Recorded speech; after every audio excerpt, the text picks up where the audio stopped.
Today for the September 9th meeting of the Halifax Regional Council. And Halifax Regional Municipality is located in Mi'kma'ki, the ancestral and traditional lands of the Mi'kmaq people. The municipality acknowledges the peace and friendship treaties signed in this territory and recognizes that we are all treaty people.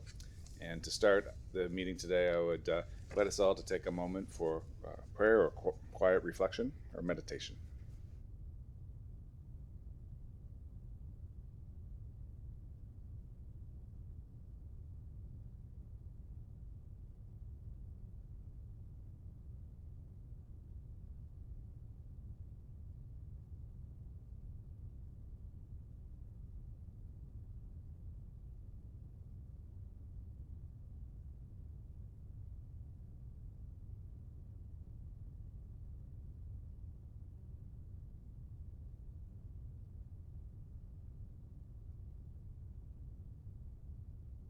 Thank you very much, colleagues. We'll come to order.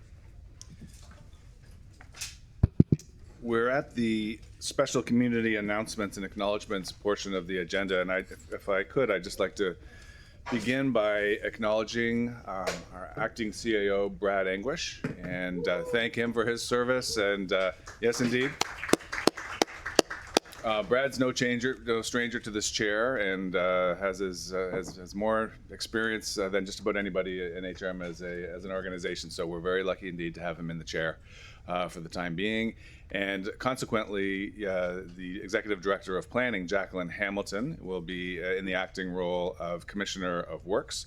And we're very happy about that as well. Jacqueline has an incredible depth of experience also at HRM and elsewhere, and she will serve us very well. So I would... The Deputy Mayor is wondering if you might buy the council a coffee and celebrate your... and with that, we will go to community announcements, and Councillor Gillis. Thank you, Mr. Mayor. I would like to announce that Lower Sackville will be hosting Mayor Fillmore alongside myself and Councillor Young for a community town hall on Monday, September 15th at 6 p.m. at the Kinsman Centre on First Lake Drive in the heart of Lower Sackville. Seating is limited, and I look forward to having respectful dialogue with residents concerning issues in our community. Thank you, Councillor. Look forward to seeing you and Councillor Young there. Councillor Hinch, please. Thank you, Mr. Mayor. So there will be a District 8 community cleanup taking place on Saturday, September the 20th from 10 a.m.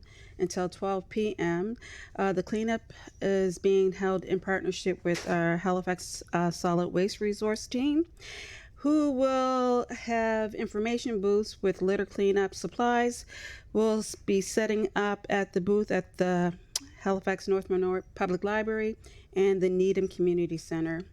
Also on Thursday, September the 25th from 6 p.m. until 8 p.m., I will be holding my annual District 8 participatory budget event. It will be held at the Maritime Hall at the Halifax Forum. District 8 residents will once again have the opportunity to provide input on how to spend $75,000 to support community projects. So I hope that will be heavily attended. And one other thing, on Open Streets Sunday are back in the North End on Sunday, September 21st. There will be an annual Open Street held on our Agricola Street from 12 till 4. So thank you. Thank you very much, Councillor Hinch. Councillor White, please. Thank you, Mayor. I have an announcement on behalf of the Canadian Cancer Society. They are hosting, the Run for the Cure is Canada's largest single-day volunteer-led event in support of the breast cancer cause. And our local Halifax event is taking place on Sunday, October 5th at the Garrison Grounds. You can do a 1 or a 5K walk run. The Cancer Society invests these monies raised into cancer research, compassionate support services, cancer information, and advocacy on behalf of all Canadians. So if you'd like to find out more about participating or donating, you can find that online or reaching out to Halifax RFTC at cancer.ca. Thank you very much. And moving to Councillor Cuddle, please. Thank you very much, Mr. Mayor. Some of you might have read in All Nova Scotia this morning about the passing of Bryson Wilson. It is with sadness that I share this news. Bryson was a dedicated Halifax firefighter, proud Jael Ilsley graduate, a Spryfield Lion, and a lifelong community advocate. Bryson served our city with distinction and played a key role in creating the Captain William Spry Community Centre, a space that continues to bring people together from across our communities in District 11. His legacy is deeply rooted in Spryfield. My sincere condolences to his family, friends, and fellow firefighters. Thank you, Bryson, for your service and commitment to our community. Thank you so much, Councillor Cuddle. Moving to Councillor Hensby, please. Thank you much, Mr. Mayor. Coming up Sunday the 14th, an opportunity to retrace Terry Fox's trail. The 45th run will be held Sunday the 14th. There'll be 3 run sites in District 2 along the same route that Terry ran back on Highway number 7. There'll be Sheet Harbor, Muscataba Harbor, and Lake Echo will be having their various runs throughout the day. Coming up on Tuesday the 16th, the Seaforth Hall Society will be having its meeting at 7 o'clock at the hall. And coming up on Sunday the 21st, there will be a special healing gardening ceremony at the Balcom Center in Port Dufferin at 7 o'clock, sorry. So they have an all-day activity functions going on, but a special project for a healing garden gazebo is going to be dedicated that evening. Thank you. Thank you very much. Councillor Steele, please. Thank you, Mr. Mayor. I'd like to invite residents of District 12 to my Councillor Town Hall on Wednesday, September 17th at the Canada Games Centre from 7 to 8:30. So hoping to see a good group out there to ask the councillor anything they would like. Thank you. Thank you very much. And moving to Councillor Hartling, please. Thank you, Mr. Mayor. This is just an update and a reminder that September 17th at 6:30 p.m. There will be a Fire Smart information session with Joint Emergency Management at the Prospect Road Community Center. I hope that everybody can attend. Thank you. Excellent. Thank you. Councillor Kent, please. Thank you, Mr. Mayor. I just want to acknowledge that I do not have my glasses today. Therefore, I am struggling with some reading, and if any of my colleagues have a spare set of reading glasses, it would be very much appreciated, or if anyone's listening out there. Oh, I've got some, Brad, but thank you very much. What a great CAO. But what I can also express is that on Saturday, September 12th, yeah, I'm going to put them on in a minute. Para will be hosting a community concert in the Birches Park, as well as a community open movie in the park later in the evening. I also am looking forward to next Thursday, I think it is, Wednesday or Thursday the 17th, where I've invited all of you, and hopefully many of you are still going to be able to make it, to a tour of McNabb's Island. I'm looking forward to that. There's a lot. If you haven't been there in a while, you're going to see some big changes. So thank you for everyone who is able to attend. And if you change your mind and haven't accepted the invitation, please do so, because we're getting ready for that. So thank you very much. Thanks, Councillor Henry. Thank you very much. And moving to Councillor St. Amand, please. Thank you, Mr. Mayor. I've got 3 events coming up in District 16, all in DeWolf Park. First, on Sunday, September 14th, the Terry Fox Run is occurring in Bedford as well, in DeWolf Park, starting at 9 a.m. on the Sunday. On Saturday, September 20th, Bedford resident Patrick Doyle, who many Bedford residents will recognize as a bit of a power walker in the Bedford community, and is frequently on Facebook sharing a lot of goodwill among Bedford residents. He is walking a marathon in support of the Maritime Epilepsy Association, starting at 9 a.m. and concluding somewhere around 5 p.m. in DeWolf Park, so he's got the same start and finish. And then on Sunday, September 21st, Elder Dog Canada is holding a fundraiser in DeWolf Park from 10 a.m. to 2 p.m. And Elder Dog is a wonderful organization that many of us are providing some support for. They provide support for adults that are aging with a little bit of canine companionship, and so this will be an excellent example of that right in our community. Thank you very much. And moving to Councillor Young, please. Thank you, Mr. Mayor. My announcement is, although the vote has already been recorded, after several conversations and especially with Ms. Khan and reflection, which included my rereading of the 1917 Balfour Declaration, I now acknowledge my opposition to the $50,000 funding approval of the upcoming Davis Cup tennis event between Canada and Israel. Thank you. Thank you very much. Moving to Councillor Morse, please. Thank you. I'd just like to congratulate the athletes, coaches, families, and board of Masqua Aquatic Club for winning their third national sprint championships in a row recently in Regina. It's quite an incredible club there, amazing teamwork, and the older athletes mentor the younger ones, and they're just an amazing club. So congratulations to them. Thank you for that. And moving to Councillor Deagle Gammon, please. Thank you, Mr. Mayor. I would just like to invite everyone to Waverly this week from September 10th to the 14th. It's the Waverly Gold Rush Days. If you've not participated in that in the past, it's a great time to come and get to know the community of Waverly.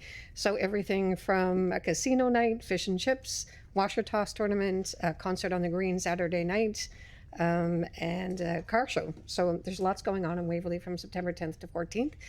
To see the details, just go to Waverly Gold Rush Days. Thank you. Thank you very much. Seeing no further names on the list for announcements, we'll move to approval of the minutes of August 19th, 2025. Could I have a motion to approve? I see Councillor Gillis. Any discussion or amendments or edits, colleagues? And I think I saw a seconder there. I think it was Councillor Steele. Okay, all those in favor, hands up. And the minutes are approved. Thank you very much. And we'll move then to the approval of the order of business. Mr. Clerk, anything added today or deleted today? There is one request for this agenda today. That is to move item 1512 Dartmouth Cove water lots to time specific 1 p.m. Thank you very much, Mr. Clerk. Any other changes to the order of business? Seeing none, all in favor of the amended order? And that's approved. Thank you very much. Brings us to the consent agenda. We've got a number of things on consent today, and I'm just going to run through them for the benefit of folks at home. 1513, drought monitoring and water quality. 1521, park steward program. 1522, lighting strategy in existing parks. 1523, proposal for an air-supported dome for tennis courts at Goresbrook Field. 1524, ice rink availability, allocation, and rate fee considerations. 1531, community-based stewardship program for wilderness parks. 1532, municipal letter for the St. Barbara and Natural Forces closed loop hydro renewable energy project. And finally, 1541, first reading of proposed bylaw C 1103, amendments to bylaw C 1100, the campaign finance bylaw. And I see a number of hands up on the board, and we'll go right to Councillor Hensby, please. Mr. Mayor, I'd like to have items 1513 and 1524 removed from consent. So noted. Thank you. Councillor Steele, please. Thank you, Mayor. I'd like to have item 15.22, park lighting strategy, removed from consent. So noted. Thank you very much. Councillor Hinch, please. Thank you, Mr. Mayor. I would like to move 15.31, community-based stewardship program for wilderness parks. I remove for Okay, so discussion. noted. Thank you very much. Councillor Purdy, please. Thank you. I'd like to remove 1523 from consent agenda, please. That's the proposal for the air-supported dome for tennis courts. Okay, so noted. Thank you. Councillor Austin, please. Thank you, Mr. Mayor. I'd like to remove 1521, the Park Stewardship Program report, from consent. Okay, so noted. And Councillor Morse. Thank you. I'd like to remove 1532 from consent, please. Okay, so noted. Thank you very much. Colleagues, that leaves only 1541 bylaw 1103 on the consent agenda. All those in favor? Oh, beg your pardon. This is a digital vote.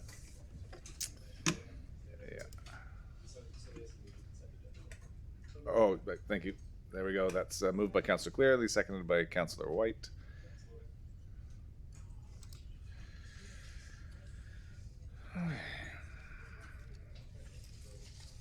Yep.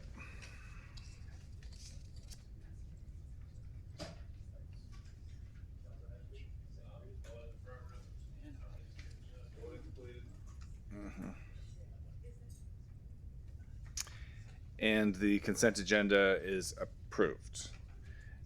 Business arising out of the minutes. Oh, Councillor Hinch, I see your name on the board. Thank you. Thank you, Mr. Mayor. I want to correct.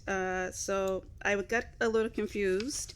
So the one that I asked, the 15.3.1, we can leave that on. Already voted. We do a revote? Yeah, that's the procedure. Very good. So, and is there, did you mean to remove a different one or? Councillor Austin removed it for me. Thank you. Okay, very much then, colleagues. Let's have another digital vote on the consent agenda as amended by Councillor Hinch. So what's left? What's left on it is 15.3.1 Community-Based Stewardship Program for Wilderness Parks, and 15.4.1 First Reading Proposed Bylaw 1103 C1103. Okay, thank you.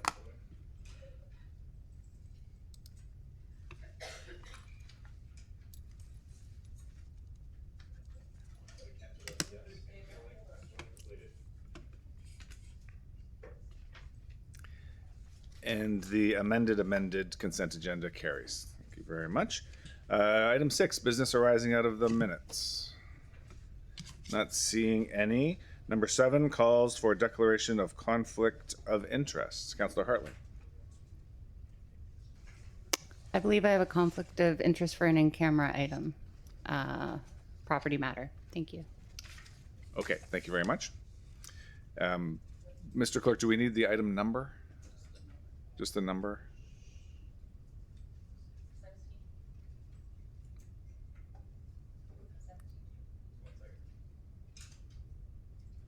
$17.2. Okay, thank you very much. Item 17.2.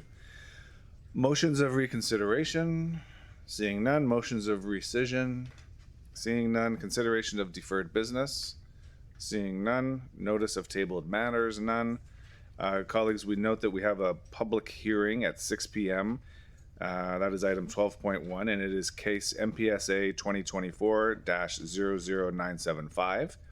Amendments to the Regional Center MPS and LUB and Associated Development Agreement for 2764 to 2778 Roby Street in Halifax, PID 00005181, and that is a joint meeting with Halifax West and West Community Council, and we'll get to that at 6 p.m.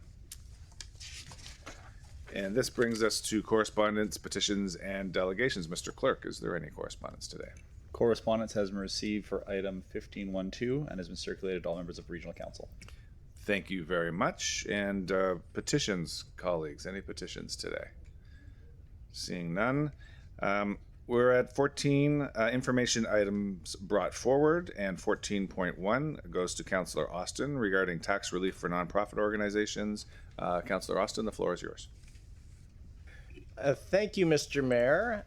So this is one that's kind of been bouncing around for a while. I know it's in the past. Councillor Mancini was very interested in it as well, which is the current situation of if you're a nonprofit and you're leasing spaces. I mean, you in your rent, you're getting a tax bill. I mean, oftentimes in commercial leasing, these are broken out. So you're getting a tax bill, but you're not eligible to participate in our program for nonprofit tax relief that only applies to owned properties, because, you know, those are the easiest things for us to administer. I think that myself, I don't find that particularly fair, and I think it actually creates some potential for perverse incentives, encouraging and incentivizing nonprofits to you know what, you should be buying property, when for some of them, like, you know, a lease arrangement would be a far more appropriate thing than incentivizing turning people into property owners. So I know staff have done a lot of work on this. I'm sure PJ's just out of view, hiding over there. At least on my frame of view. So I am interested in actually looking at an alternative on this, not for 2026. I don't think we could stand up a whole new program in time for a 2026 year. I think this would be more 2027. So I am interested in the alternative that is mentioned in the report, and I'm just wondering, you know, PJ, if council were to move the alternative, what would that look like?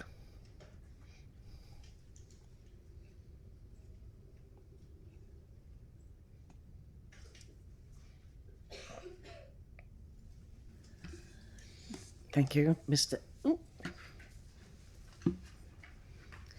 Thank you, Mr. Mayor. Through you to the councillor. Basically, I think we'd have to get, what we're looking for is direction. We probably would follow a similar pattern as we did with the tax redesign. So come forward with a concept first. As noted in the report, it would have to be highly targeted to try to contain costs. The property ownership program is rising exponentially, 9.5 million and climbing, and that's expected to continue. So we could look at operational definitions, focusing in on which social services. We'd have operational definitions for small, direct service delivery, and so on. We have a major problem in terms of trying to estimate a budget for you, and that's because we can't identify the occupancy. And some of those will be quite small, others may be in large malls. So this could be a very expensive approach unless it's highly targeted. In terms of, we could look at the budget implications. We can't set a budget, but is this something you want to add to the tax rate, or is it something you want to fund through rediversion of existing funds? So there's lots to look at. I think we'd have to break it down into bite-sized pieces, come with a concept first, have council's feedback, and then work at more detail. I am confident that we can't do it through a tax system program. It would have to be grants. We might be able to control what we spend or not, but what we can't control, many social services are funded by provincial government, and we'd be unable to gauge any potential risk of clawback. If you're adding more money in, I have an incentive to pull money out and redirect it to other priorities. So there's risk, but if you'd like to debate it further, certainly we can take it forward to the next step, yes. Okay, thank you for that. I mean, let's see what folks around the room, what opinion might be. I mean, as I recall, it gets so misty, like when you myself, Tony, sat down years ago now, the initial thought was social services was a way to contain and focus on organizations that are doing really, really essential work. I mean, alternatively, we could make it about organizations that are leasing that fit very much more so with the municipal mandate, if that were a concern out there. You know, I'm open to where we draw to get something started on this, but I would like to move the alternative. So I'll come back, see what other councillors have to say. Thank you very much. And moving to Councillor Cuttle, please. Thank you very much, Mr. Mayor, and thank you, Sam, for pulling this off and bringing it forward. This was something I used to advocate for when I was director of the North End Business Association, where we have so many not-for-profits providing programming across a range of services, all of which contribute to the health and vibrancy and well-being of our communities.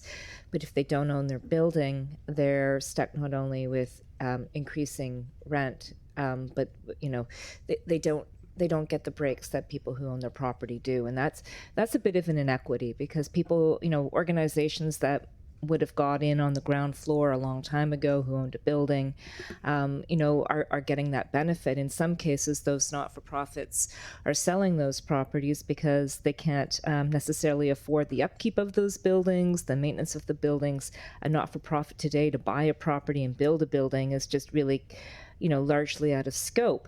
So while we do provide tax relief to some entities, we're not extending that benefit across the board. I think about one organization in Spryfield, the Chebucto Connections, which actually is a partner in helping deliver, things like food security programs, the mobile food market, which, is HRM's a partner in that program. They're one of our core partners in making that project a success. What they pay in rent, because they don't own their building, their annual rent is $100,000, and that doesn't include utilities and garbage removal. So for me, this is really about equity and supporting all of our not-for-profit organizations, and I think there's other examples of where this has been done well. Like Calgary had a application-based program at one point in time. I haven't looked at it recently, but not-for-profits could apply to the city and get tax relief based on, their square footage and their building assessment information that is available. So it's a matter of my mind about doing those things that you mentioned, PJ. But standing up a program that helps provide support to our key partners and our key stakeholders that are essential for delivering the programs that make our city a great place to live and support our vulnerable residents. Thank you. Thank you very much. Councillor Hensby, please. Thank you much, Mr. Mayor. And the grants program has certainly evolved since amalgamation, and it's certainly gotten larger and larger. We see the impact it has on the budgets in regards to how many millions of dollars that we're are granting a tax deferral or tax relief for a lot of community profit organizations, not-for-profit organizations, and recreation groups. I see this as an investment in our communities, not as an expenditure as a municipality, but now to get into a broader field in regards to non-for-profits and leased facilities, it's certainly going to have an even larger impact. I'm kind of wondering if we do have a new program, could it be evolved in regards to similar to what the seniors property tax rebate program is like, whereas they make a rebate application on the previous year's taxes that they paid. So we know exactly what the not-for-profit group paid for their taxes, be part of the application program, and a part of that program could be looking at a partial tax grant relief for the taxes paid the previous year, instead of trying to figure out what their taxes may be this year. That way we have more documented proof of what the actual group had paid, and we actually know in regards to the square footage of property or the value of the site they're on, would be all part of that calculation. So it's kind of curious of the impact, and we don't know what the exact issue is but for instance, I know the Sport Nova Scotia, with their unique facility they have on Spring Garden Road, is a prime example of a not-for-profit organization having a great commercial property, renting out the ground floor commercial, but using the rest of the floors upstairs as space for their sports organization. It was a great concept, but they've been penalized regards to being that creative regards to having a tax bill still to some degree. So I'm looking forward to an alternative, but as Councillor Austin said, I think this would be probably a 2-year program to get into place, because we're going to budget process in the next few months here, and I don't think we'll have it ready for this upcoming fiscal year. So I think that'd be the next fiscal year, and I just wish PJ all the best of luck with it. I hope you're not retiring soon. And and with that, we'll go to Councillor White, please.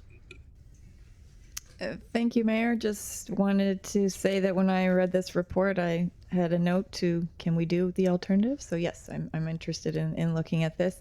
I wasn't sure if this staff report that's mentioned on page 4 was happening anywhere or not, but it sounds like a motion from us today would be required to get it going, and I'm in support of that.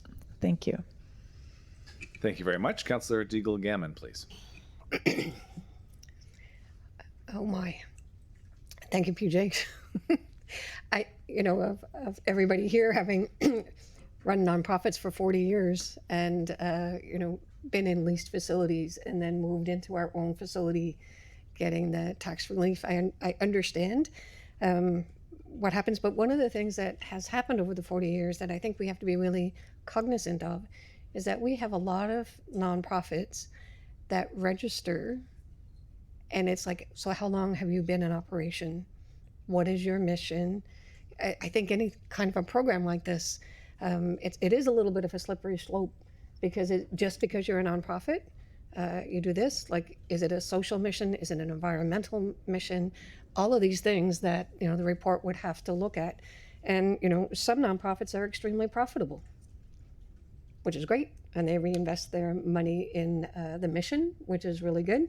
The say maybe if it has a municipal mandate, it brings us into the realm of judgment. And we know that as a municipality, we've had a little bit of our own scope creep about what is our services and what is not. So, I will agree with looking at the alternative, but I do think that we have to be aware that it is a very complicated issue that we're looking at. This is not an easy solve, and whether or not it's 2 years or 3 years, when you look across Canada about how nonprofits operate, how their budgets happen, it is a real risk that if a municipality provides some kind of funding and there are other funders, other orders of government funding, that they do lose that funding, because then it will be said.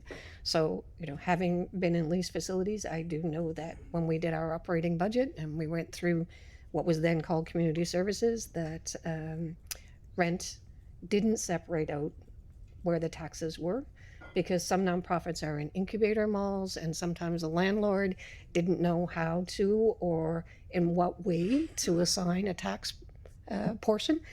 So I guess I'm just saying that, although I think it's a good idea to look at, I don't think it's an easy answer either in terms of figuring out what is the best option.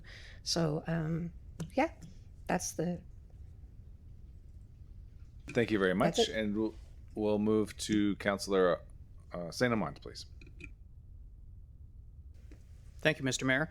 I agree. It sounds like there's some complexity under the surface here that PJ's team will wind up having to tackle. I think the eligibility criteria will wind up being one of the most valuable parts of identifying which organizations will benefit from a system like this.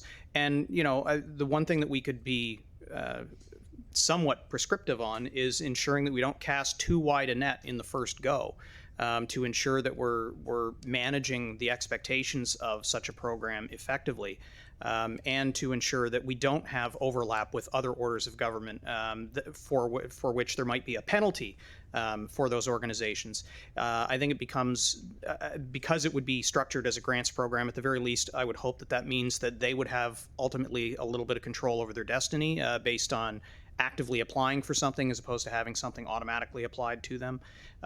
Those types of considerations, I'm sure, will wind up coming into the financial planning for these nonprofit organizations that rely on every dollar that they wind up getting, and hopefully it means every dollar that they save on their tax bill will wind up in turn being used to support the organizations that they provide services to. So I like this alternative as well, Councillor Austin. I think that's an appropriate thing to do, and you're right, it is a matter of fairness. And hopefully PJ's team will just take the time that they need in order to work out what this first iteration of the program might look like, and feel comfortable with the idea that they may need to come back to us with tweaks down the line in order to increase the fairness and also ensure that the funding model is appropriate for the municipality. Thanks. Thank you very much. Councillor Steele, please. Thank you, Mayor. I can support the alternative, but I do just want to mention something that resonated with me in the earlier reports I've read on this is just fairness overall for our taxpayers.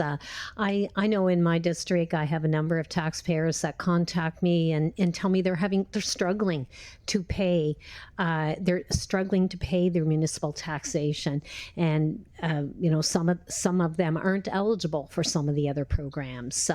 And so when we remove potential revenue streams from HRM, what we're doing is we're putting a greater burden on a smaller number of taxpayers. So I am concerned about that. I'll certainly look at the report, and I'm certainly interested in seeing the report. But I know we talked, Councillor Daigle-Gammon referred to mandate creep. I'm concerned about that, but I'm also concerned about cost creep for the remaining few that will be paying. So because it's great. Oh, we can exempt you. And I'm not opposed to this. And I totally agree with the concept of equity in this one. If we're treating one nonprofit a certain way, we need to treat the other nonprofit the same way or in an equitable fashion. But we also need to worry about the number of people that are actually paying taxes in our district, and we want that number to be a greater number. We want to spread the taxation burden across as many people as possible, and in an equitable fashion. So just want to make those comments because I'm very concerned when I hear a public servant say, well, we don't know what the cost could be. We don't know what the hit would be on us. That makes me very concerned. And maybe PJ can say a little bit more about her concerns on that and the ability to perhaps put this in a box or ability to put a frame around this.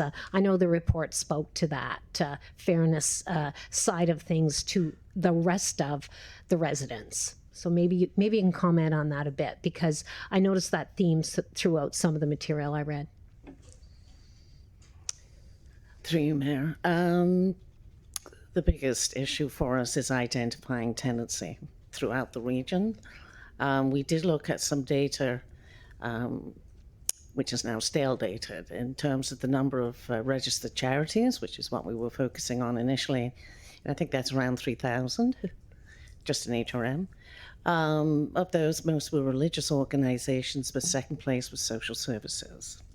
So there is a way of doing it. If we can't predict what the cost would be, you can set a budget.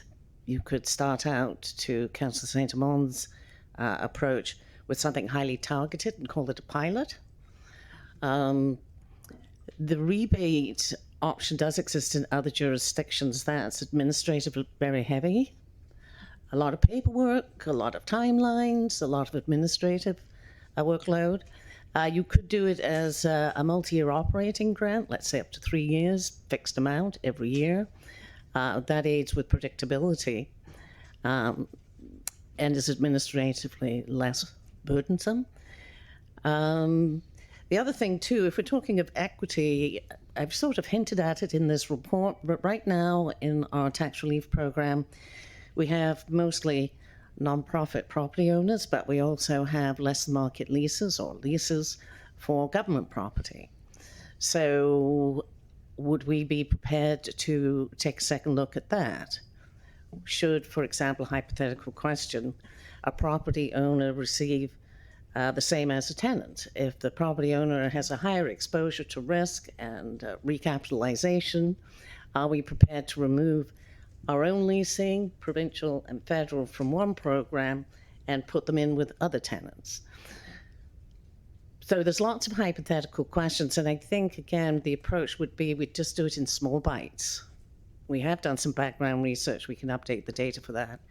And then, as we did with the bigger program, here's a concept, here's an approach to a pilot, here's where we would focus because, and then you can give your feedback, and we can kind of start to narrow the scope into the detail. I think if we got into too much of the minutiae at this point, we might be not the most expedient process. So I think we could start with what we know. It's hard doing a cross-jurisdictional analysis because tax legislation is so varied across different provinces. Some do it as a rebate, some limit it to charities, some limit it to a municipal mandate. I mean, we can pull those out, but we're also doing it partly in a vacuum. That's a personal opinion, because collectively, I don't think we have a real strong hold on what we do fund currently across multiple cash grants, but also the opportunity costs.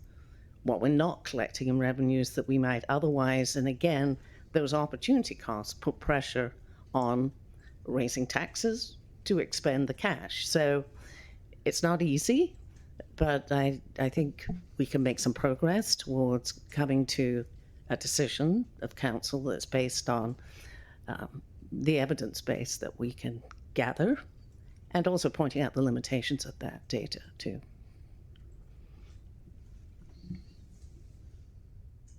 Thanks very much, PJ, and we'll move to Councillor Cleary, please. Thank you, Mr. Mayor, and thank you, PJ, and to my council colleagues so far for this conversation. Just a quick question for you. I remember when we were doing the redesign starting in 23, at that time, I think there were about 800 or so people in the or organizations in the program. How many are there now?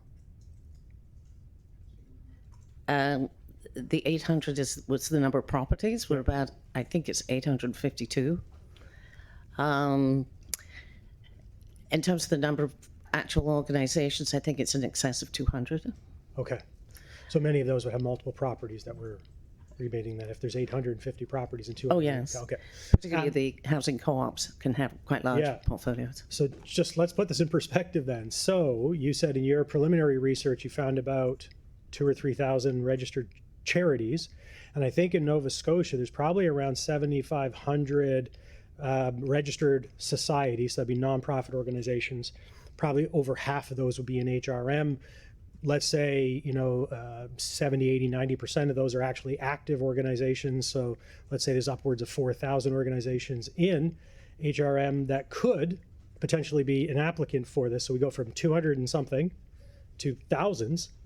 And would you say we're already at about $9 million in? Roughly 9.5 in the tax relief program. Again, this comes down to how you target the eligibility, how you focus on the particular program you want to support. Which we did already, again, in 23, 24, we looked at all that. We recategorized everyone. We said, okay, these types of organizations get this much rebate, these organizations get less. And so we've already, in a sense, as a council, prioritized what kind of organization. So we could just carry that out through there. However, if we just straight line that, then essentially now you're going from 200 or 300 organizations to maybe 1,000 or 2,000 organizations, tripling, quadrupling, who knows, is that a word? The number of applicants to the program. And so you could see a budget from 9 to 20 to 30 easily once you, and as you say, the unknown at this point, the known unknown is we know that there's lots out there. We just don't know the size and scale. I mean, I could think of lots of nonprofits who rent space, thousands of square feet of space, which would be tens of thousands of tax rebate dollars just for those individual organizations. Think of your iSands, think of your Prescott. And so that's just two. And then all of a sudden, and they're great organizations, I'd love to help them out. But I don't know how many other large nonprofit organizations would be out there similar in size or maybe bigger. So one of the things that I would suggest is counselors through our capital district funds. We've provided all kinds of funding to nonprofits. That might be a list of interested organizations that might be applying. So if you grab that information from the last few years from the council support office, there's hundreds of organizations there, I'm sure. Also, and you guys already do this, the HRM grants for capital and operating currently, I don't know how much overlap there is between those organizations that currently get a rebate and apply for those kind of fundings. And there may be, if you draw the Venn diagram, some who don't. So there's probably another number of organizations that would apply. Just to get that preliminary sense, if we do pass a motion to go and do this, there's probably a trail of breadcrumbs already that we could start to put some dollar figures around. But I think it might have been Councillor Steele mentioning, whatever we do, if we're giving out money or not taking as much from some properties that are taxed, that automatically means there has to be an increase to other properties that aren't being taxed. And so that kind of impact on the tax rate would be important information in the report as well, just so we can get a sense of, if we do this, what's the impact on this? Not that I'm saying we wouldn't do it because of that, but we need to know that information if we're going to go down that road and expand this program by many-fold. So thank you, Councillor Austin, for bringing this forward, and thank you, PJ, for that information. Thank you very much. Councillor Purdy, please. Mr. Mayor, and in theory, I support this, but when I read the report too, all I saw was red flags, risk, expense. Yeah, I'm wondering, is it appropriate for me to ask our CFO for his professional opinion on this? Would that be? I mean, we've been warned. We have no money, so what are we doing?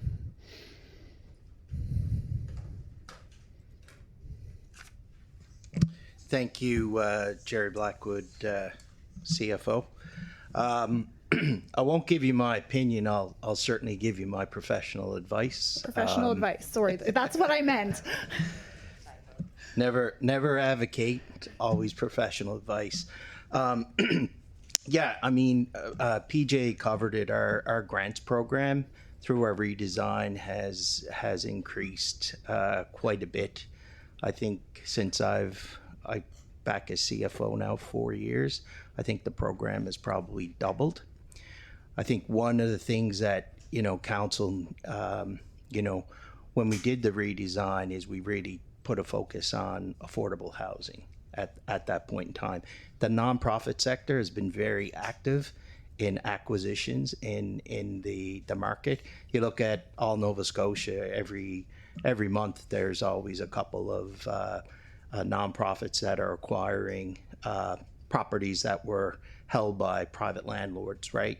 Once that acquisition happens, they can apply to the program and they get sort of 50% tax increase. So we see those all the time. So, the grants program has grown.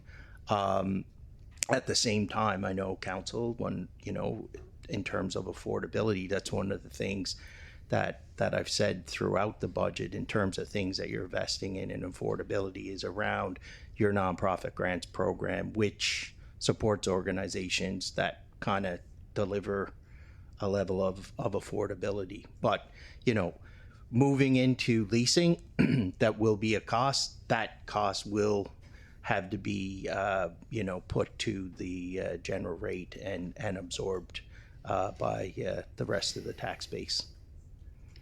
Okay, and as to Councillor Steele's point, this is how fair is this to our regular taxpayer who's just struggling to make ends meet? It's so hard. Yeah. Okay. Well, thank you. This puts a lot of pressure. I don't think I'm going to be able to support this, unfortunately. Thank you. Thank you. Councillor Austin, please. Thank you, colleagues, for the good discussion on this. Particularly, I thought Councillor Dago Gammon's points about the complexity about this are well put. When I did read the report, the idea that, we'll move the alternative and this could be a cost pressure 2026, it was just kind of like, well, no, that's not going to happen. This is going to take years to potentially sort out whether or not we're going to do something here. Maybe we're coming back maybe something's launching 2027, 2028. It's certainly not imminent. And I thought Councillor Hensby made the point on the first off. Yes, this is a cost, but this is also an investment in some of the organizations that do extremely good work in the community for much less if we were doing that work ourselves, right, as government, taking these things on. This does have payoffs that are significant for our communities. And, if there's a way to, I just go back to that idea. I think you have it on both sides. We have folks that are in property where leasing might actually be a better fit for them, but we create this incentive to own. I just don't think that that's fair or equitable. I think we should almost zero ourselves out of that, and then organizations can make their own choice based on what makes sense, rather than this kind of incentive that we've created to, own, because when you own, you can not pay property taxes versus getting dinged when they're in your rent. So I think this is worth a look to see what a program would look like. I do agree with Councillor Cleary that The criteria of this might be challenging, especially as it's a bigger net. We certainly would be potentially taking in more organizations, but not every organization out there actually leases space. You know, you have some really big ones. I think of people like, you know, well, like the QE2 Foundation, right? Whether or not that would be something we would really want to capture. But, you know, on the other end of the scale, we have a lot of nonprofits, a lot of charities that actually don't have any space at all. So I will put the motion on. I move that Regional Council direct the CAO to prepare a staff report to develop a conceptual framework, eligibility criteria, and funding formula for a new nonprofit grant program for tax relief in leased properties, including an analysis of the means to fund such a program. Seconded by Councillor Hinch, and I see Councillor Purdy on the board. And I have nothing further on it. I think I've said my piece at this point. Thank you. Thank you very much. Councillor Purdy. Thank you, Mr. Mayor. And while I don't disagree with anything that Councillor Austin has said there, I just that creep that we've been talking about, the municipality, we our own house is in disorder. We need to get our own house in order. We have so many lacking facilities, things that are run down and beat up, and we need to renovate. We need to upgrade. We need sports facilities. We need fields. We need street repair. We need sidewalks. There are so many things that we need in our municipality that is within our own purview. We've already upgraded our grants program to help with the high priorities that we feel are valuable and needed in our municipality, and that will benefit a lot of people. We can't do it all, and we can't be all things to all people. So I think this is not a good use of our staff's resources and time to do this at this time. We have so many pressures financially. We don't have enough money to do everything that we want to do. So I am not going to be able to support this, unfortunately, even though theoretically it is a great idea. Okay, colleagues, there's a motion on the floor. What's your pleasure? Question's been called.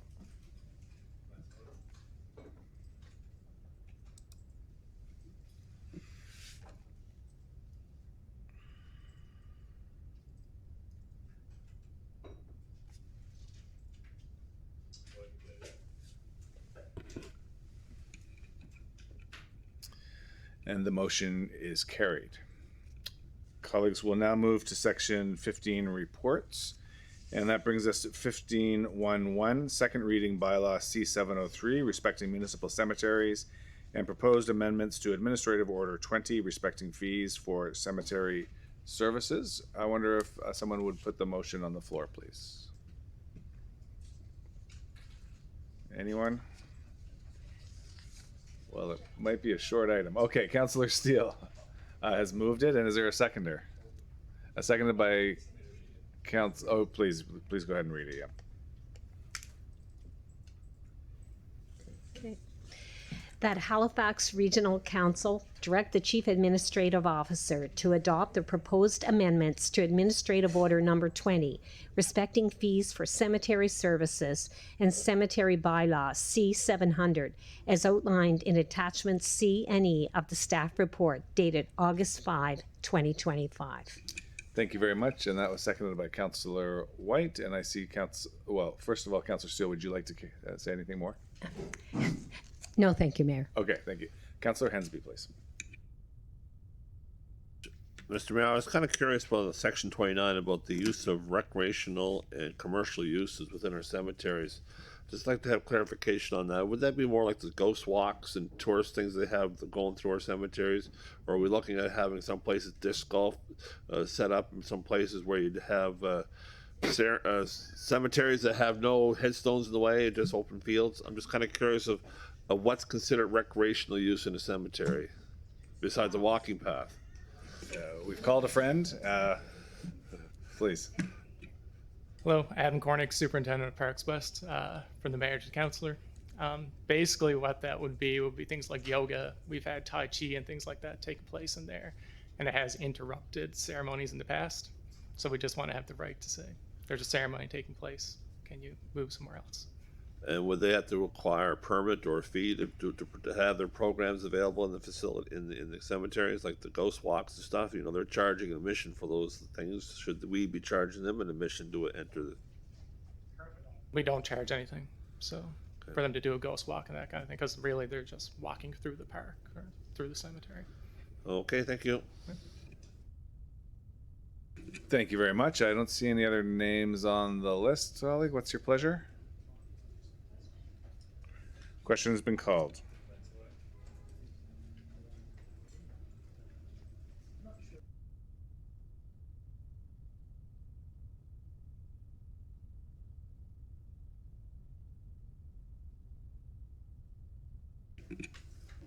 And the motion carries. As we heard during the order of business discussion this morning, 1512 Dartmouth Cove Water Lots has been moved to 1 p.m. So we'll move along to 1513 Drought Monitoring and Water Delivery. And this had been on consent but was taken off by Councillor Hensby. So Councillor Hensby, I'll turn the floor over to you. Thank you, sir. The Halifax Regional Council 1 direct the Chief Administrative Officer to distribute drinking water to HRM residents that do not have well water available at a volume of 4 liters per day per person, and 2, approve the unbudgeted reserve withdrawal to be funded from the Risk Resilience Reserve Cube 416 to an amount of $200,000, and 3, direct that any funding that is received from external resources such as the provincial or federal government be reallocated to the Risk Resilience Reserve Q416. Seconded by Councillor Gillis. Well, Mr. Mayor, as the district is probably heavily hit with the droughts, I know we have 6 distribution areas, and a lot of the rural areas without central water supply are severely affected by the current drought situation we're having. The only problem we're having, though, is do we have enough distribution centers? We have 6 currently. I have 2 in my district, one being done by the Ground Search and Rescue Team in Sheet Harbor, and that's the only one currently for distribution of water, whereas, thank goodness, we had a project developed by some concerned residents in the Musquodoboit Harbor to have a community wellhead on an aquifer beside our ball field, and we had a long discussion about the land lease for that property and stuff like that. So I'm kind of curious that at the cost of $16,000 a day to have all this water distributed to 6 locations, I wonder if we could be looking at other water capacities in some of our community halls. I know that we're looking at Moser River, Balcombe Center, Mushaboom, Mooseland, having capacity of their wells to provide water. So I'd like to know if we're going to be looking at that as capacity, instead of giving out bottled water, can we see if we can build in-house capacity, have maybe additional water reserves or cisterns put in some of our community facilities to make sure that we have good well water capacity at our community facilities. People just come there with their bottles and tap in for water instead of depending on bottled water from HRM at a higher cost. So I'll leave that to Roy or somebody. So I'd like to know in regards to, are we looking at other water capacity?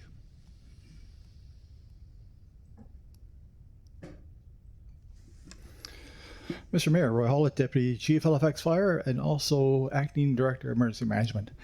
Mr. Mayor, to the Councillor, sorry, could you repeat the last part of the question again, please? Instead of having distributing bottled water, are we looking at trying to improve the water capacity of some of our community halls so they can provide water directly to the communities?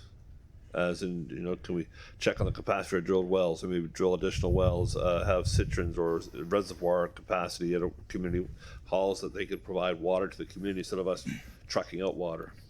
Mr. Mayor, to the Councillor, that has not been explored yet.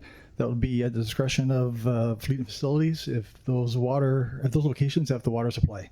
Some locations we found out in the rural areas don't have the water supply to allow our residents to show up to fill up water containers. Whereas that's how low some of the water tables are. Because right now, we have Portals Lake Provincial Park providing water distribution from their wash house and stuff, and the wellhead in Musquodoboit Harbor has been a godsend. In August alone, almost 8,000 gallons of water was pumped through that wellhead. So it just shows that these things are a success.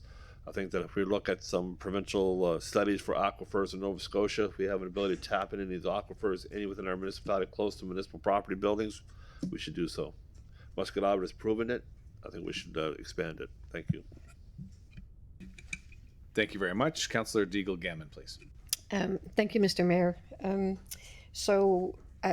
On a similar vein about whether or not we have enough distribution centers, the majority of District 1 is outside the water service boundary, and majority of them are on wells. And I believe the policy right now is if there is a distribution center within 25 kilometers, then you can go. And so the alternative 2, which is direct the CAO to establish more water distribution centers so that the maximum driving time for a resident from their home to the distribution center is reduced. So if we could reduce from 25 to perhaps 15, it would capture more of an area. I know that, so I'm on a will. It's not looking good, just saying. But there's a vast majority of people that even before the drought in Fall River, there's a significant issue with the capacity of people's wells. So to reduce that driving time would be great. It would also support a lot of our seniors that are on wells that, getting 25 kilometers back and forth on a daily basis is quite a bit. So if we could reduce that to 15 kilometers even, I think that would be helpful. I know that I talked to Max about this a little bit, but so for that to happen, question, do we have to defeat the motion and then bring the alternative?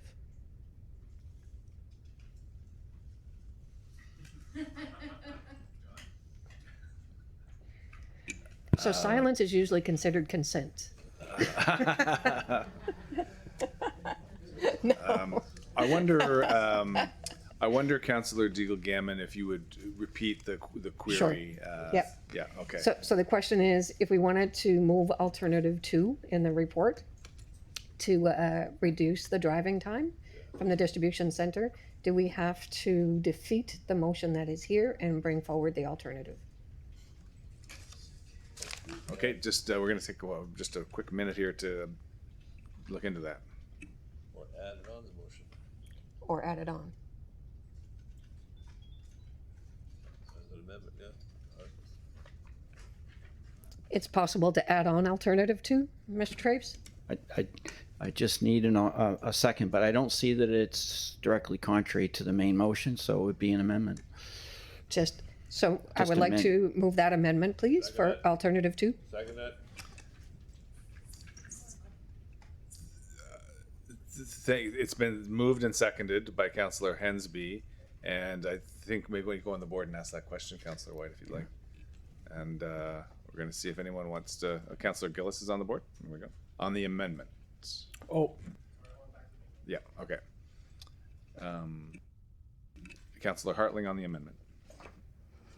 Thank you very much, Mr. Mayor. I was going to speak on the main motion, but I'll speak to the amendment instead. I am also in a district where there are many, many dry wells, and I can think of a number of fire stations that would be very, very appreciative if there was an opportunity for them to distribute water as well. Certainly if you're in the Prospect communities and even a significant amount of St. Margaret's Bay, you are well beyond the 25 already. Like, I can't see how you wouldn't be. So I am very much supportive of the amendment and the motion. Thank you very much. Thank you very much. Councillor White, please. Yes, I was wondering if staff could speak to the cost of that change, because I seem to remember from reading the report that a change to that distance would be quite expensive.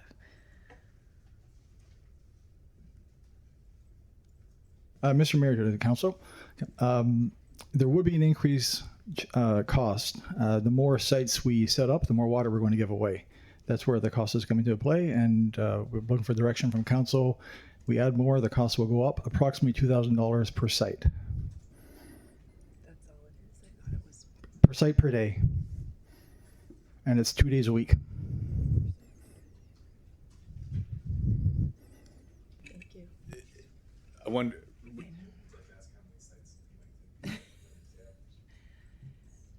I'll leave it at that. You go on. You can ask. Councillor Hensby, please. I'm just curious about the third alternative about our vulnerable persons that we have, that people that can't leave their homes, that have water distributed to them. Can we do that now through our ground search and rescue team in Sheet Harbor, whatever, for any vulnerable persons in that region? I'm just kind of curious of what prevents us from doing that now. Mr. Mayor, to the councillor, That'll be discretion of council to provide that direction. There would be a cost attached to it. I would not guess what that cost would be, but I could go back, work the numbers, and send it back to council for what the cost would be for home delivery. It would be an additional charge. And the other part, recommendation would not use the GCR teams nor volunteer firefighters. They're tasked with other items. I would suggest reaching out to the Nova Scotia Guard. Or our gym teams. Mr. Mayor, to the councilor, the gym teams, some of them are working already. But yeah, the gym teams or the Guard. Thank you. Thank you very much. Councillor Young, please. Thank you, Mr. Mayor. Yeah, I'm very much in support of the amendment from Councilor Digger-Gammon. Like what Councilor Hartley mentioned, the residents in my area are very much in need of that too as well. So I am supportive of the amendment. Thank you. Councillor Cuddle, please. Thank you, Mr. Mayor. I'm just wondering if we've had discussions with the province about the increased need and where they are as our partner on this program in increasing their contribution as well to meet the growing demand. Mr. Mayor, to the councillor, I did reach out to the province yesterday in discussions with them over the what we're doing. The province originally set aside $50,000 for the entire province. We've exceeded that just in HRM. So those discussions have started. I've not heard nothing. I've not getting any feedback from the province. They are aware of it. They know about it. Just waiting to hear back. Right. I mean, we take this all on ourselves. I think would be incumbent upon us to go back to the province and review the program and review the need and do a reassessment. $50,000 for the entire province is wholly inadequate to address the issue. I recognize the need and the urgency. We need to have those dialogues and perhaps put in a formal request, whether that is perhaps a letter from the mayor's office on behalf of council asking for additional resources to help supplement the costs related to providing water, or just going through our intergovernmental department, but somehow getting a response back to us before we go ahead and approve a whole bunch of additional funds without having that matching support from our provincial counterpart. Mr. Mayor, to the councillor, in the response I did get back from the province, they are task saturated dealing with a Long Lake fire, so I understand that, but I know that they are looking at the information I sent, the question from HRM, and there are also other municipalities looking as well to find out what will happen. Everyone's submitting the request for reimbursement. We're waiting to hear back what's going to happen. Right. Jurisdictionally, is there any clear responsibility for this?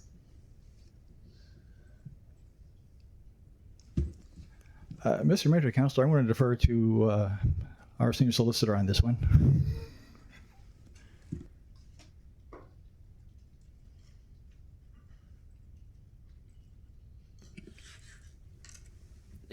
The issue is, what is the municipal role, and that's become cloudy in terms of what you can spend. It's for municipal purposes, which are quite broad, but there is no responsibility in terms of wells and septic per se, although they are regulated.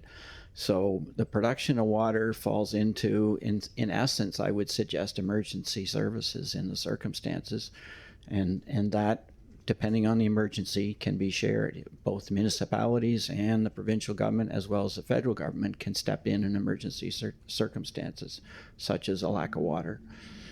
So there is no clear answer. It depends on a number of factors. All right, thank you. I think the CAO would like a word.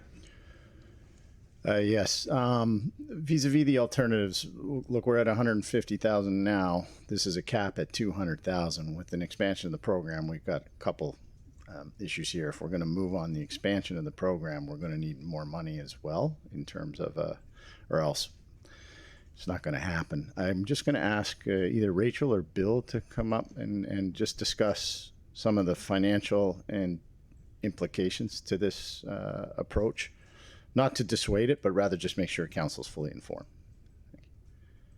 Good morning, all. Bill Moore, Commissioner of Public Safety. Mr. Mayor, through to the council. As council would recall, we engaged in the water distribution when the province basically indicated they were going to provide us with for pets, which is at this point not covered under the provincial reimbursement. There were some challenges with the delivery of it. Like, I understand that there was like the 4 liters per day were being distributed in like 350 ml bottles, sort of thing. Like, it was. So I'm just wondering if you could help me understand the 2,000 per day. The 2,000 per day is the cost of you moving it? Mr. Mayor, to the councillor, that is the cost of supplying the water. The original locations were selected based on, I believe this would be our 3rd or 4th year doing this, and I selected locations based on previous years, and these are the ones that came up. I will share with you that from the first time we did this a number of years ago to now, we're giving away a lot more water, and we're seeing it larger areas impacted. I thought we were back on. We're still on the amendment. Yeah. Okay. If you have something to say about the amendment, there was, adding the extra stations is part of the amendment. So you can pause if you'd like. Okay. Okay. Then you'll come back. Okay. Then we'll go to Councillor, a fresh voice in this conversation, Councillor Austin. Thank you, Mr. Mayor. Just a question to what you said, Chief, there, where, if I understand it right, and I'm not up on it as much as my rural councillors, it's not a problem in Dartmouth. I think I have 1 well in my district. But you remarked that other municipalities are doing a voucher system, and we're doing something that's different from everybody else. How did we end up on such a different path from where the other municipalities of the province are dealing with this exact same problem? I'll just remind councillors we're still on the amendment. I think this is amendment related, because if we want more centers, this is about the actual fundamental of the whole thing. Okay, very good. But I could ask it later. Mr. Mayor, to the councillor, we started the program as soon as the province confirmed they were going to be reimbursing for water costs. We started before they had their plan ready. We were ready. We did the same program we did in previous years. Now, for the voucher program, I've heard feedback, pros and cons on it. There's no perfect solution. It's just some places will work the voucher program. We decided to have a program where people would show up to a location, ideally on their way home, if possible, to pick up water. We can change that, just what the discretion of council would like to do. Okay, thank you. Thank you very much. Councillor Hensby, please. Thank you much, Mr. Mayor. In regards to distribution locations, I've been encouraging my residents to call 311 to document their situation, so we have an idea of a data of where these dry wells are occurring, which communities and stuff. So I don't know how much of that data is being collated yet in regards to the 311 call-in is one question I want to ask. And the other question needs to deal with bylaw C-1000. I think we should be using this opportunity to advertise or promote our inadequate water supply bylaw and opportunities that people have for that program. So I think those are 2 things we should be looking at doing.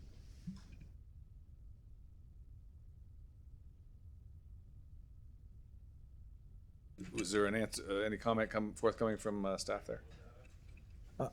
Mr. Mayor, to the councillor, I'm aware that 311 are getting calls. I received an email a week ago from the manager giving me updates, the number of calls coming in.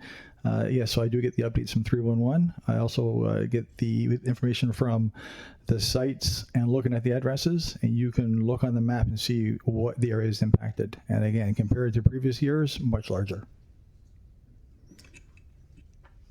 Okay, thank you. I see we're on the second round of comments from, and I'll let you think about that while the deputy chief answers those other questions. Thanks. Mr. Mayor, to the mayor. It would, based on the conversation, my guess about another 4 locations, based on the discussion here. And I'm going to use the CFO's words. My professional opinion is that there is no end date.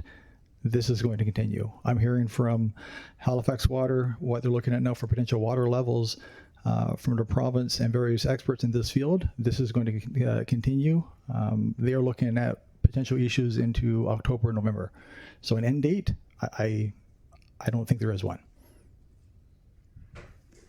Okay, I'm trying to keep up with the math. So how many locations are there currently? Mr. Mayor, there are 5 and with the potential of another 4. So 9 times 4 is 54,000 a week ongoing. 10, just say 10 months for round math, we're well over $500,000. Okay, so Councillor Dooley-Gammon, if you would consider that, I think that might be information folks would find useful. And I see you're on the board coming up in a moment, and maybe you'll respond to it then. For now, we'll go to Councillor Steele, please. Thank you, Mayor. If we're going to be requesting a small staff report, I wouldn't mind a bit more information on why the voucher system was dismissed, because there are lots of places where you could perhaps use a voucher, and maybe you don't need to create. We don't need to have our own spaces created with our own people.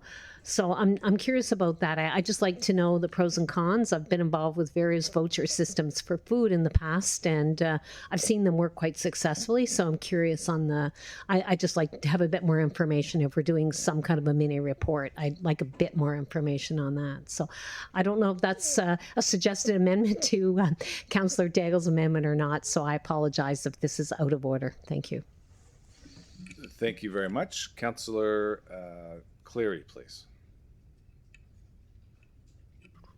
Thank you, Mr. Mayor. I wonder if the councillor would consider with the amendment making it a sup report and allowing this to go forward, and then that information could come back at, in 2, because our next council meeting is not for 2 weeks.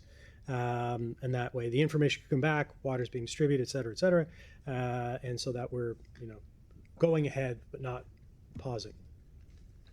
Just put that out there. Okay, thank you very much. And we'll go to Councillor Purdy, please.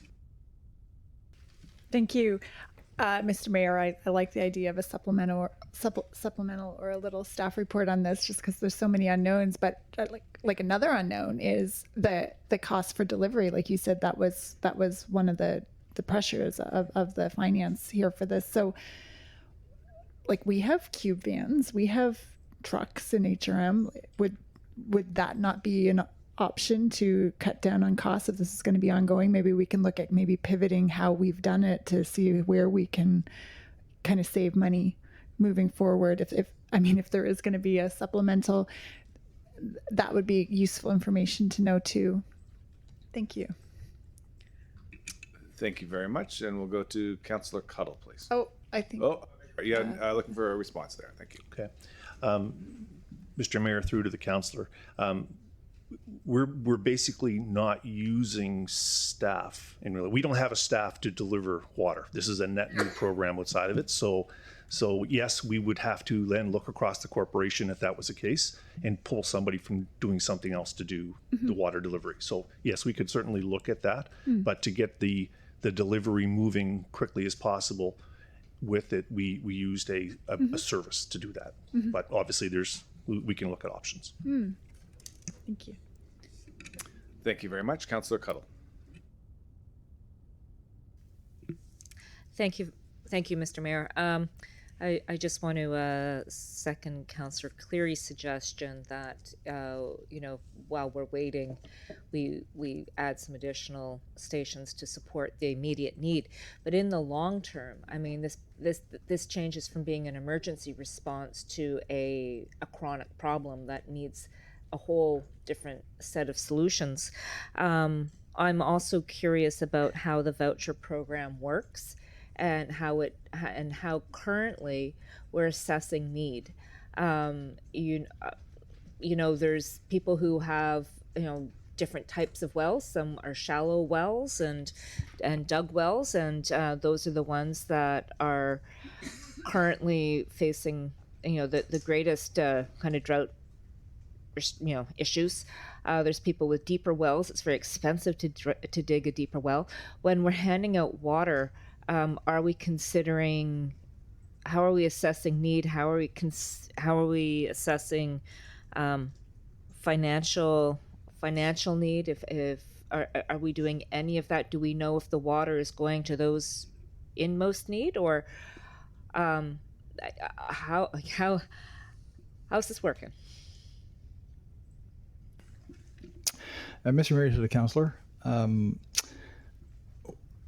we follow the process through access and privacy, what information we can and can't ask for. We don't even ask for names. We just ask your address and how many people live there. We do not get into financials. It's an honor system that you're coming to get water because you need it.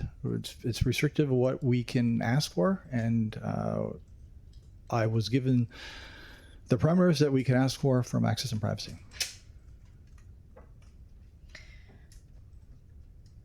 Okay, so I mean, this does raise concerns. I mean, I know that there's people out there that, don't. I'm on a well. So far, my well's okay. I know I have a deep well. I'm not.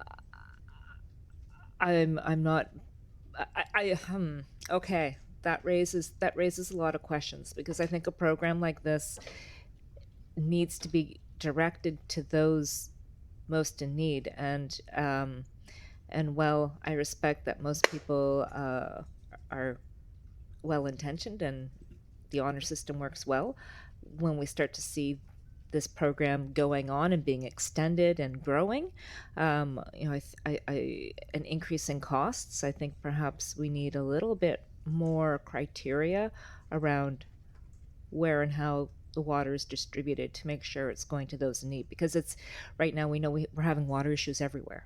So it's okay. I'm just going to leave that question there. Thank you. Councillor Deagle-Gammon, you're up. Would you like to go now, or?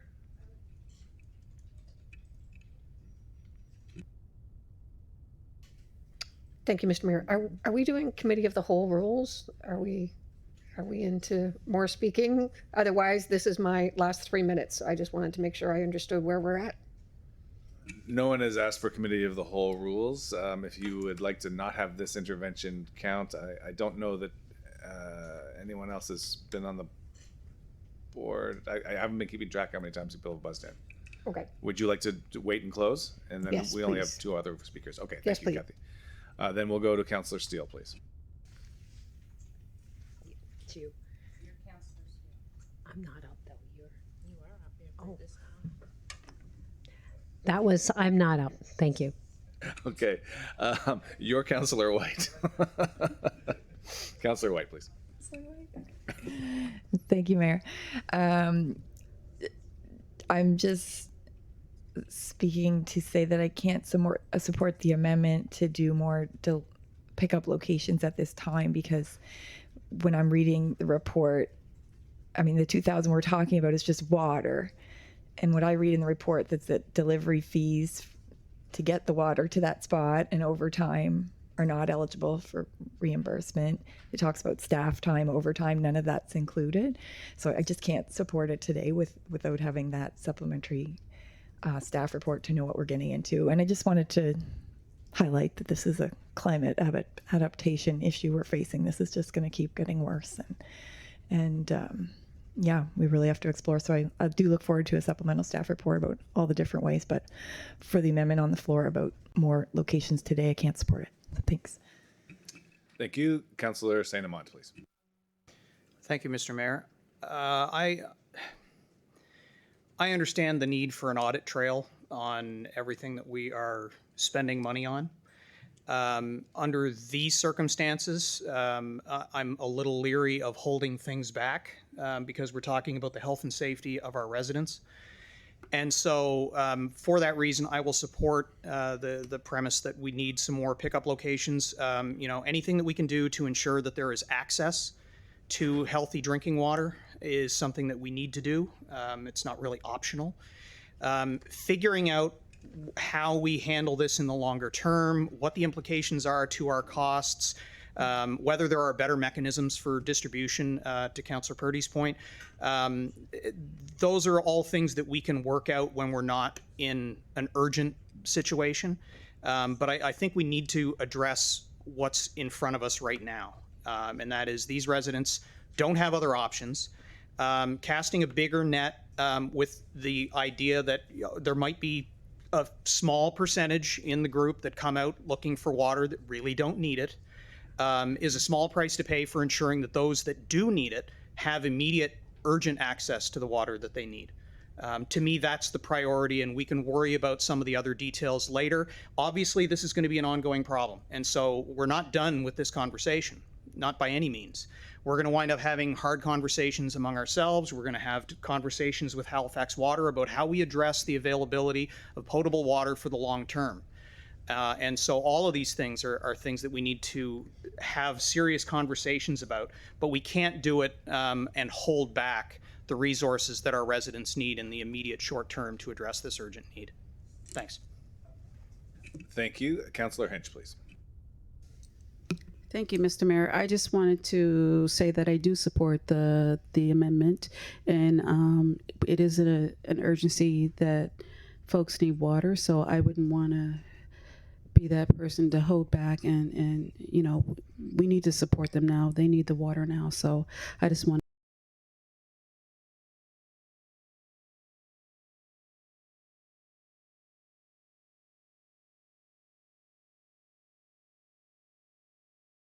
really good and robust conversation about this. School started. I'm worried about the kids, that there's no water and you're trying to figure out who's taking a shower today, and dishes are piling up in the sink because you're not going to do the dishes, right? Because you need to make sure that somebody's got a shower, so that, or even drinking water, like not even a shower, because this is not about money for showers or anything like that. But we've got a big problem. And when you say about like calling 311 to track it, well, a lot of my residents call 311, and 311 has said wells is a provincial issue. It's not a municipal issue. So I'm not even sure if that gets tracked or not. So I do believe it's an emergency, you know, at this moment in time. I also do agree that we have a longer term problem to solve. Yes, we have to figure out what are we doing, you know, and it is working with the province, right? It is absolutely working with the province to say, what are we going to do to help support it? So if asking for a staff report and that could come back in 2 weeks, I'm actually not sure what the staff report is going to do, except to tell us here's how much money it's going to cost, and we kind of already know that. I understand if we wanted a staff report about what is a long-term solution around the drought and the fact that in HRM, those individuals that are not on a water service boundary are in trouble. And it is, as Councillor White said, it is a climate emergency situation. And so that's a bigger issue and it's a longer issue. But in front of us right now, if within 25 kilometers somebody can go and get the water, then it's not increasing the cost of the water. It might be increasing the cost of the delivery, but not necessarily the cost of the water that's going to be supplied, because people can, if you're within 25 kilometers, you're going to drive there and get it. So I think that when you're thinking about the financial piece of this, be very clear about what it is, right? People already can go to those centers if we're within 25 kilometers. So I think that part is off the table. If you're talking about setting up distribution centers, that is 2 days a week right now. So I'm happy if somebody else wants to make another amendment that asks for a staff report on what is a long-term plan, but I would like to see the amendment stand as it is, and reduce the driving time to the distribution center. Thank you. Thank you, Councillor Deagle-Gammon, and we're still on the amendment. And Councillor Purdy, please. Thank you, Mr. Mayor. So I would like to request that either a staff report or a supplemental. Can you request a supplemental if you vote on the motion today? Can a supplemental still come from it in 2 weeks? or is it a separate motion at that I think point? it's. I think what we would do is we would vote on Councillor Deagle-Gammon's amendment, and then you would table as debate continues. You would suggest another amendment, Oh, I see. Amendment first, and then go back to the main motion. Gotcha. Thank you. and then amend the main motion. Yeah. So I don't see any other names on the. Yeah, I mean, I'll acknowledge this puts some of us in a bit of a jam. I support the intention of Councillor Deagle-Gammon's amendment, but I also am very uncomfortable making decisions with financial decisions without financial data in front of me. And I'm going, if I support the amendment, it's because of Councillor Purdy's amendment is following it that will have that data. It feels risky to me. I'm not sure I can support the amendment without the guarantee of the staff report within the amendment. But perhaps Councillor Purdy's amendment would include some of the elements of Councillor Deagle-Gammon's. So, clear as mud. One moment, the CAO is going to weigh in. Just waiting to see the motion, but with the staff motion, yeah. With the staff motion, we're capped at 200,000 in any event. So we'll, in all likelihood, based on the numbers we've heard, we'll have to come back and seek council's approval for a lift on the amount of money available. So it's my understanding that when we add the additional centers, we're still working under the $200,000 cap. We will hit that cap sooner as a result of this decision and come back to council in any event with a request to add more money. So that gets us out the door today. Okay, thank you very much. Then if I could try to put a ring around this, then that brings some surety on Council Deagle-Gammon's motion, some facts that we are looking for. That for me, that makes me able to support her amendment. It still leaves the question of a staff report that may come back anyway, but I'll leave that up to you, Councillor Purdy, to decide what you'd like to do. And you have the floor. Yeah, thank you. So thank you, Acting CAO. That's great news. So it's coming back anyway. So with this discussion, then all of our concerns perhaps could be included in that report for more money, because I think that's coming. I'm wondering, with the extra locations on the floor right now for the amendment at 2 a week, could we do 1 a week? That way cut the financial implications, instead of offering 2 pick up extra locations a week per. No, you need the 2. Yeah. Okay. I'm just gonna leave it. It was just an idea. Thank you. Okay, all right. Microphone is off. I think I heard the question called on the amendment.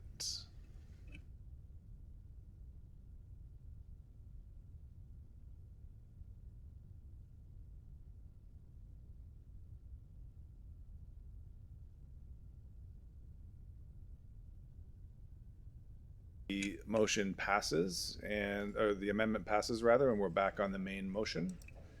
And we are with Councillor Gillis, please. Oh, I'm back. Thank you, Mr. Mayor. I'm happy to support this main motion on our agenda today. As I stated previously, I have a large amount of residents in my district that do not have access to the municipal water supply. Normally, I look at things through a fiscal lens, but I mean, we're talking about drinking water here. This is not a want, this is a need. But I do have financial questions. Why is the supplemental funding for this coming from our reserve instead of Halifax Water? That's number 1. Can we write a letter to the Minister, Hallman, requesting the top-up of funding? And 3, is it possible to incorporate the use of 20-liter refillable bottles into this program to limit the impact of the carbon footprint on the environment and reduce cost?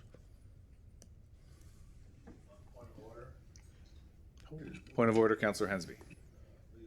Minister Kim Maslin's Minister of Emergency Measures and be under her department, not environment. Okay, apologies. Thank you for that. Deputy Chief. Mr. Mayor to the Councillor, the last question on the size of the water containers, we've issued 500 ml bottles. We received complaints about those and positive feedback. We received information on the 4-liter jugs. They're too heavy and positive feedback. It's Yeah. Okay. Just thought. And Mr. Mayor to the Councillor, what was the other question regarding the supplemental funding? Is it coming out of our reserve because it's in our purview? I feel like should be kind of back to Halifax Water, but. Thank you, Jerry Blackwood, CFO. So the areas that we're supplying water, typically they're outside of the Halifax Water Service boundary with respect to municipal water. We're using our reserve, which is our risk reserve that we have set up for emergency situations. So the costs that are being incurred would be like any other sort of emergency we have, whether it's a hurricane, snow event. We track the cost through a work order.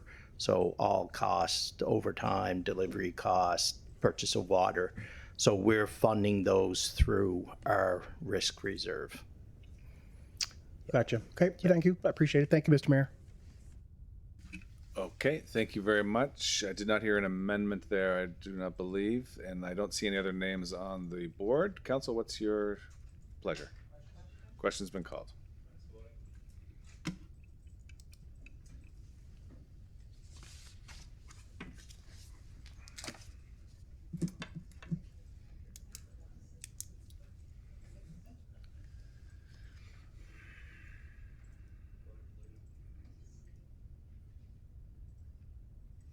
The motion carries.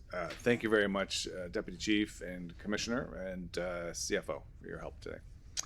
This takes us to 1514, nomination to Nova Scotia Federation of Municipalities Board. And there is a motion. This is an appointment to NSFM. And I wonder if anyone would like to put the motion on the floor, please. Councillor Deagle Gammon. I can put the motion on the floor, Mr. Mayor.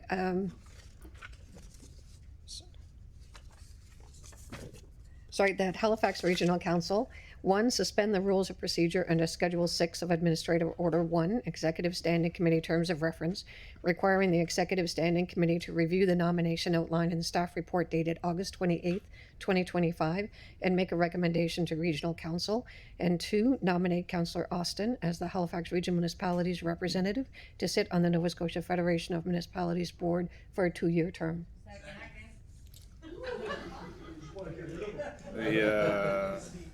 The fan club weighs in. I think that was Councillor Cuddle there on the second.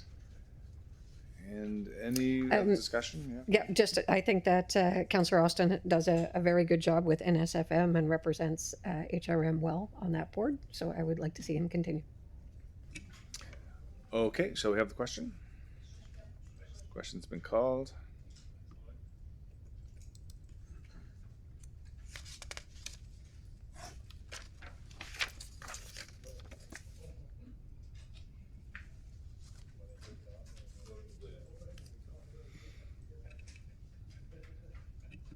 And the motion carries. Congratulations, Councillor Austin.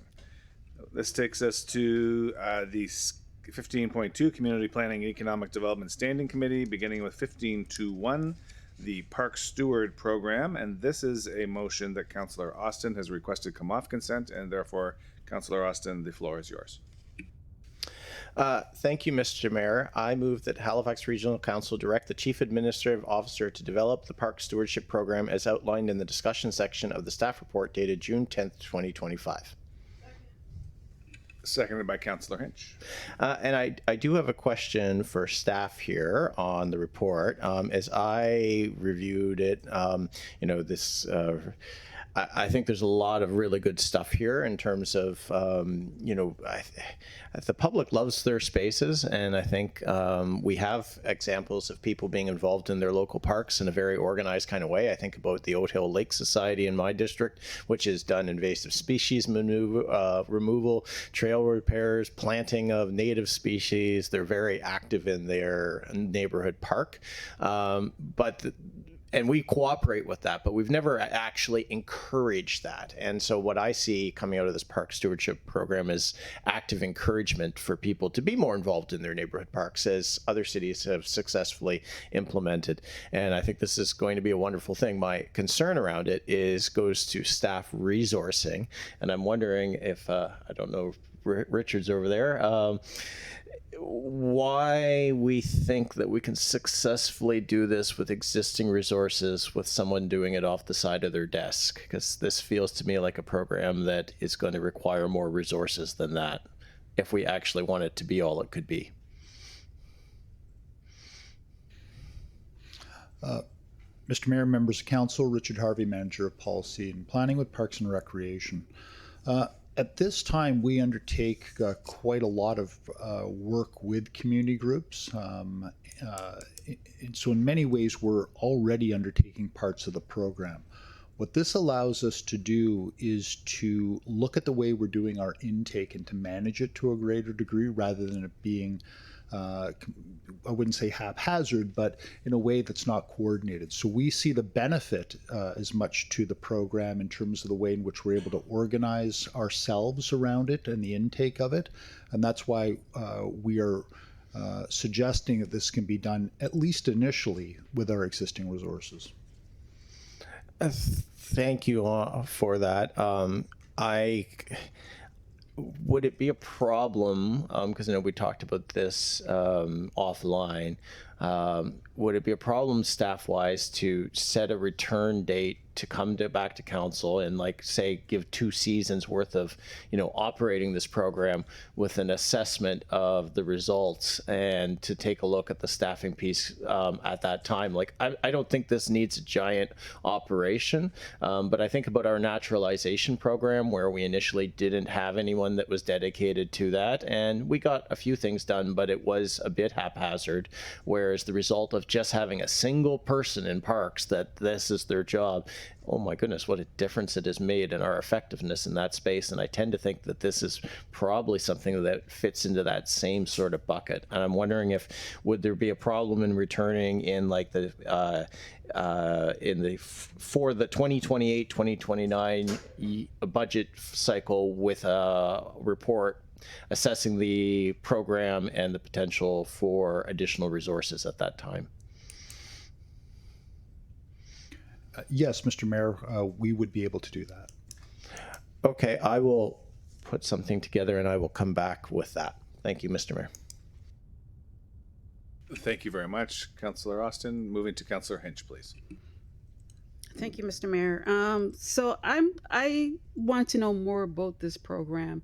I know a few residents have reached out to me asking if there could be more than one group in this program, say for Halifax, the Needham Park, for an example, one for cleanup and one for invasive species of sorts.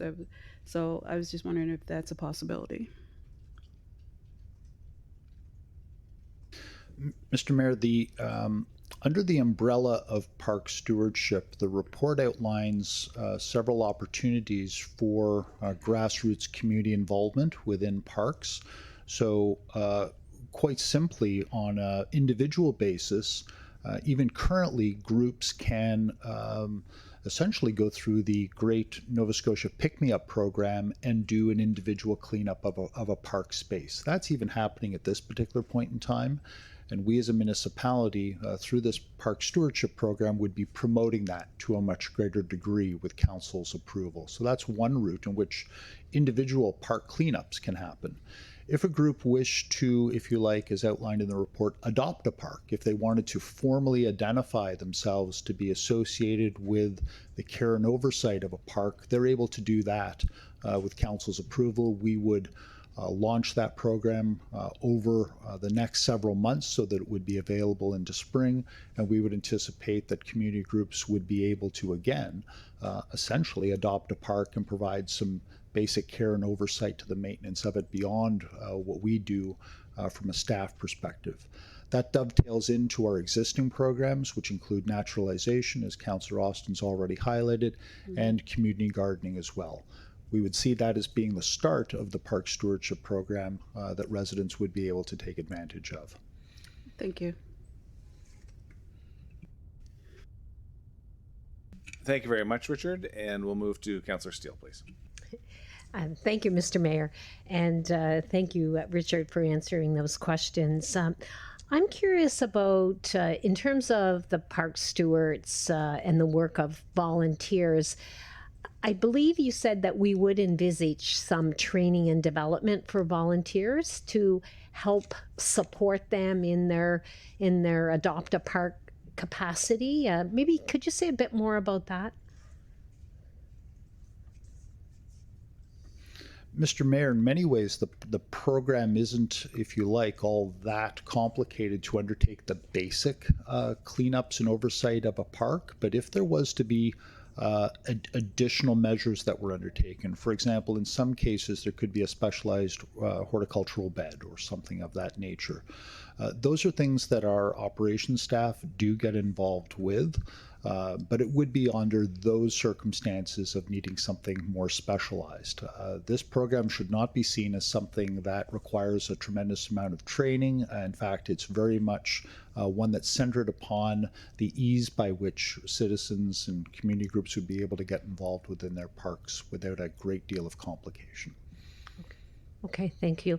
And finally, I know that some of the feedback I've heard from residents is around signage for parks and recognition that particular areas are HRM parks or HRM managed or community group managed. I believe the report suggests that we would be looking at some additional signage to facilitate communication that a Friends of group is doing work or HRM owns the facility. Maybe you can say something about that sort of recognition piece, and that could also lead to more engagement from other groups, seeing that, oh, I see this is happening with Point Pleasant Park, perhaps we can do it with another park, for example.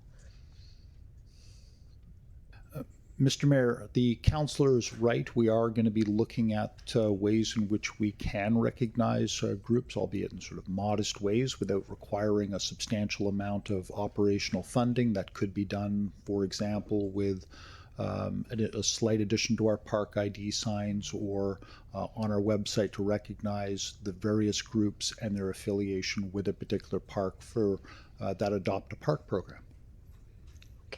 Okay, thank you. Councillor Austin, please. Thank you, Mr. Mayor. So I'd like to propose an amendment. I move to amend the motion to direct the CO to return to council with a staff report assessing the results of the park stewardship program prior to the 2028-2029 budget cycle. The report should assess the need for dedicated staff support. Seconded by Councillor Hinch. And seeing no other... Councillor, you would carry on, yeah. I was just going to say that the intent here is that gives us 2 years of operating the program to see what the successes, what the pitfalls are, and a set time to return to see if we need to put more into it. Okay, thank you. Colleagues, any discussion on the amendment? Not seeing any. What's your pleasure? Question's been called.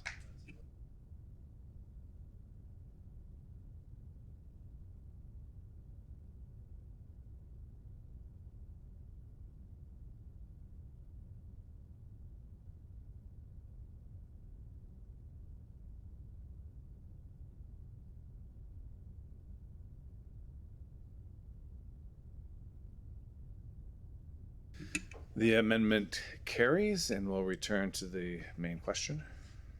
And any discussion on the main motion, colleagues? Not seeing any. Shall we have the question? Questions called.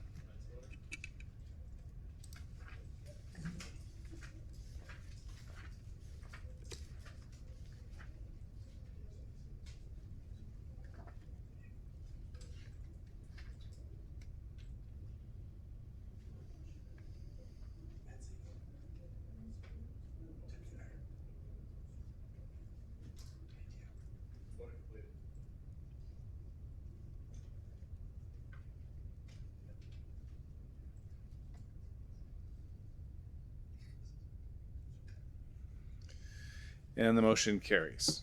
Very good.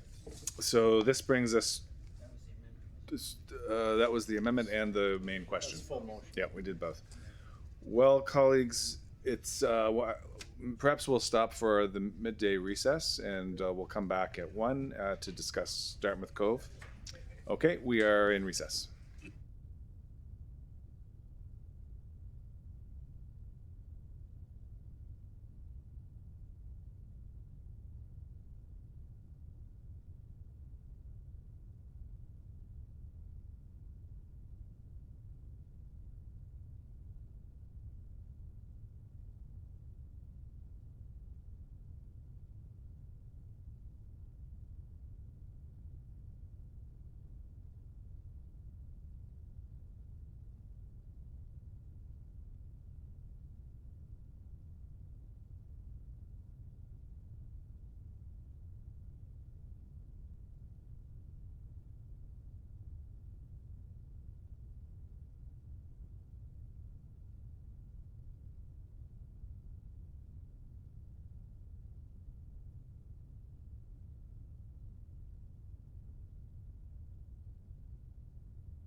Okay, thank you, colleagues. We'll come back to order.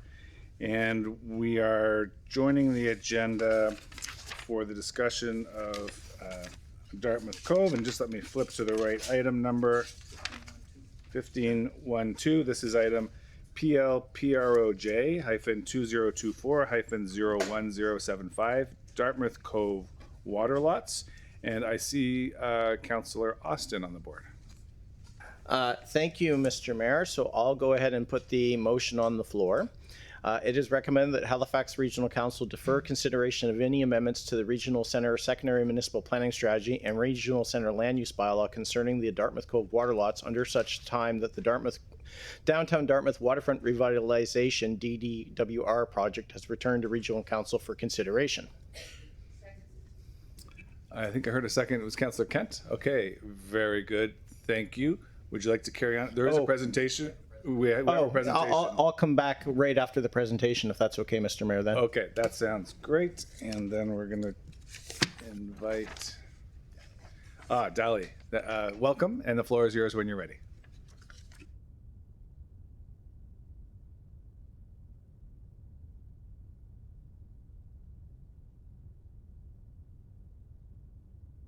So good afternoon, Mr. Mayor and members of Regional Council. My name is Dali Saleh. I'm a senior planner with the Planned Growth and Strategic Projects team. And this presentation is regarding the water or the Dartmouth Cove water lots. And we are at the first hearing or first reading stage of the process. As you're aware, issues related to the infilling and development of water lots along Dartmouth Cove have been a subject of continued interest by council and the public. And just concerning this complex nature of this project, this presentation will shed some light on the planning process, consideration, and also staff recommendation. So from a context perspective, there are 9 water lots in total that in area they're around 4.5 hectares. They're regulated by the Regional Center Plan and the Land Use Bylaw. For the most part, the water lots are undesignated and unzoned. By default, they would take on the abutting land. So the PCF, FGN, Future Growth Node, and downtown designations. And there are some of the properties are zoned PCF, so Park and Community Facility, DD2 or CDD2, Comprehensive Development District, and the Downtown Dartmouth Zone.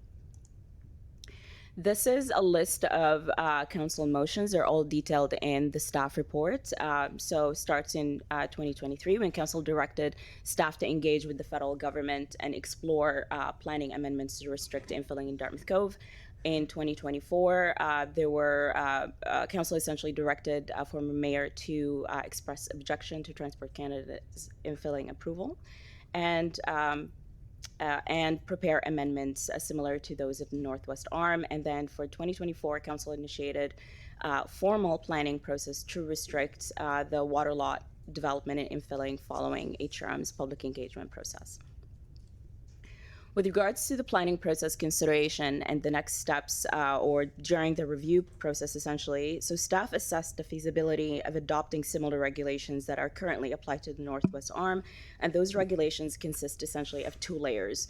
And those layer number 1 would be restricting the post-infilling uses and building, essentially building height limits. And layer number 2 would be requiring a municipal development permit to infill after receiving the approval from the federal government. So staff determined that such an approach is not recommended at this time, and we will dive into that into the next couple of slides. Staff actively engaged with the federal government, federal staff, DFO, and Transport Canada to seek clarity on the federal position. And also, we did engage with the provincial, with the planning or provincial director of planning to seek clarity on the, essentially the Department of Municipal Affairs position. We've consulted with the landowners, as in the water lot owners, and also residents through information sharing, seeking feedback through the HRM website, and also letters that were mailed to 1,700 property owners and residents. So a summary of the public comments are available in attachment C of the staff report. And through that, we've also considered related municipal projects in the Dartmouth Cove area, and that's including the Downtown Dartmouth Waterfront Revitalization Project, so DWR project. So, with regards to the federal government and provincial government responses, as you're aware, jurisdiction over water lot infilling within the harbor, specifically National Harbor, rests within the federal government. And that's through Transport Canada and DFO, which is Department of Fisheries and Oceans. So, amendments prohibiting most infilling activities in the water lots require federal support. So, in June of 2024, at Council's request, former Mayor Savage sent 2 letters to the Federal Minister of Transport and the Federal Minister of Fisheries expressing HRM's objections to infilling Dartmouth Cove without municipal consultation, and the municipality did not receive a written support or written communication to support moving forward. In April of 2024, at Council's request, the CAO has sent a letter to the Minister of Municipal Affairs and Housing seeking clarification on the department's position with regards to Dartmouth Cove, and the response did not indicate whether the Provincial Director of Planning or the Minister would support provincial or potential amendments to restrict infilling. So given the position and the absence of federal and provincial support, staff have looked at the ongoing work with the DWR, so the Downtown Dartmouth Waterfront Revitalization Project. With regards to community engagement, as I mentioned, the leveling of engagement was consultation, information sharing. We've sent out letters to 1,700 landowners and residents. 326 residents responded. Some expressed support for restricting water lot development and infilling, and there were some opposed as well. 3 landowners representing 6 out of the 9 lots submitted some letters, and those are all included in as attachments in the staff report. So some of the general comments that were provided, supporters raised concerns relating to environmental issues, culture, climate impacts, and access. Opponents emphasized the importance of economic growth, housing, property rights, and improved mobility. With regards to the DWR project, it is a project that was endorsed by Regional Council in March 2025 with the goal of comprehensively improving access, connectivity, cultural activity, and development potential along the Dartmouth waterfront. So the intent of the project is essentially to develop a conceptual development plan, including all potential development opportunities, open space, emergency access improvements to the waterfront. The main issue right now with development within the waterfront is the CN rail, which runs parallel to the waterfront. So essentially it limits the development opportunities along the waterfront. So in pursuit of maintaining or of essentially bringing those objectives forward, the project may also, through the study, and it is an ongoing project, it may look at potentially strategic infill opportunities, but all of that would be before council in the next phase of the project. So as I mentioned, the project is undergoing. It's expected to be completed by the end of 2026. Phase 1 of engagement was complete in the spring of 2025. So we included, and this included 70 or 19 property owners and interest group interviews, 2 community workshops with over 200 participants combined, and also around 691 responses to an online survey. So as a result, staff recommended the best approach at this time is to defer consideration of amendments to the DWR project. Wanted to show this map that shows the boundary of the DWR study area, which is along the waterfront. The area that is bounded by red includes essentially it's the 9 properties within the Dartmouth Cove. So essentially those properties are part of the study area. With regards to, for the DWR project, it's important to keep in mind that there are some partners and interest groups, and I should also mention that the project lead for the DWR project is present if you have any specific questions relating to the details of the community engagement that was held, and it was quite a successful engagement. So some of the key partners and interest that we want to align within the project, so there's Halifax Port Authority, Alderney Landing, Ferry Terminal, and Kings Wharf, Discover Halifax, and the Downtown Dartmouth Business Commission. The interests are tied to the Ferry Terminal Park, emergency access, and also Dartmouth Cove, and all of those would be studied as part of the DWR project. So staff will continue to engage with our key partners and explore those interests. And overall, the project is an opportunity to support those key partners. So with regards to moving forward, and there are some details in the staff report as well. So it's with regards to relationship building and collaboration are definitely important components when dealing with issues that are tied to multi-jurisdictional impacts, so such as water lot infilling. So proactive and transparent communication will definitely further strengthen the intergovernmental relationships. So at the federal level, there is an opportunity to strengthen and continue dialogue with DFO and Transport Canada to advocate for expanding the conditional authority under the Canadian Navigable Waters Act to Dartmouth Cove and also in other areas of the Halifax Harbor.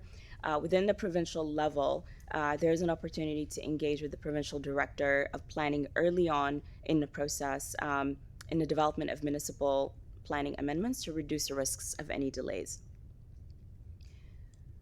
So it's recommended that Halifax Regional Council defer consideration of any amendments to the Regional Center Secondary Municipal Planning Strategy and Regional Center Land Use Bylaw concerning the Dartmouth Cove water lots until such time that the Downtown Dartmouth Waterfront Revitalization Project, DWR, has returned to Regional Council for consideration. Thank you. Thank you very much for the presentation, Dali, and we'll return the floor to Councillor Austin. Thank you, Mr. Mayor, and thank you, staff, for the presentation on this. This has certainly been an ongoing hot potato in my community, to say the least. There's a lot of community interest in this space and what happens on it.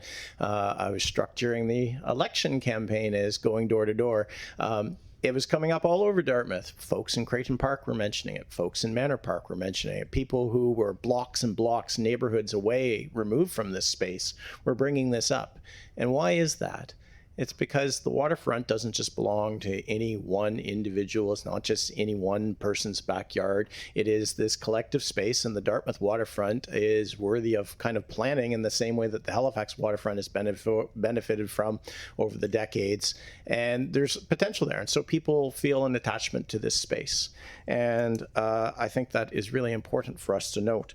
I do understand, from a staff level, how we got to this recommendation. There was a different sort of thing with the Northwest Arm.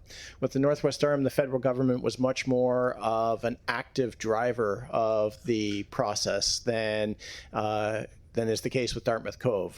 Dartmouth Cove, we've had, I think, 2 letters from the transport minister indicating a willingness to explore regulation with us, but it certainly hasn't been the active sort of federal presence that we had with the Northwest Arm. This is where I depart from the staff feeling, though. What do you do with that information, right? If we defer this and wait for the Downtown Dartmouth Waterfront Plan, which is scheduled for the end of 2026, but it wouldn't be the first time if something of that nature and that scale ends up being later than 2026, and we end up with that sometime in 2027. What our risk is in the meantime is any property owner out there could infill their lots on their own accord. And then rather than our plan setting the goals and the vision for the waterfront, our plan is then responding to what has already happened. And the actions of individual property owners infilling is driving our waterfront plan rather than what should happen, which is we should identify where we want development, where we want parks and open space. We should identify what we want out of our waterfront and then have our plans fit that. And so if we defer this, I think there's a great risk that our planning will be led not by community vision, not by all of us. It'll be led just by these individual actions of different property owners. And so I think we do need to regulate this now. And get that waterfront plan done and figure out, well, what do we want for the Dartmouth waterfront? What is its long-term vision? What's the long-term vision for that whole space from the McDonald Bridge down to Woodside Ferry? And what's the vision for Dartmouth Cove? And that is worth protecting in the here and now. So I appreciate where staff have come from, but I can't accept the staff recommendation to let's just wait. I have circulated amongst all of you. I've been working with staff as to what an alternative would look like. And what I'm proposing to do is move a deferral of this till 2 weeks. So it'll come back in 2 weeks' time at our next council meeting with a different set of amendments than what is currently proposed in there as an alternative, because Dartmouth Cove needs the full Northwest Arm treatment. It does need the requirement to get a development permit from the municipality. It does need that water access piece, and it's what we have in front of us is our water access piece and alone. And staff, they simply need some more time to draft that, to draft the appropriate amendments. So what I intend to do is I'll come back on for my second go around, and I will move a deferral, and I hope you will support that. And the deferral will come back with the potential amendments that will properly protect Dartmouth Cove. So that's where I intend to go today, colleagues, and I will come back around to move that deferral. Thank you. Thank you. So you're not moving it just yet, so you're not looking for a seconder, but I do. Sure, okay. Councillor Kent, please. Yes, thank you, Mr. Mayor. I'm on the side with Councillor Austin for a number of reasons, but I'm going to start with the one I traditionally have, is that around the respect for the local area councillor. I have residents now in the new district form of the District 3 that certainly have a vested interest in it, and I can attest to the conversations that were had last night at a meeting with the residents of interest for that area. The second part of this is that, we have a large harbor, and we have a beautiful harbor. When Councillor Hensby and I were here at the table when we first started the regional plan, the harbor was the consistent returning piece that got sidelined somewhere along the line. There was supposed to be a full-on harbor plan, and that never really happened. Now, the good news is much of the Halifax side has worked out well. It's a beautiful waterfront. It's lots of access to the public space that people need and want and look forward to, and lots of residential. There's lots of businesses. There's a really nice consistent theme over on that side, and then the industrial piece, right? And we have a harbor of that nature. But what we haven't done in this case, in this Dartmouth Cove conversation, I think, was at the table when I was on the Downtown Dartmouth Business Commission. It was raised then about the future of Dartmouth Cove. And it just seems to me like it's a shame that it's been ongoing for so long. I can envision the protections that are needed, but also, conversations through this waterfront plan that could be a win for everyone. What that looks like, I'm not 100% sure. I really think it's well overdue to get this settled. And I can agree with Councillor Austin that a deferral at this moment is just, it's not going to, a deferral as what's positioned here today in this recommendation. So just to clarify with Councillor Austin that he'd be looking for will this be a vote against this one, and then his would just override it if there is a deferral amendment? Maybe our solicitor can answer that. Motion to defer, it would mean that the decision on the main motion on the floor would be put off until happening of a certain event that the councillor can explain when it comes around. All right, so just so everyone is aware that that's how that would work. So I think we have to err on the side of protection in this particular case. Much of my district is on the waterfront of the harbor and on the ocean, and it's no surprise to anyone that protection of access to our natural bodies of water are on the minds of everyone. And it's a shame that we haven't had the kind of dedication to the Cove from our federal and provincial counterparts. But I think a measurable step towards something that protects it is not only good for the Cove, but it's a big signal to our counterparts that, you know, we're prepared to move, and maybe that'll bring them out of the bushes and say maybe they'll take a stand. At least then, if stand, then we will know what their position is. The unknown is worse than sometimes than knowing. So I'll be supporting Councillor Austin, not only for being such a big champion of this particular area, but for the residents that I serve, and in the best interest of the Dartmouth piece of the waterfront that needs to be done well and done right. Thank you. Thank you very much, and we'll go to the Deputy Mayor, please. Thank you, Mr. Mayor. You know, I have lots of questions. Actually, most of my questions are related to a bylaws, but that's not really what's on the table today directly. And there's a lot of first-term councillors here that may, even though it's in the report, may not truly have a deep understanding of the history, what has brought us today. So I'm going to ask some questions to hopefully help give that history to some of my colleagues here. So, you know, it was mentioned by Councillor Austin in the Northwest Arm. So I wonder if staff could talk about, just briefly at a very high level, you know, what was happening at the Northwest Arm, what was decided. Could there have been, at the same time, the same kind of discussion at the same time the Northwest Arm? I think that information is really important for some of my colleagues. When we last discussed this at council, though, my understanding, direction was given at that time to staff to create a bylaw, wasn't it? And so if you could confirm what that direction, I know you had your earlier slide up there, but that was my interpretation, that when staff go away, create a bylaw, and we'll debate that bylaw. But yet that's not what's being proposed today. So if you could give that that bit of history, that would be great too. I'm really, you know, you talked about the different levels, orders of government that we've communicated with, and you know, I'm interested to try to understand, and again, for my first-term colleagues, you know, what has been the latest response from the province? What is the latest response from the feds on this? I don't think that's clear.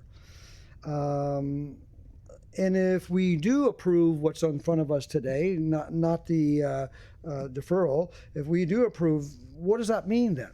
If we approve what's in front of us today, does that leave an opportunity for the infill to take place? Or is there other pieces that have to be addressed before infill can take place beyond what's happening here at council? Again, I think that's important information to be clear on. In the last item, this may be directed over here at the big table, the big chairs, you know, is there, you know, if the answer comes back and says, you know, if we wait and approve what's on the floor today, does that allow the infill to take place? So if that is a yes, is there something we can do to pause that until the downtown Dartmouth plan is in place?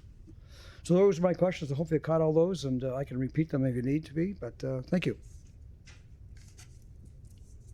Through Mr. Mayor to the council, I'll probably go through the questions and then ask you to repeat it if that's okay.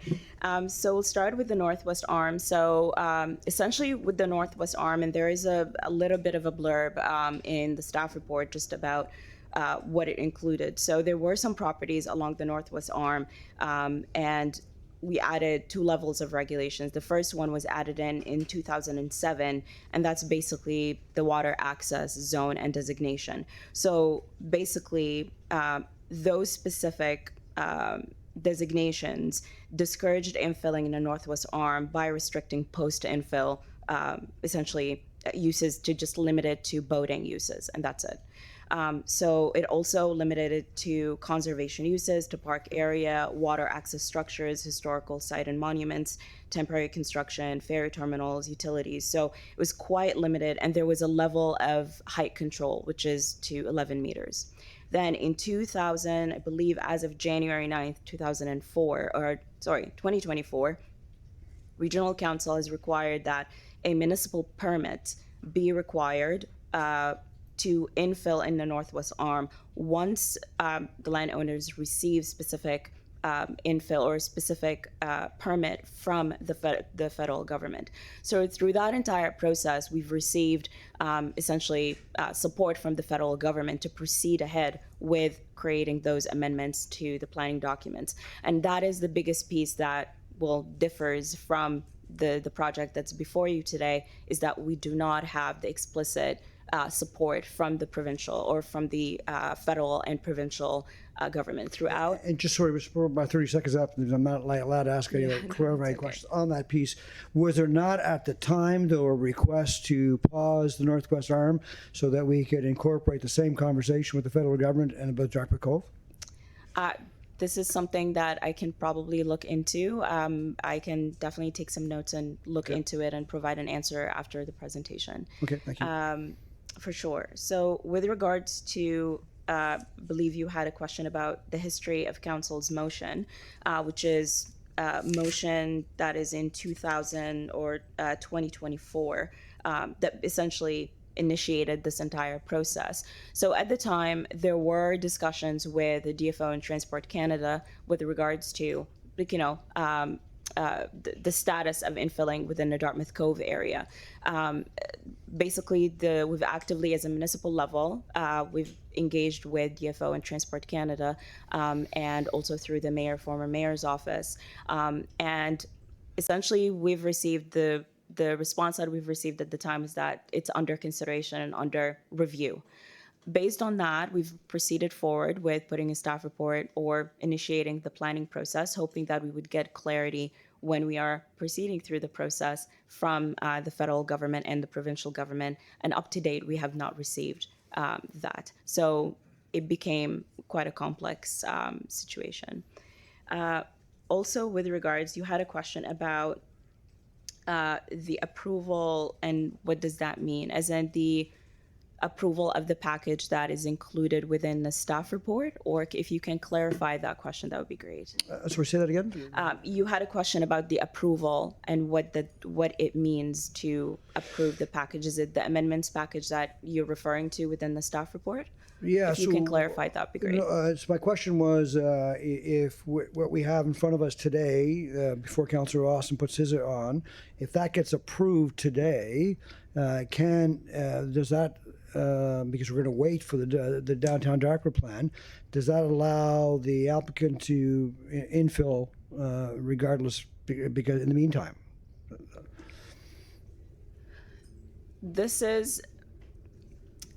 There has to be direction from, there has to be permission from the federal government to proceed forward. So until they get that permission? That's correct. Okay, that's good. That answers that question. Thank you. No worries. Maybe I can add to that.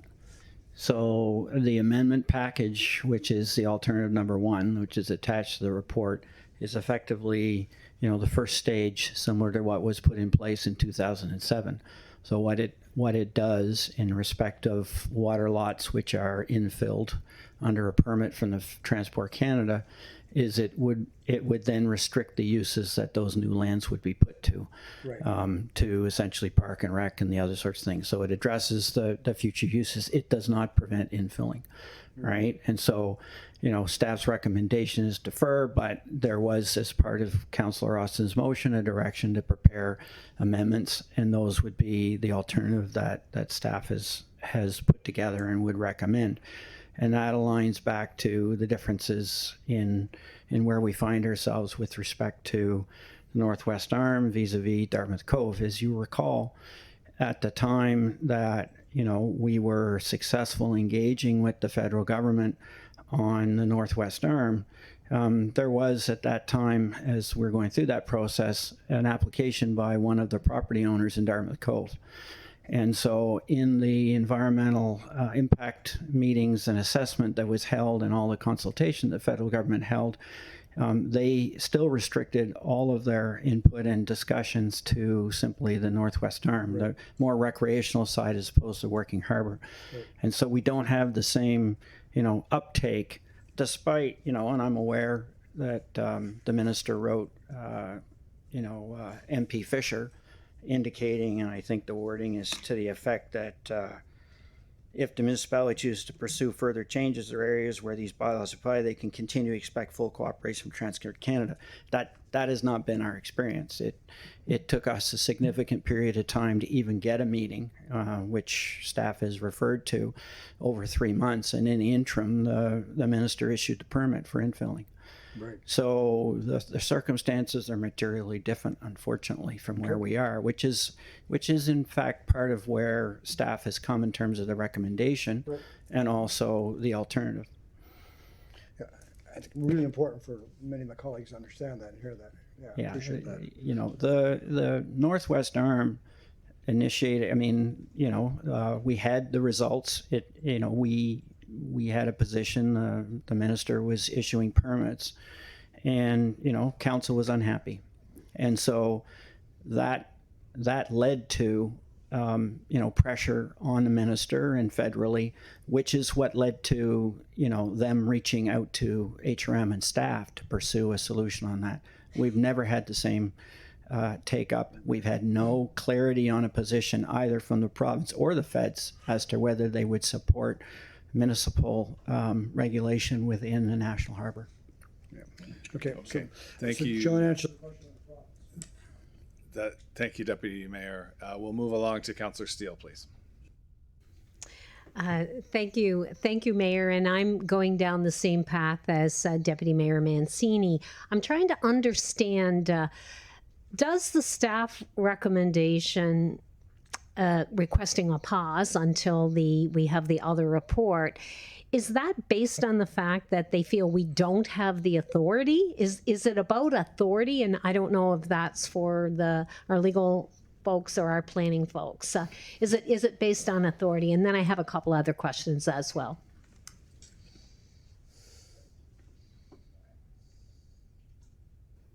I think it's going to be a combination of both planning and legal, but that is part of it. But also, I think a bigger component, and is basically the intent of the DWR project, is to look at the area comprehensively. And through that, there is a study that is undergoing right now. There is a specific budget that council had allocated to that specific study. And so there are going to be recommendations relating to, like, you know, strategic infilling. So there is going to be definitely more information provided tied to that. And as part of that, there's going to be, hopefully, a lot of dialogue with the federal government and other levels of government relating to the infilling component. So, but any specifics relating to that project, I could definitely ask the lead, Eric Lindsay, to answer those questions relating to timeline and the phases of the project, the budget, etc. So, yeah. John, do you have anything else to add?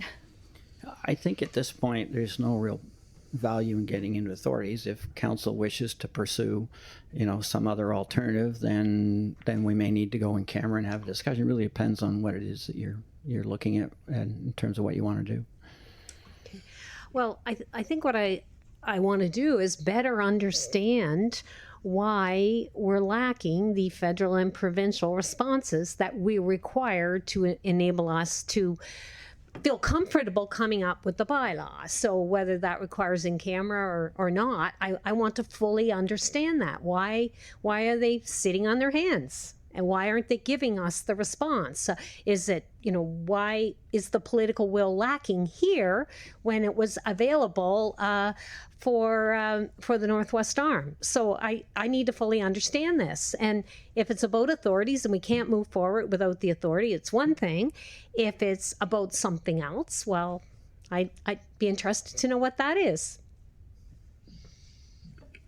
So those are two different questions, frankly, Councillor. You know, we have no indication from Transport Canada or the federal government generally as to the rationale for their lack of engagement or response on this and where they sit on it. That's not for lack of trying. Staff has attempted the best we can to, you know, get to that point where we recognize that in a national harbor, you know, we would expect some indication as their position. I can't tell you what's in their mind or in the minister's mind on that and all the rest of it, but they have a very narrow approach in terms of the views that they look at are navigation based and impacts on navigation. The broader view constitutionally is the question of control over operations generally and activities within a national harbor. My understanding was there was less of a concern in the Northwest Arm than there might be otherwise, but that's pure speculation. I have no idea, right? In terms of authorities, that is, a matter where we've provided advice to council in the past, and we can have that conversation again if you wish in camera, either today or some date down the future. I'll look to the will of council for that. Thank you. Thank you very much. Councillor Hensby, please. Well, Mr. Mayor, I'm not sure if a deferral is going to delay anything or not, because I think that the staff recommendation is the right course to go. As Councillor Kent said earlier, it's been some time ago when we brought in the regional plan, we talked about having a harbor plan as a part of the aspect. I know Roger Wells, our staff person, was working on that before his retirement. But the issue is that the Northwest Arm and the rest of the harbor are two different bodies. If you look at the Northwest Arm, it's residential and recreational, whereas the rest of the harbor is commercial, institutional, and industrial uses. And so we have to have a working harbor. The persons along Hawthorne Street, they're separated by the waterfront by a railway track. That railway track serves the whole Dartmouth waterfront from any personal, recreational, or residential use, except for very few condominium buildings and stuff like that. They're built on the other side of the laneway, but of the railway. But the move forward is that I think we just have to stay in our lane, let the federal and provincial governments deal with this matter, because right now this site is being used for a depository for all the periodic slates that are coming out of the hospital build. Do you think the province is going to allow us to make a bylaw that's going to restrict the activities of any significant commercial or institutional development that will require the dumping of acid slates into salt water? They're not going to allow it. So if you ask me, we're just going to be wasting our time in regards to trying to put in bylaws. We'll never get approved by the minister. Never. So I don't want to give the province another salvo to shoot at us. Let's just leave it as it is. Let them do what they have to do, and let's get on with it. So when they do break the water level and become land attached to the project, then we can have the community planning on how the land can be utilized, but not beforehand. Thank you. Thank you very much. And I'm just going to, I see Councillor Rosson's on the board again. I'm just going to jump in first. I just have a question, Dali, for you around the water lots. It's my understanding that there are a small number of water lots in Dartmouth Cove, and any bylaw restricting infill would apply to that small number of water lots, and that perhaps all but one are already filled. Does that sound about right? And the one that's not filled is obviously, I think we can say owned by the proponent of the infilling. And so I guess it might be a legal question. Is this going to be interpreted as spot zoning or targeting, calling out a particular landowner, putting the municipality at risk, and that kind of thing? Do you have any thoughts on that? I think that's something we should go in camera if that's what we want to have a conversation around in terms of that. I could certainly share with council that issue has been, to my knowledge, raised by the property owner with a suggestion that they view this as the municipality's attempt to spot zone them, which comes with it with certain risks. Okay, thank you for that. I can't see anything. I haven't heard anything today that puts me off wanting to support the staff recommendation. So I'm afraid I'll have to vote against the deferral and in support of the staff recommendation, so that we can have the benefit of the broader Dartmouth Cove plan and the collective intentions for our harbor before we start making bylaws. We have to make sure we do those things in the right order. So I'm unable to support the deferral today. With that, I see Councillor Cuddle on the board, please. Thank you, Mr. Mayor. I primarily have a question. I just want to say it's been good conversation around the table. I think the context of this has been described well. My question is about what happens when the lot gets infilled and the land use, my understanding is that the land use that exists on the land extends onto the infill. Will that have any implications on the downtown Dartmouth waterfront revitalization plan if that land use gets extended? So through Mr. Mayor, if, for example, a specific zone or designation was applied, so the water access designation and zone, that there are specific land uses that are permitted through it, and they're quite restrictive. It's considered one of the restrictive zones there are. So through the DWR project, there could be an opportunity if council, for example, chooses to apply the water access designation and zone now, through the DWR project, they would be re-looked at and revisited. So there could be, and it is considered a risk, as in council would essentially, or staff would have to kind of revisit all the designations and zones, revisit the intent of the amendments that were approved at the time, and then essentially it could result in new amendments to the areas and redesignating and rezoning the area completely. So that's actually one of the risks that are identified in the staff report as well.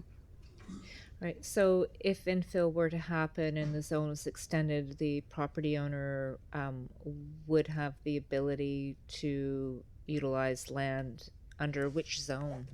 Under, you just sorry, I'm just trying to think, like the risk, if you could just tease out that risk a bit more in kind of a hypothetical. No, absolutely.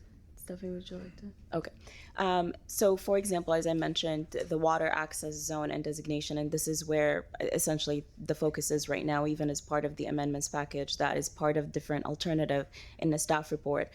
So because it's considered one of the essentially most restrictive zones, if infilling does occur, there are limitations to what could be built. But all of that would have to be revisited again as part of the DWR project. And Stephanie Saloom is one of the leads on the DWR project. So you can probably dive into that a bit more. Good afternoon, Mr. Mayor and members of council. My name is Stephanie Saloom, and I'm a principal planner with the Plan Growth team. I just wanted to provide some clarification on the lots that have infill potential. It's not just one lot. There are other publicly owned water lots as well that have infill potential in the Dartmouth Cove area, and all of those lots are subject to the Downtown Dartmouth Revitalization Project, and we are looking at the existing zoning that is in the area, but the amendments don't suggest any changes to the zoning in the for the land, the existing like waterfront infilled areas that are already there. So they would just, if the federal government were to approve infill, it would take on the abutting zoning. So when we look at like the PCF zone or the community facility zone, if those lands were infilled adjacent to it or abutting it, it would take on that zone. Yeah, okay, that was my understanding. Thank you. Thanks very much. Councillor Morse, please. Thank you, Mr. Mayor. Just a question for our solicitor. I believe one of the companies involved had in the last municipal election campaign. So if there's a member of council who received a donation, are they allowed to vote on this issue, or is it a conflict of interest? I'd have to know more about it, but generally speaking, we encourage participation in the election process, and it doesn't, prevent members of council from considering items, even though they may have received, things. I'd have to go back, but generally speaking, there's an encouragement of participation, including funding of electoral campaigns. So, but that's why there's openness on it, and it's posted, and everybody knows where it sits. I don't have the municipal conflict of code bit open in front of me, so it's up to individuals if they're aligned with the code of conduct or not. Councillor Hensby. On a point of privilege, Mr. Mayor, I've been in receipt of a contribution from one of the proponents of the development, but I don't perceive a conflict. They were working with other projects within my district that I was working with them on. Nothing to do with the Dartmouth Cove waterfront at all. So I don't perceive a conflict, but if council thinks otherwise, I'll take their suggestions. Thank you very much. I think you still have some time. You still have some time. Yeah. So the company I'm referring to is Atlantic Road Construction and Paving, which made donations to the mayor. No, the people involved. There was a maximum contribution of $3,000 from Brad Hickey and a maximum contribution from Tom Hickey of $3,000. They're involved in Atlantic Road construction, which is involved in this question. So. Okay, Councillor Hartling. Thank you very much, Mr. Mayor. I just want to circle back on a few things, and I think I am going to ask to go in camera after this because I still feel like I don't understand the history thoroughly enough. So you've said that you have not received support from the province or the feds regarding this. Have you received any communication that would suggest that they are opposed, or has it, because I'm looking at the timeline, and the last time somebody wrote a letter was a year ago. Has it been radio silence for a year? Is that the position that we are in? Essentially, that is correct. We've been communicating with or reaching out to DFO and Transport Canada, and so whether through the mayor's office or even within staff, and I can essentially refer to John if he wants to add more information relating to that. But we have not received a conclusive, a written communication as in we are in support of moving forward. No, we have not. Okay, because to Councillor Hensby's point, I don't want to put us in a position where we are in conflict with the province. But the truth of the matter is that if we were in conflict with the province, or if this was to, fall out of alignment with provincial goals, they have had a year. Is that right? A year to communicate that back to us. Am I understanding that correctly? That's correct. Okay. So we did receive a response back to the CO's letter of May 13th, 2024.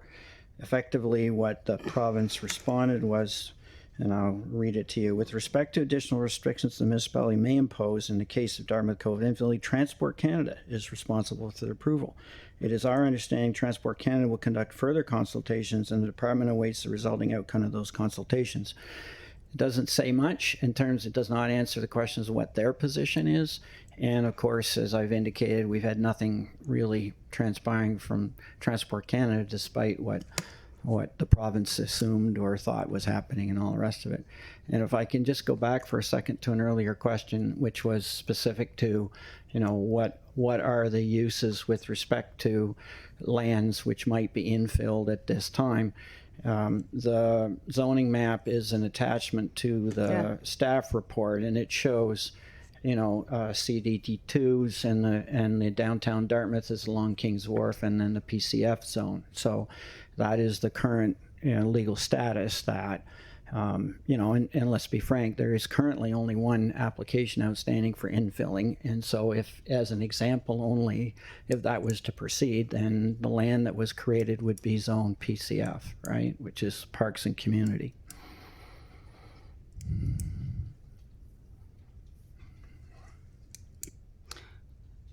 Okay, and I'm going to ask one other question, I think, before I go ahead.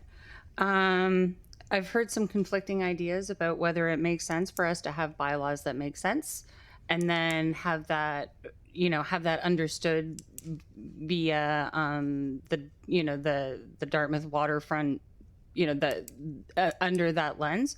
Or does it make sense for us to understand what the Dartmouth waterfront, vision will look like, and then we make bylaws to craft it after the fact? I struggle to understand what other place in Nova Scotia where we don't have bylaws already in place, where we go ahead and create a vision and we execute that vision. So I'm wondering if you can help me understand why you feel like it's problematic in this case.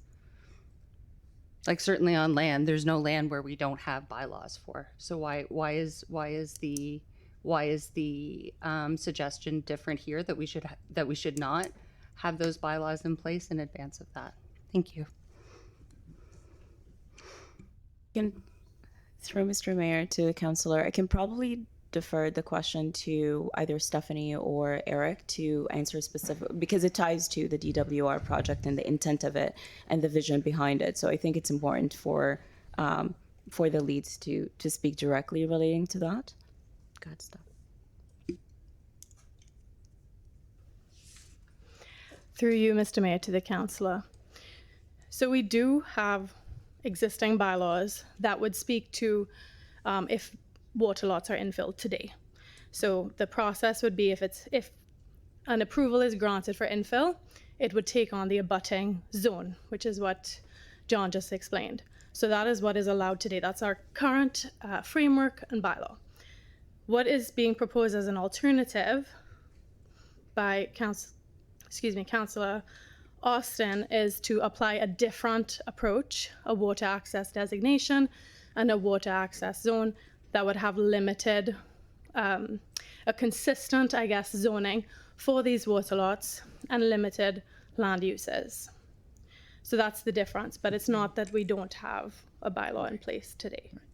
So if I may, that this is consistent, long-standing practice. If there is a piece of land that is created, as an example, if we were to de-designate a street, which is the process for Cogswell. Cogswell is essentially one big street. Once that is, completed in the Cogswell, then the resulting lots take on the zoning of the adjacent property. So a new lot that did not previously exist and wasn't zoned and is created through an infilling takes on the zoning of the adjacent property and the restrictions that come with that, obviously, or the lack thereof if you're unsatisfied. If I can just add around the downtown Dartmouth waterfront project, the intent is to look at the future of these areas comprehensively. So Dartmouth Cove is an important part of the overall study area. So if there are reasons for changing the current approach, we want to propose that in a comprehensive manner with advice through the study that's ongoing. Okay. Thank you very much, and we'll move to Councillor St. Amant, please. Thank you, Mr. Mayor. I'm wondering what the implications are in setting certain precedents with our approach to this, knowing that there is another study area with significant water frontage in Bedford that is underway at the moment. I mean, we've got the Mill Cove land use study underway. It closed recently. And, in reviewing the RFP, it does refer to infilling as potentially one of the things that might be suggested by the proponent there as well. So do we understand fully what the implications may be or the overlaps may be between different study areas that have potentially different approaches to infilling? I mean, in this case, we're talking about infilling on lots that are privately owned, whereas a significant portion of the Bedford waterfront is currently owned by the province. And so I understand that we have different proponents behind the different land uses, but ultimately we're talking about the same thing, trying to shepherd the waterfront area along our harbor in at least theoretically a common direction. Do we understand what the implications are with one study area versus another? Are there commonalities between them that have been expressed in the planning documents thus far that will ensure that we're guiding each respective area in a common direction? So through Mr. Mayor to the councillor, I think this is part of the reason why staff's recommendation is to defer, essentially looking to these specific properties as part of a larger study, because it will be looked at comprehensively as part of the overall project. And even if there are, recommendations relating to infill, it would be strategically done with a specific, rationale behind it. So, but this is something that we're definitely looking into as part of the Mill Cove project as well. But the study will be extensive, and it will be before the project, whether it's the DWR project or the Mill Cove. And so I believe this kind of solidifies pushes the staff's recommendation forward as into, to defer, essentially looking to those specific properties as part of a larger study. Is there a risk at all that a deferral creates an opening for certain things to be undertaken in the meantime, or is that not a significant enough threat to worry about? This is certainly a risk as part of the waiting timeline of the project and the different phases of the project. Go ahead. I'll just add, we've had the conversation around that the current framework would just snap to the existing zone, abutting zone. So if we look at the properties that are that have potential for infill, they would, if they were granted approval for infill, they would take on a park, community facility zone, and we don't think there's that much risk until the Dartmouth waterfront study comes back around what those lands could potentially be used for. We don't have the jurisdiction to limit the infill itself. That's up to the federal government. But in terms of land use and what might be permitted under the current framework, we don't see there being much risk around any sort of significant development happening in the area. Okay. One further question while I have some time left. It sounded like the order of operations back when the Northwest Arm side of things happened. Correct me if I'm wrong. It sounded like you said that staff, that council actually created the water access lot side of things. Those bylaws were created in draft form, and the federal government responded to those bylaws having been crafted. It wasn't that the federal government said, yeah, go ahead and write whatever bylaws you like, and then council crafted it in response.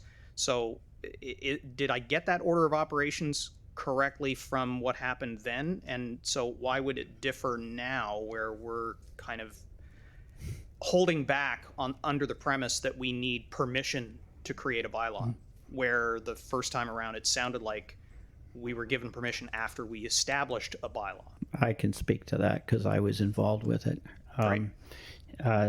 Nothing was done until the federal government reached out to us with respect to finding a solution for the pressure and what was going on in terms of Northwest Arm.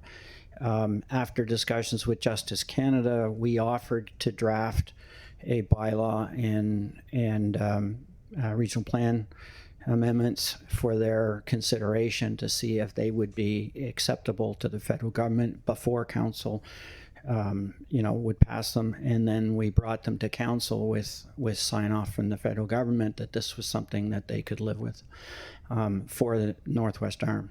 And so on that basis we went ahead, and at the conclusion of that, so that went through first and second reading, at the conclusion of that, council expressed an interest in revisiting the working group that had been established in 2006, 2005. So at that time, there was a working group, the Port Authority, Transport Canada, other federal departments, the province, and HRM, which was Mr. Wells and others, had been engaged in developing the 2007 plan amendments.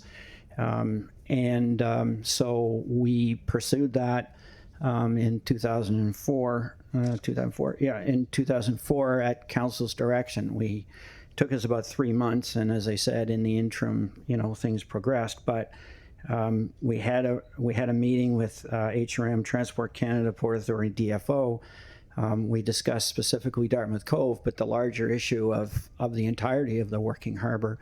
We got no clear answer or anything. There was some takeaways, and we've had no further interactions with the federal government, anybody, in terms of the follow-ups that we had asked. In particular, Port Authority for a written, they had indicated they provide us their written position with respect to infilling.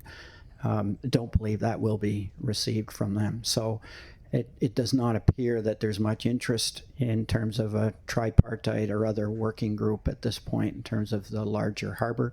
I think each is going their own way, but with exchanges of letters back and forth that are confusing. Okay, thank you. Councillor Austin, did you want to close? I see Councillor Morse is up. Okay, Councillor Morse, please. Thank you. I'd just like to request that we go in camera, please.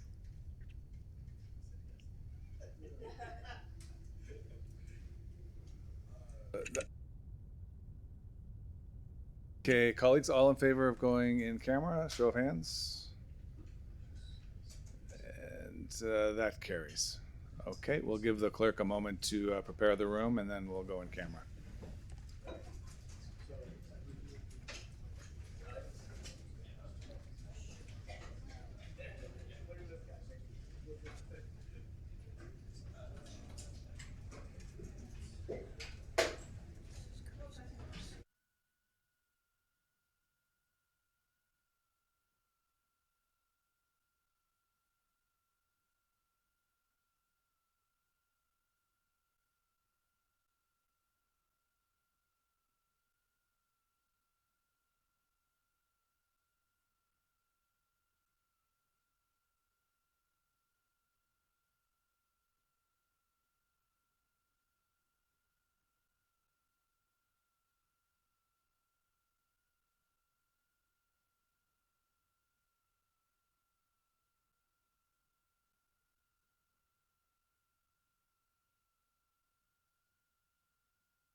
Okay, colleagues, we are back in open session, and Councillor Austin, the floor is yours. Thank you, Mr. Mayor. I was just trying to find my script here. Our helpful clerk is already ahead of me. So I thank you for the discussion, folks. I very much appreciate it. And, you know, this is not an easy one, I know, in terms of comfort from other orders of government that we rely on to make this happen.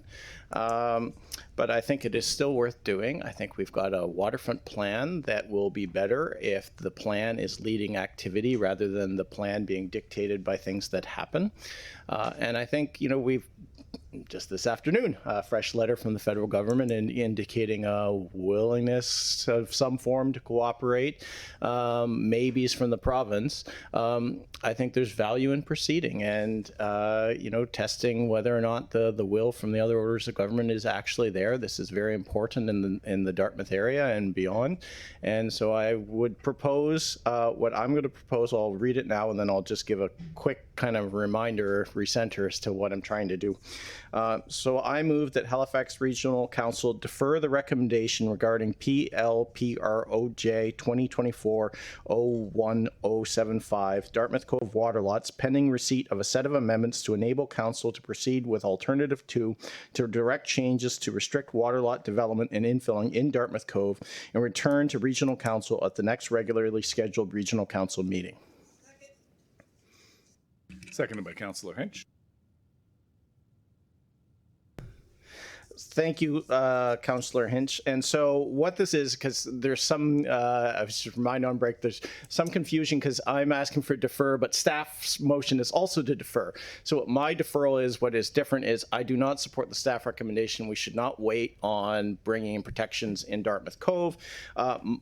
What I want to do is I want to have the same Northwest Arm style protections for Dartmouth Cove, but we can't do that because we don't have it with us. Right, the alternative that staff have drafted is not the full meal deal.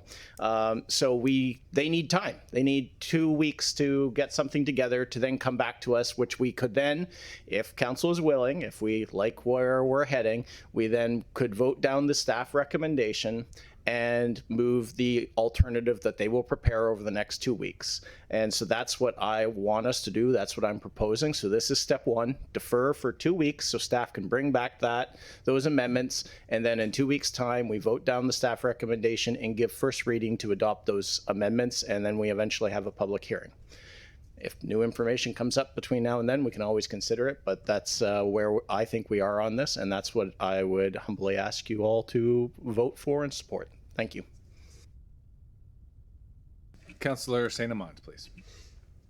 Thank you, Mr. Mayor. I'm just looking to understand the order here. So it sounds like, so rather than defer a decision on this motion, which itself is a deferral, we're instead proposing an alternative that provides more information to come back to council.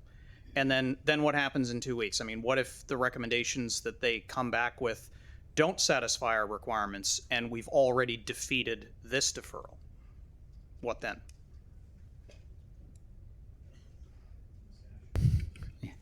I'll take a stab at it and maybe we could tag in some assistance because I know it's complicated. So either way, what I'm suggesting is we need to vote down the staff recommendation to defer, right? Because the staff recommendation doesn't protect Dartmouth Cove in the here and now. It says, well, maybe we'll do that down the way when the waterfront plan piece is in place. What happens between now and then, we don't know. I think it's important, and we have precedent. Like I think about the regional plan. When this municipality first adopted a regional plan, there was a freeze at the time to get those regulations in. This is essentially doing that, saying, well, like we're going to bring in restrictions to prevent activity while we do this waterfront plan, because right now we don't have a vision for the place. So we shoot down the staff recommendation in 2 weeks, and we vote for alternative 2. The only difference in my motion is I don't have the text to actually proceed with that today. Otherwise, today I would not be proposing deferral. Today I would be saying, please vote against the staff recommendation and vote for alternative 2.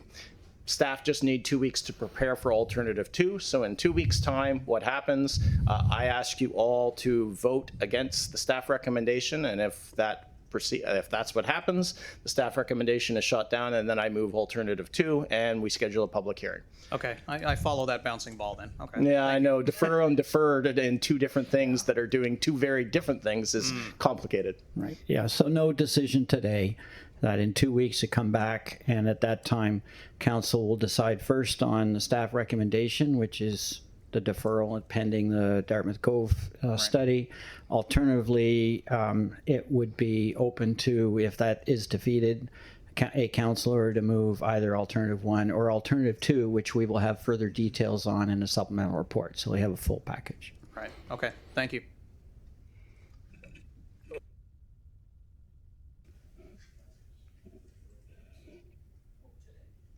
Okay, so if CEO has asked me to explain, so what happens if Councillor Austin's motion to defer doesn't pass at this point? So in that case, then we would be voting on the staff recommendation, and if that fails, then it would be open to a member of council to move either alternative 1 or alternative 2. So alternative 1 is the phase 1 zoning restrictions with respect to land that might be created through infilling, and then option 2 would require further work or discussion. But so it's, you either decide today and we have direction as to where we're going forward, or you defer that decision for 2 weeks and then make your decision.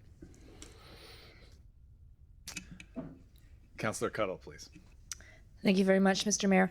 I just want to get some clarification on the process of what happens if we approve Councillor Austin's motion and we come back with some new wording and initiate a first reading and a second reading around a bylaw change. What is the process if council approves that bylaw change after second reading? What happens then? Is that bylaw immediately effective, or does it need to be approved by the province at that point? Yeah, good question. So, and to be clear, obviously, council could choose just to defeat, the staff recommendation and not do anything, right? I skipped over that one, but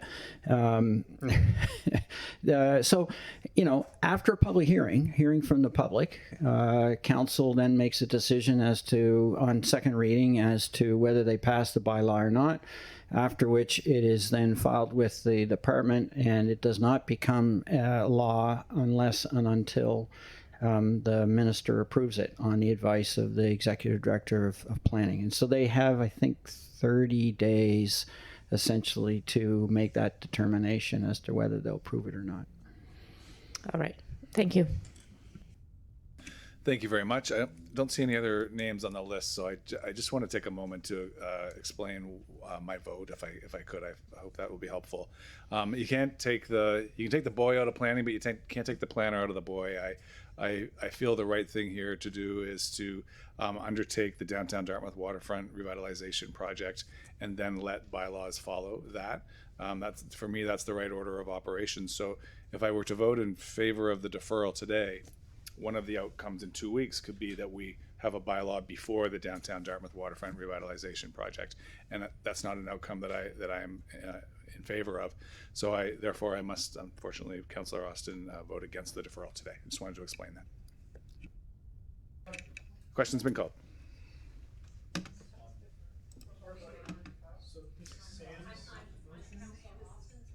Councillor Austin's motion to defer my decision. We're voting on the motion to defer making any decision on the staff recommendation for 2 weeks in order to have staff do further work and draft up, bylaws and the planning amendments. Oh, there it is. Yeah. So is there? It should say defer the matter. Yeah, it's the matter on the floor, right? Defer. Okay, colleagues, is that any questions there? Is that clear? Well, I don't see any hands up, so I will proceed to the question on the deferral.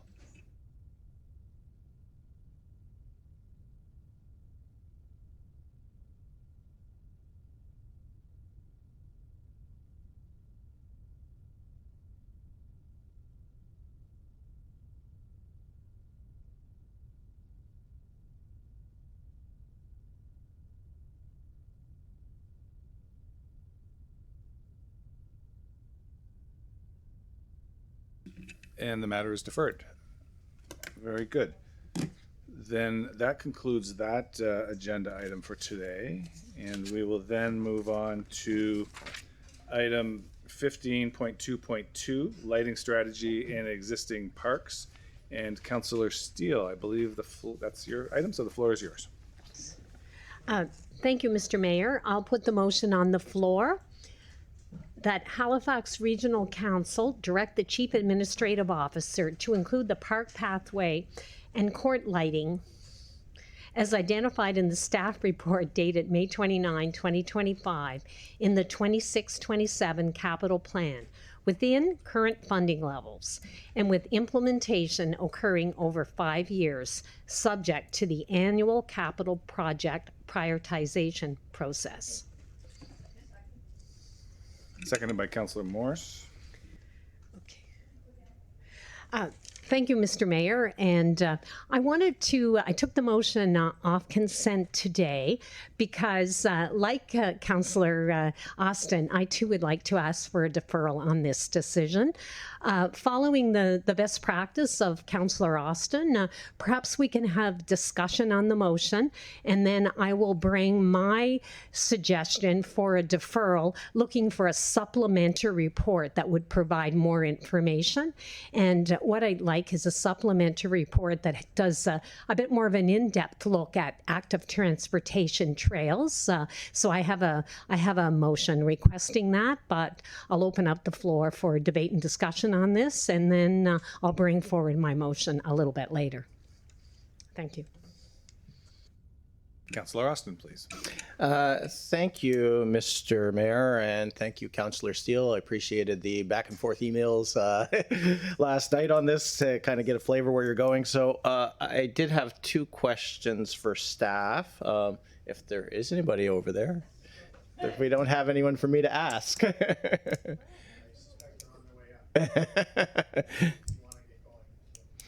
Well, I can try and ask a question. It'll be interesting to see if they can mind read what my question is.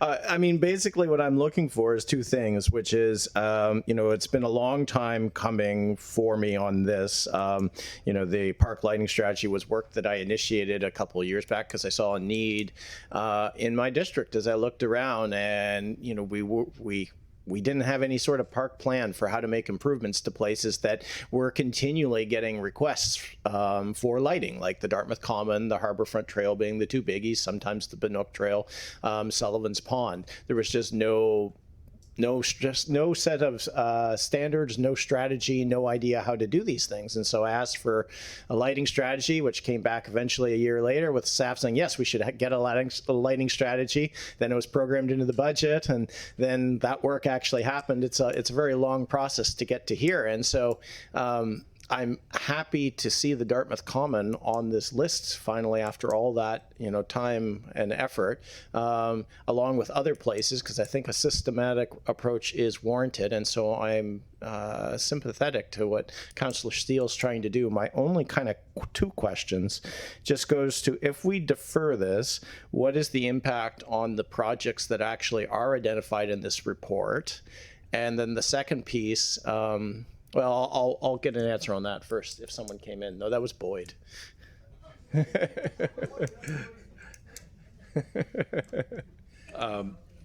Maggie, maybe Councillor Austin would restate very the question. shortly.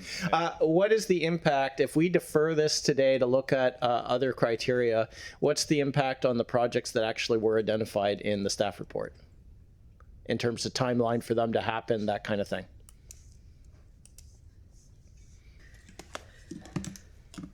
Maggie McDonald, Executive Director for Parks and Recreation. And my apologies, there's a bit of a lag on the streaming there, so that's why we're a bit late. And I should be going to the gym.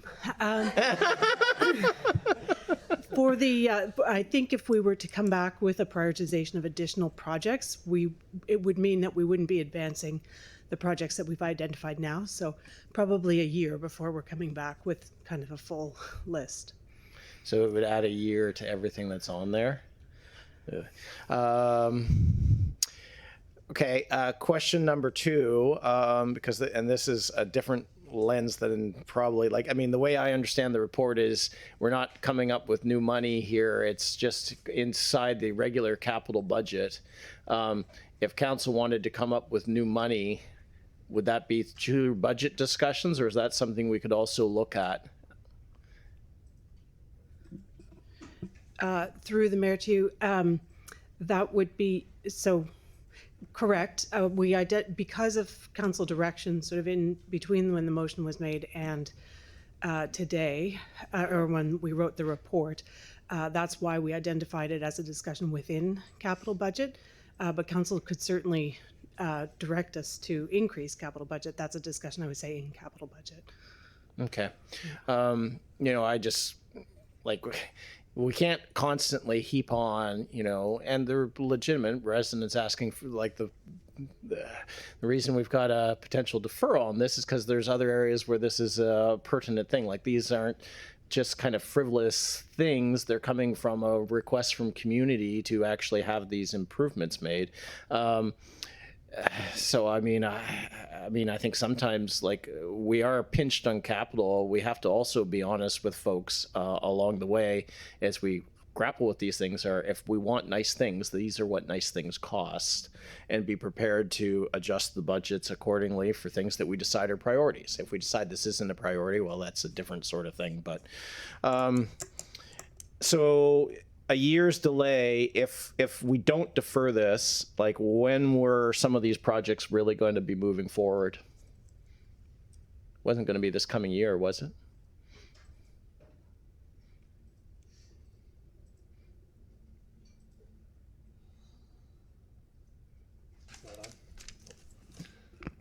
Through you, Mr. Mayor, Stephen Cushing, landscape architect in Parks and Recreation Policy and Planning. The intention was that some of the first projects would be starting in 26, 27, but those numbers would be before you in forthcoming budget. Okay. So the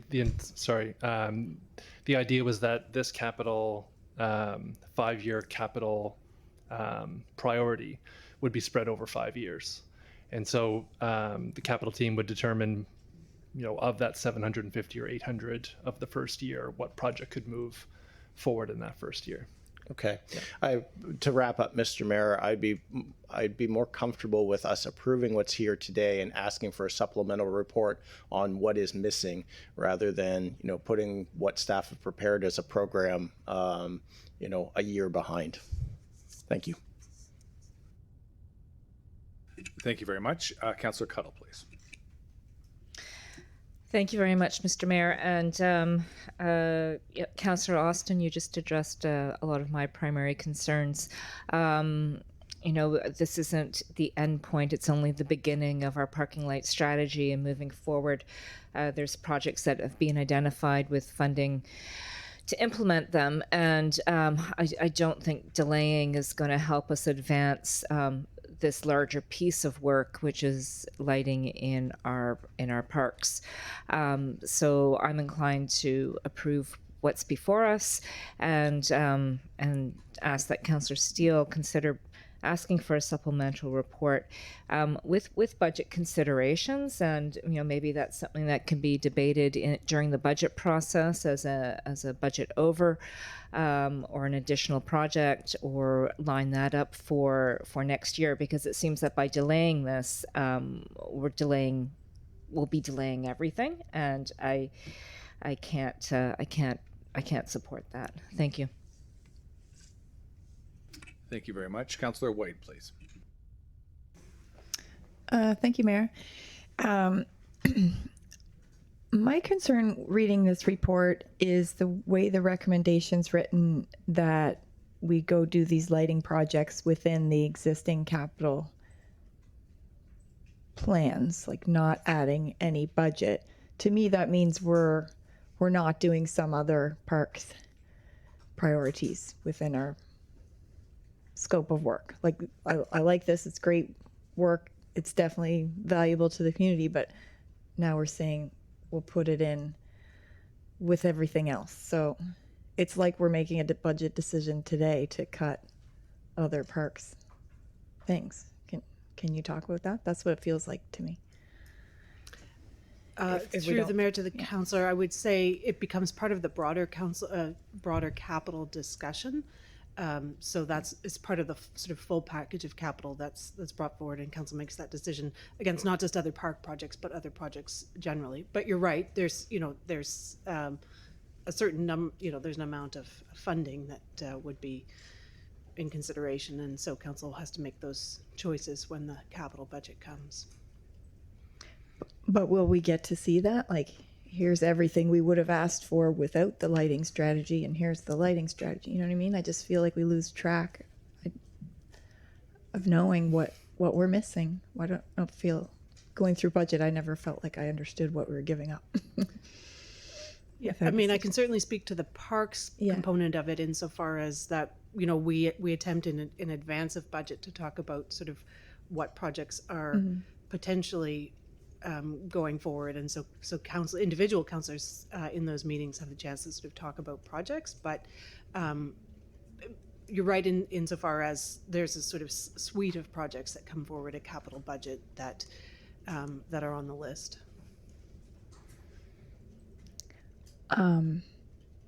Are we going to have overs presented to us? Because last year there weren't, so it was just up to us every time to dig something out and present it as an over. It is. I'll try to help with that question. So next week next council, you'll be getting the budget schedule recommendation. In there, Jerry, the CFO, will be laying out the schedule for you and the program of events. What we're planning to do a little bit differently this year is bring forward the enhancements early in the budget cycle. In November. I don't have the date off the top of my head, of course, subject to council's approval at the next meeting. Within that, so for instance, use today as an example, what the staff recommendation is saying, don't dial up extra budget funding for this. We'll prioritize it within the park suite of things and within parks and recreation, and then beyond, within the full capital package. However, that said, if it is the will of council to dial up additional money for this program, and you wish that to come forward in November, that would be helpful today to know that the staff is to bring forward I guess a proposed budget package, if you will, over and above the capital amount as you will an over, have we traditionally said it, and if you want to see that in November, we can do that.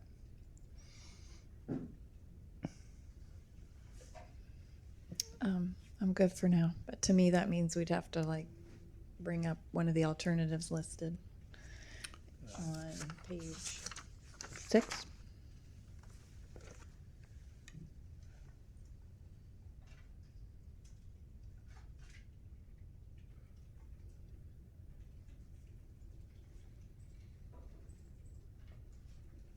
Alternative 3 seems to talk about adding this money to the pot.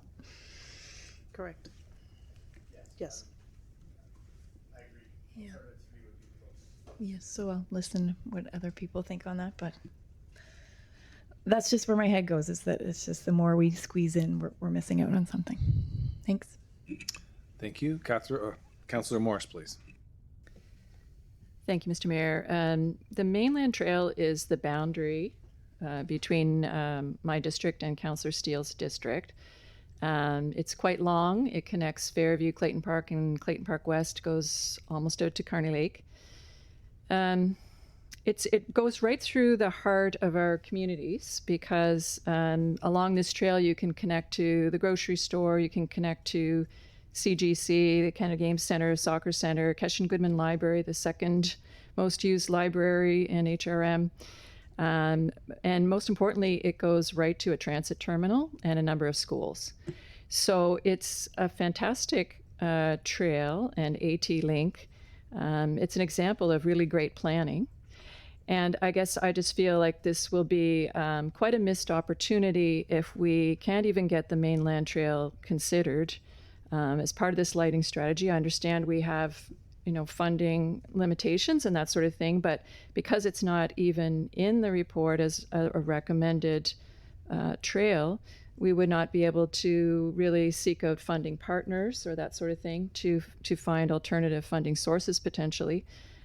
So it's just a really feels like a missed opportunity to serve thousands of people in a part of the city that's got a lot of approved housing and housing under construction. You know, we're trying to get more people on transit. This trail is another way for people to get to the transit terminal, to do that last mile, first mile type of connection that we need to do more of in HRM. So anyway, we just wanted to put this on to have some kind of discussion about it, because if we provide lighting on some of these linkages, we can boost the usage of trails that are already well used, that have a lot of potential for use, and we can serve many other uses, more access to parks, more access to transit, get people off, you know, less dependent on car travel and that sort of thing. So we're just looking for a way to get this considered and not kept out of potential funding for a number of years. Thank you. Councillor Steele, please. Thanks, Councillor Morse. And I just want to express that I'm very enthusiastic about the park lighting strategy.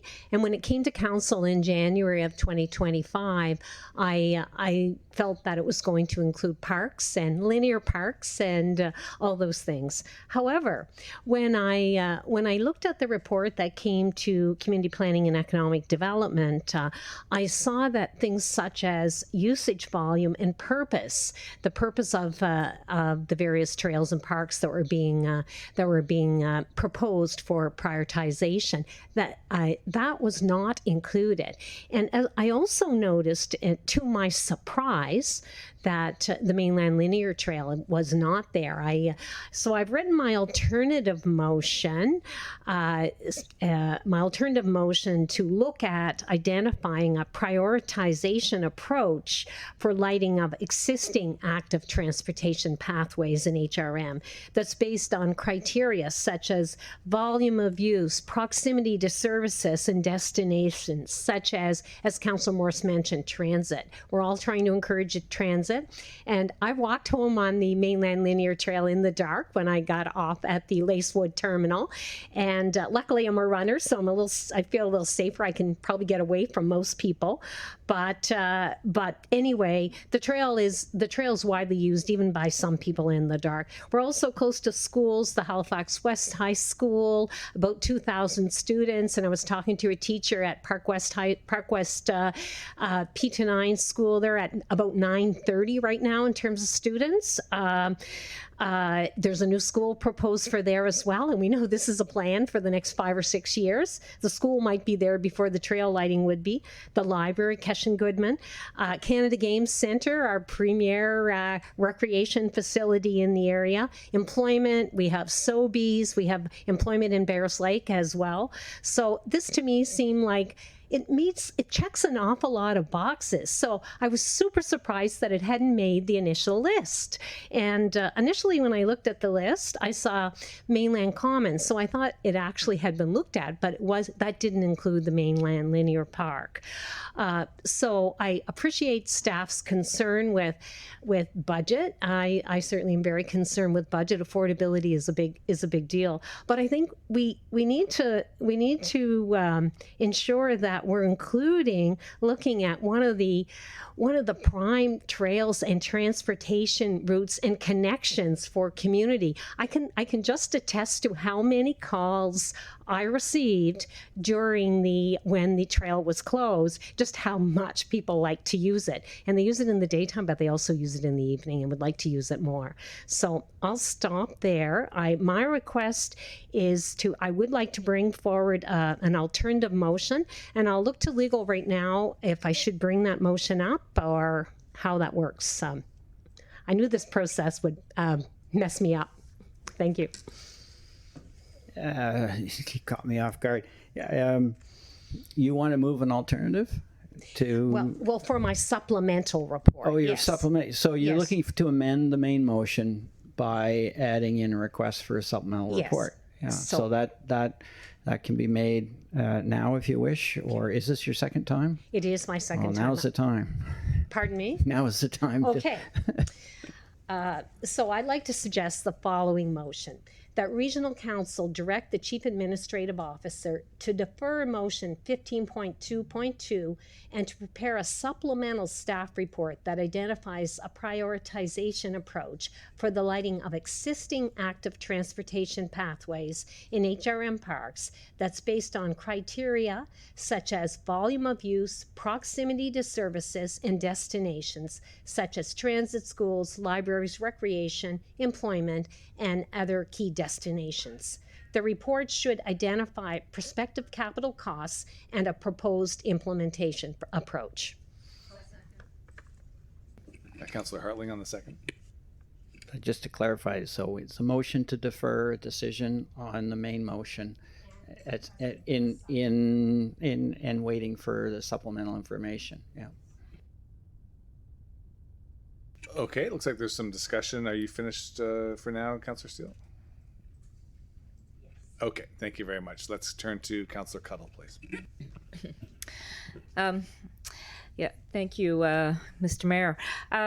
Yeah, I mean, I understand, you know, your desire to have this considered, absolutely, and the importance of that particular park to your district.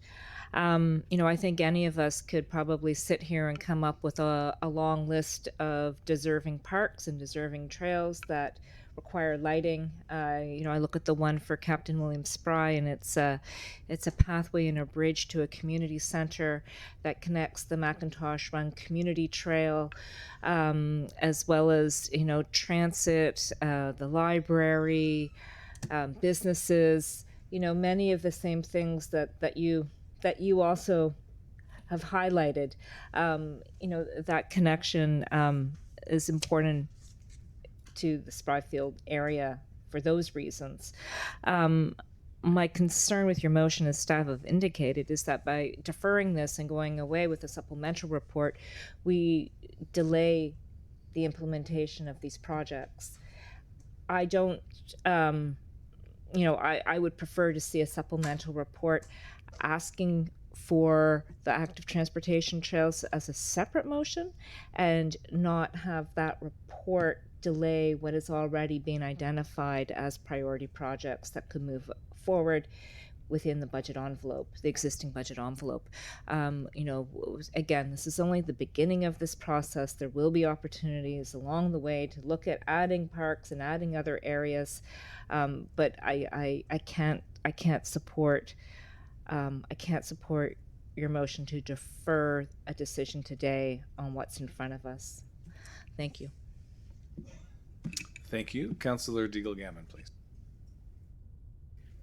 Thank you very much, Mr. Mayor. Yeah, you had me right up to it's an amendment to the main motion, but when it said defer, that's when sort of I had to have a sober second thought on it. So if it wasn't a deferral, as you know, Councillor Cuttle had said, but if it was an amendment that looked at other, sorry about that, it's ringing in my ears. So if it was an amendment to look at how we prioritize further on and the use of active trails, that makes perfect sense to me. But I would be very concerned about this part not getting done, because I think I heard you say, and Maggie, maybe you can clarify for me, but did I hear you say that it would take us a year to go back and look at this again? Through the mayor to you, Councillor, the report itself might not take a full year, but we would miss the capital budgeting cycle. Would miss the for budget this year. cycle. Okay, thanks. So yeah, so maybe when you come back to close, Councillor Steele, if there is a way to not defer but have the amendment, that would be awesome. Thank you, Mr. Mayor. Okay, thank you. And we'll move to Councillor Austin, please. Thank you, Mr. Mayor. In a similar vein, if the amendment were to be changed to just strike out that item 1522 be deferred, and that if we just strike that out and that instead have regional council direct the CO to prepare a supplemental staff report, I will very happily vote for that. I just don't want to defer this where it's already been waiting so long, and we do have a number of places on the list that are worthwhile of improving. I'm totally happy to look at a supplemental report. I'm totally happy myself. I mean, I know I'm always a bit more shall we say, a bit more willing to tell people that, you know, your taxes might have to go up to pay for nice things. I'm happy to do that if we come back and we take a look and say, you know what, trails are something that needs to be improved out there. I'm happy to do that with parks as well.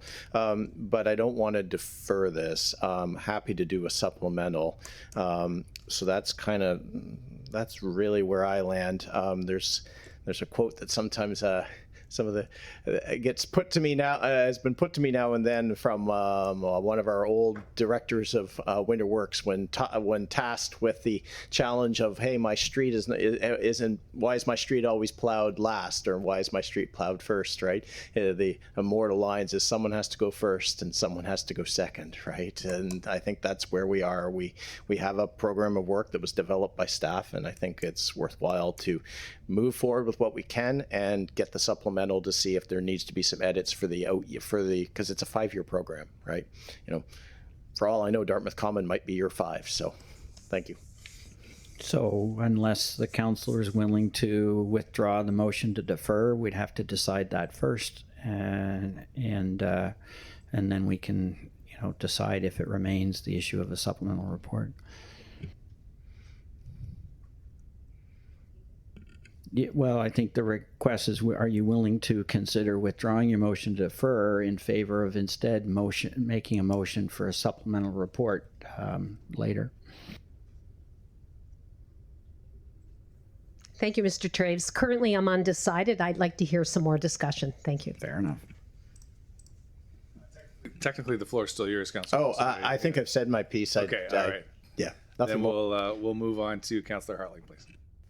Thank you very much, Mr. Mayor.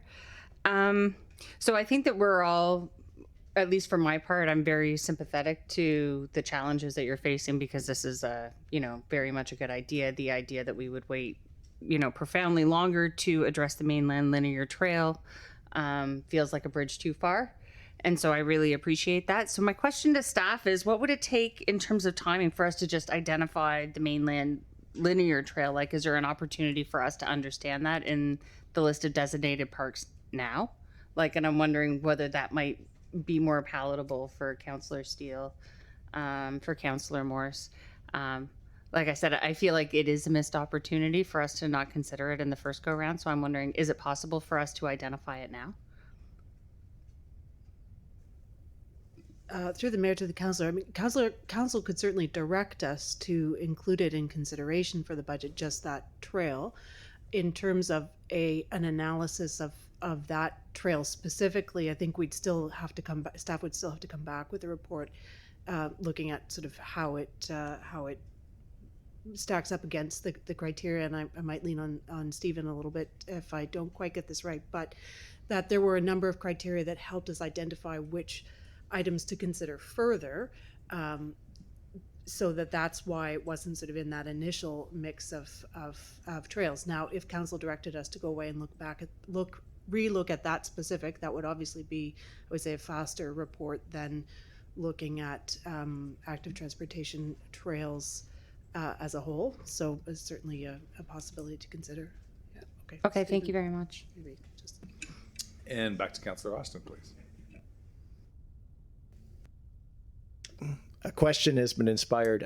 Just wondering, Maggie, if instead of deferring, because this is a 5-year program, you'd indicated you didn't think it would take a whole year to get a staff report back. If this was the route that a couple of us have suggested instead of a deferral, we allowed the 2026 kind of capital parks budget to unfold as it is based on current criteria. You have a supplemental report request on this. That report comes back somewhere in the 2026 year. If the report that was coming back, if we were looking to say, okay, well, now we want to add some active transportation trails like mainland, we could still adjust this 5-year budget program. Really, this is only about this coming year that would be at stake, right, through that supplemental report.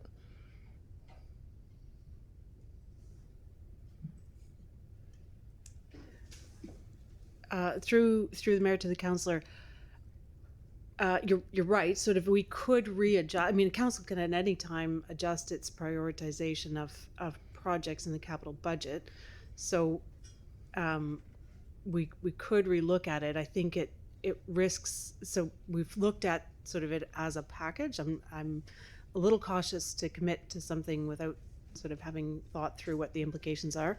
But yes, I think that's sort of similar to proceeding with the plan and coming back with a staff report on whether it's active transportation trails generally or this project specifically, is that we would proceed initially on the basis of what council has approved, and then if changes are sort of flow from that, then adjust from there, or ultimately, or if we sort of from that prioritization of active transportation projects have, say, a list of active transportation projects, it means that the capital budget discussion looks a little bit differently in terms of having more projects in the mix that then council chooses from.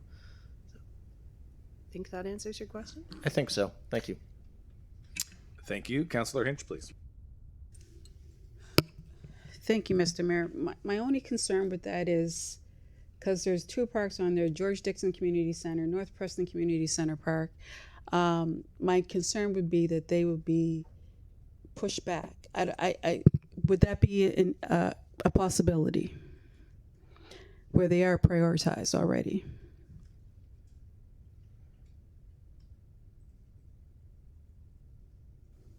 So through the mayor to the councillor, at this point, I wouldn't want to prejudge too much what the staff report would come back with.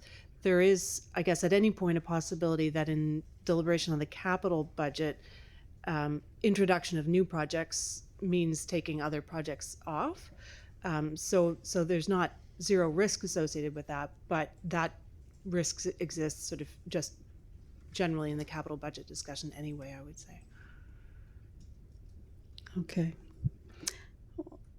Unfortunately, Councillor Steele, I can't support your motion. Thank you. Okay, thank you. Councillor Purdy, please.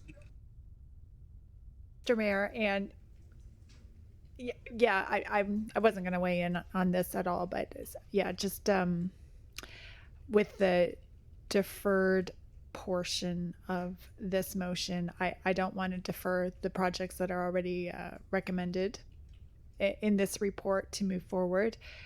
But I do think that active transportation needs to be somehow included because it's very important, especially with our evenings in the winter and our mornings. Like it's just, we don't have a lot of daylight hours in the winter months. So, I mean, it makes these, we have to look at safety too. This isn't just nice to have things, but it is just improving safety for vulnerable residents when they're walking or cycling. Okay, so, but I can't support the deferral of this. So, thanks. Councillor St. Amant, please. Thank you, Mr. Mayor. Councillor Steele, I completely respect what you're looking for. I won't support the deferral, but I am eager to see more information about how the prioritization will be laid out. You've raised almost exactly the same question that I raised during our meeting about this matter which one was this, CPED? Yes.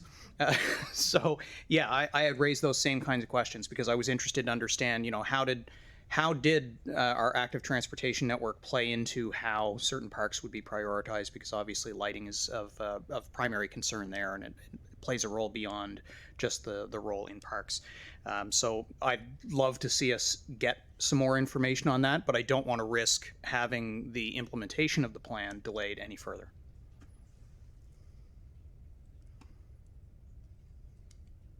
Okay, no remark there. We'll move on to Councillor Hartling, please.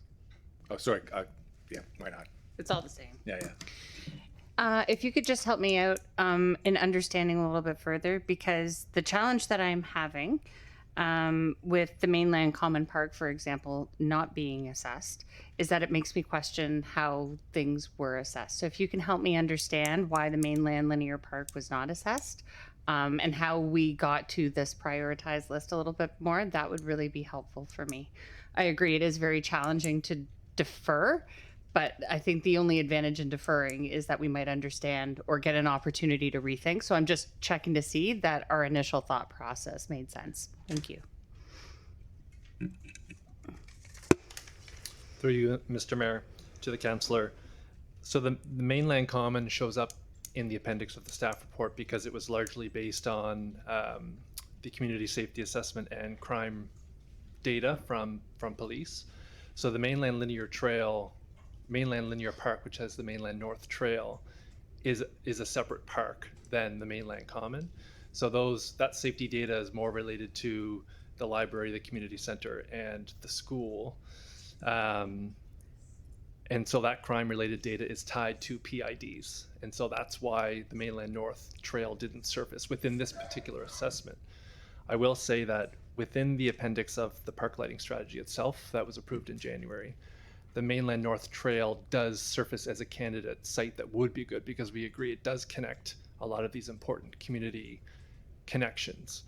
And so you'll see in the staff report, because there are so many projects and sites just like this one, we have to start somewhere to figure out why they're going to surface. And so, if there was a recapitalization, if there was some cost sharing, if there was an integrated project, or if there was safety data, that's when those projects would surface. If I might just add to that, and I think Stephen sort of pointed to it at the end, there was a sort of filter, if you will, almost in order to reach a manageable number of projects to do a deeper assessment on it. And so those things that he mentioned around recapitalization or new projects, potential for funding, safety data, and I think I'm missing integrated projects.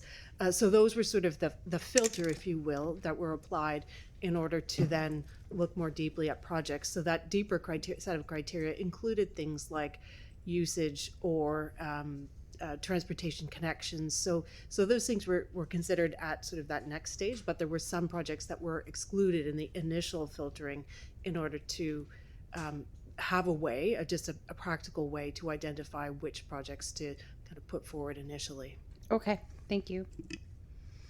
Thank you. Councillor White, please.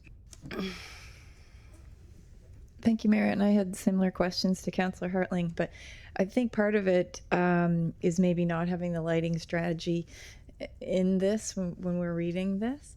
So did the lighting strategy look at every single, I think I read we have 900 parks or something? Like, yeah, it's just, it is hard for me to understand how we got whittled down to this, and then the 13 criteria, which number one did have connections, like how active transportation seems to have not filtered out from all that. And yes, did we start with all our parks? Through you, Mr. Mayor. You're right. There's more than 900 parks, more than 200 kilometers of trails. That exercise, 1 to 900, that exercise wasn't done because that's, a full-time job in itself. That's why, what you'll see in the report, those initial 4 conditions to kind of screen through those projects, that is pulled directly from the strategy itself as that guidance, because we know that there are so many projects. And so this 5-year prioritization, this capital plan for 5 years, that's just to make a dent in that long list that we know is there. It doesn't prevent any other projects from coming forward should the budget, should you approve, proposals within the budget from council. I mean, so other projects can come forward and will come forward because there's also park planning implementation happening at the same time. Okay, that's great. So I don't think I can support the motion on the floor or the deferral, but a supplemental would be great. And just putting it out there again, I would be for voting this down and going with alternative 3, so we're actually getting some money to attribute in addition. There you go. Thanks. Okay, I don't see any other names on the board, so we have the main motion before us. Correct me if I stand corrected, Councillor Steele, your amendment. Then. Okay. Yeah. Okay, I'll try. Oh, is there a problem here? No, okay. Okay. Thanks everyone for the great discussion and debate. As indicated, I had a couple of issues with the current recommendation. One, I didn't think active transportation played a clear enough role in the criteria that were used to assess, and I wanted to ensure that that was included, including usage and all those community connections. I tried to write my motion broader than the mainland linear park, because I know that there are other trails out there, and ones that I haven't even had the privilege of running on yet. So I wanted it to be inclusive rather than just to address the trail that Councillor Morse and I love and appreciate, and that our residents appreciate so much. So in my effort to do that, I extended the time that it would take for a report to come back to council, the supplemental report. I would be willing to include just the mainland linear park in my draft motion. I want to address the comments from Councillor Daigle-Gammon, because I do have to say I didn't fully understand, Councillor Daigle-Gammon, what you were recommending. So I don't know if I can ask a question or ask for some clarity, because I am willing to make some changes in my draft motion, and I'm trying to identify if Councillor Daigle-Gammon's comments are a friendly amendment or if they're amending the original motion. I wasn't 100% clear on that, so, but I'm using up my time, so can it stop? Let's always strive to understand one another. Councillor Daigle-Gammon, the floor is yours. Thank you very much. Thank you, Councillor Steele. And I think Councillor Austin was also of a similar mind. The way that your motion is worded, it's to defer everything. And so if we took out the deferral, it would mean that we would approve this, but the amendment would be that you would still get your supplemental report with the information you require. Is that clear? Or, okay. That might be what I'm left with. That might be what I'm left with. So I guess the question for staff is, would this supplemental report come in time for the 26-27 budget discussions? Could it, given if we were just down to, and I think the question's kind of been asked, if we're just down to the mainland linear park being included and fully assessed, perhaps using some of the criteria that I'm outlining. Mayor, to the councillor, I think we could come back quickly with that. It wouldn't be those sort of 4 initial screenings, but given that council has said sort of look at this one, then we can assess it against those sort of whatever 11 criteria, the longer list of criteria. I think we could come back with that fairly, certainly in time for capital budget. What does quickly mean? In time for capital budget deliberations, okay. I would say. So with that information, would people support my original that we defer, or we just ask for the supplemental? Well, I guess that's the purpose of the vote.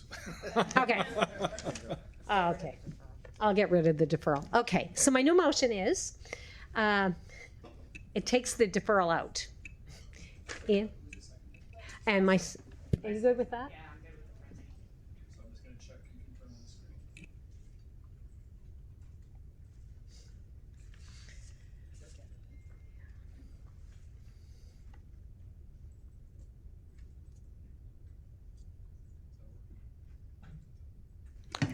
And was that to be limited to one particular, is that the mainland? Yeah, it's the mainland linear park. So we just need to, so supplemental staff report identifying priorities with respect to the mainland.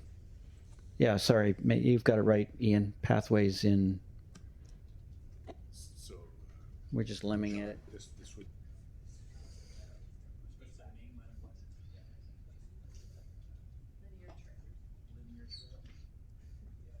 So colleagues, the recommendation in the report from staff would become part 1 of the motion, and the councillor's amendment would become part 2. So that would really be a number 2 up there if we were keeping track.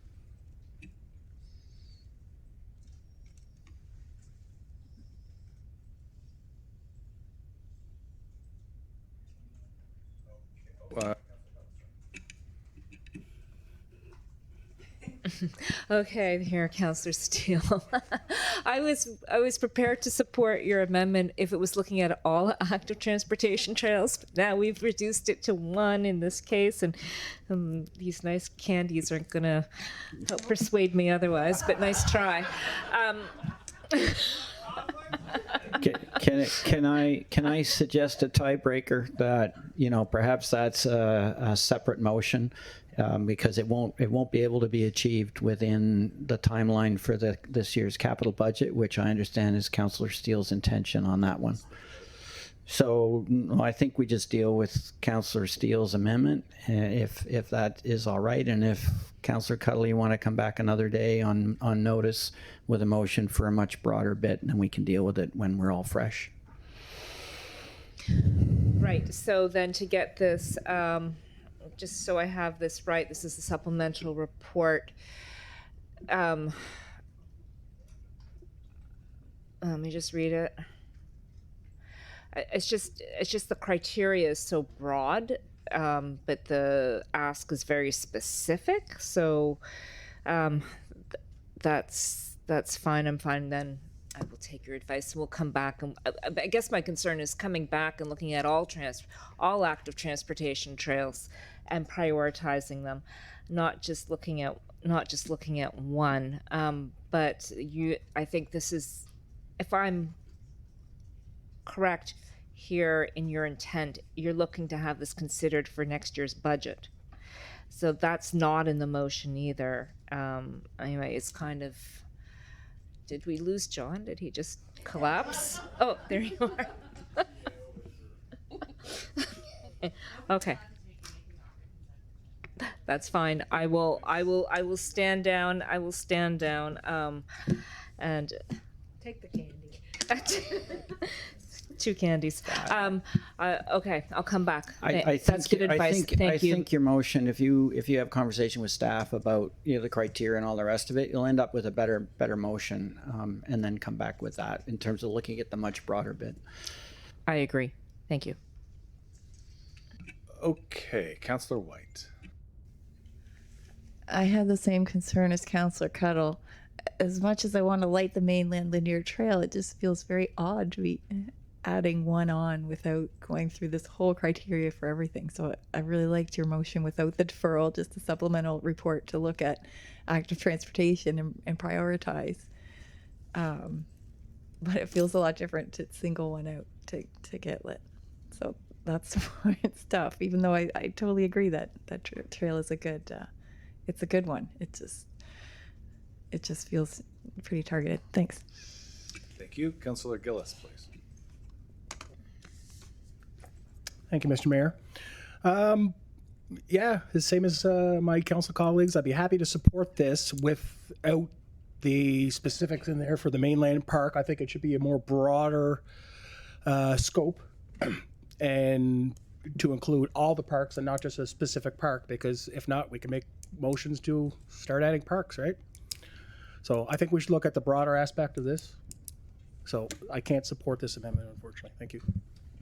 Okay, thank you very much. And so, colleagues, that would mean, if people are feeling like-minded with Councillor Gillis, it would mean defeating the amendment and just then voting on the staff recommendation. But we'll go to Councillor Purdy, please. Say the same thing, because when we're looking at a prioritization approach for the lighting of existing active transportation pathways, that indicates the whole, and then we're singling out one, meaning, well, so yes, I think that also loses its appeal for my vote as well, to single this one out, even though I understand everything that you've said. But I think we need the overarching approach. So I won't be able to support this, unfortunately. I'm sorry. Thank you. Councillor Hartling, please.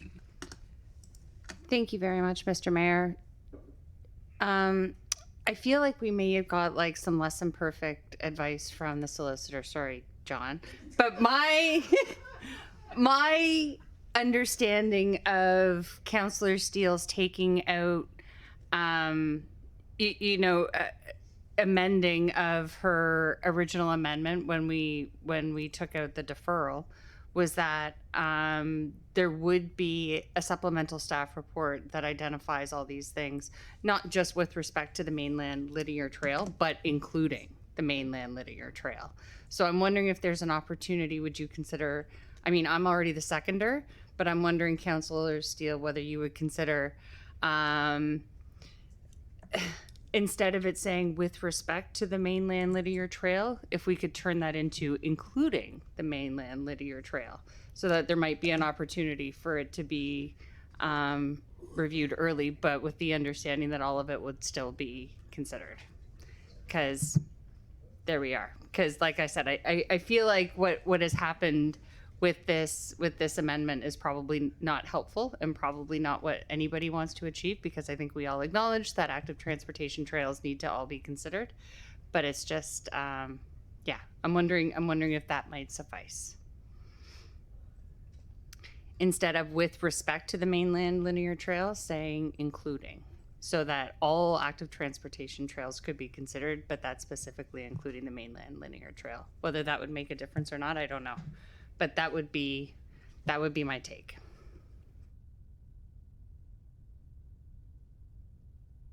Okay. If I could, I'll just try to manage some expectations. So the project to do the mainland linear trail and light it is a significant project. It's a multi-year project for sure. Could be multi-year design, certainly a multi-year build. It'll be expensive. So what, right? What we're talking about is getting it prioritized to get into position to be executed.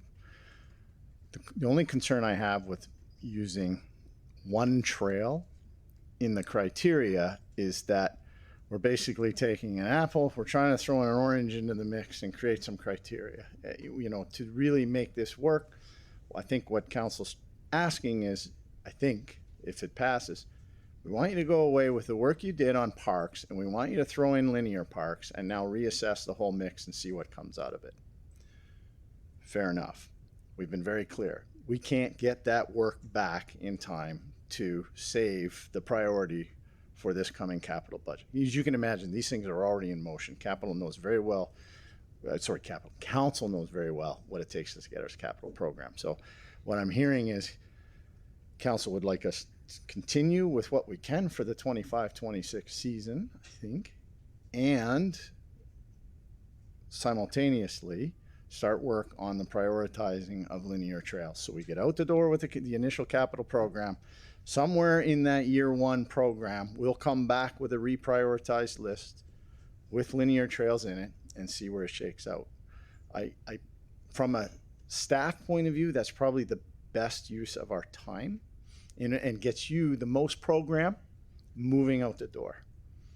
That would be, and again, I'm just trying to be helpful and explain kind of what's involved here. Thank you. Councillor Steele. Okay. I support the comments of the acting CAO. I'm back to my original request then, that we direct the CAO to prepare a supplemental staff report that identifies a prioritization approach for the lighting of existing active transportation pathways. So back to the more generic, recognizing that there's not enough support around the table to bring mainland linear forward by itself, despite the fact that it is, perhaps the most widely used trail in HRM. But we'll leave that aside for now. But so then my motion is, my watch is talking to me. So then my motion is back to the generic one, and maybe we can test that motion. Does that work for people? Yeah, without the deferral, of course, yes.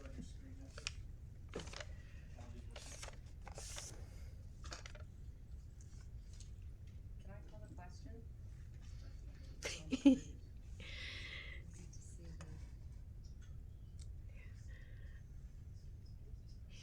know it wouldn't be palatable to just have one trail.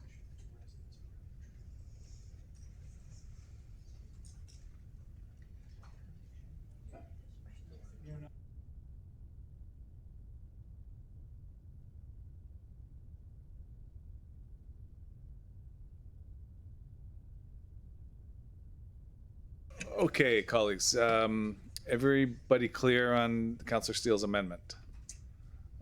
Okay, shall we vote on the question?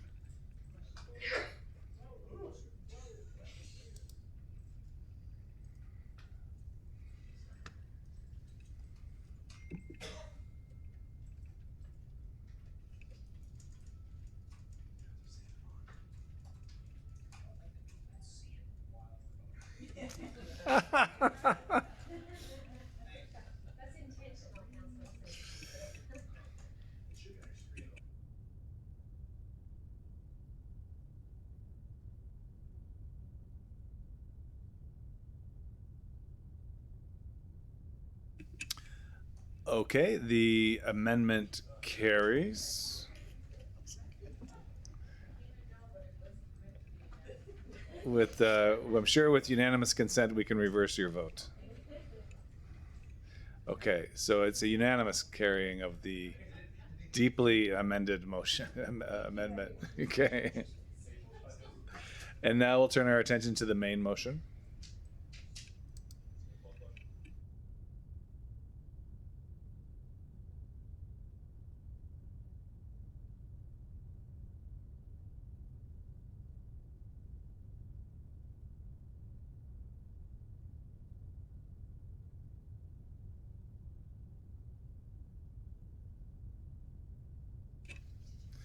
And the motion carries. Thank you very much, colleagues, for the excellent debate on AT lighting. The municipal solicitor would like a word before we can proceed to the next matter. Yeah, so I just want to clarify something that came up earlier. You know, I've been with the municipality for 14 years, ish, or more. Every year, I get questions with respect to campaign contributions from either arising from the public or from members of council for one reason or another. Campaign contributions are not a conflict when it comes to consideration of matters that are, you know, raised by an individual give a campaign. If there wasn't any clarity on what I said before, I want to be very clear on the record so that we don't have people running off making code complaints or otherwise under conflict. The courts have considered this, you know, as recently as 2021 is the most recent one that I'm aware of in British Columbia, and they all come back to the same thing, which is the view that the pecuniary interest, if there even is one, which is the dollar monies that a councillor might achieve or might receive in support, as I said before, you know, there's a public policy rationale for the support of elections, but it's so remote or insignificant that it cannot reasonably be regarded as likely to influence the member in relation to the matter. So campaign contributions that are made in accordance with campaign finance regulations or bylaws, such as what we have here, are not a problem in terms of, or should be a concern for you in terms of conflict of interest, in terms of that municipal conflict of interest act. So if any uncertainty over that, let me put that to rest right now. Okay, thank you. Okay, thank you for that. Let's get cracking on 15.2.3 and see what we can do before the evening recess. 15.2.3, proposal for an air-supported dome for tennis courts at Grorsbrook Field, taken off consent by, oh, okay. So then the floor is yours, Councillor White. Thank you, Mayor. Yes, I'm in support of this, just reading it in as the district councillor. All right. That Halifax Regional Council direct the CAO to prepare a staff report responding to the request of Head Start Tennis to install an air-supported dome over the 4 planned tennis courts at Goresborough Park per the park plan, including recommendations for public consultation and engagement with this organization as a stakeholder when the existing courts are at end of life. Seconded by Councillor Cuddle. So I'm okay for now. We can hear from Councillor Purdy. Councillor Purdy, please. Thank you very much. So I just wanted to ask staff a question on this. I received information from a resident who just gave me feedback on this, saying that he has been organizing playing ball hockey in that rink on this area for 30 years. About the last 20 years of those were contract rentals from May until October. This location is one of the few facilities left to ball hockey as a rental option, and he says they have nowhere left to go if this is taken from them. So I just want to ask staff what the impact is going to be on ball hockey, and is this true that this option would eliminate their ability to rent ball hockey time at this location? So through the mayor to the councillor, we can certainly address this in the staff report. The proposal may have an impact, but the park plan keeps the ball hockey as is. So, I think that's something we can, like I say, address in the staff report. There's consultation identified in the motion as well. So we wouldn't, the next step would be for council to look at the staff report and then proceed from there. So if there was any impact, then that could be taken into consideration by council at that time. Is the dome, can you tell me about the dome? Is it full year round, half year? How will the dome work? Will it be permanent? So again, that will be for the staff report. But we have a dome in Clayton Park, for example, where the dome comes on. It's over the tennis courts for the winter. It comes off in the summer. So play goes on as normal during the summer. During the winter, the space is covered and is leased to Head Start Tennis.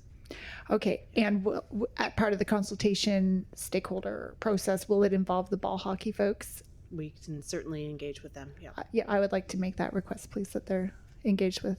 Thank you. Thank you very much. Councillor Hensby, please. So I just have just for clarification. My understanding, the current basketball ball hockey court is behind the school beside the parking lot, and the 3 tennis courts are just off to the side of that. So with this proposed plans, are we looking at refurbishing those altogether, moving them from the current locations, or are we going to be keeping one of those courts? Because on the plan I'm looking at, it appears that the old ball hockey or basketball court will be remaining at the end of the parking lot, but just the 3 tennis courts will be moving, and you'd be putting in a roundabout walking trail, whatever. So just kind of curious about the alignment. To the council, I don't want to go too far because the staff report will address questions, and I may be a little out of my depth on the specifics of the park. But certainly, our park plan envisioned keeping the ball hockey space there. But we can address that when we come back. Thank you. The question has been called.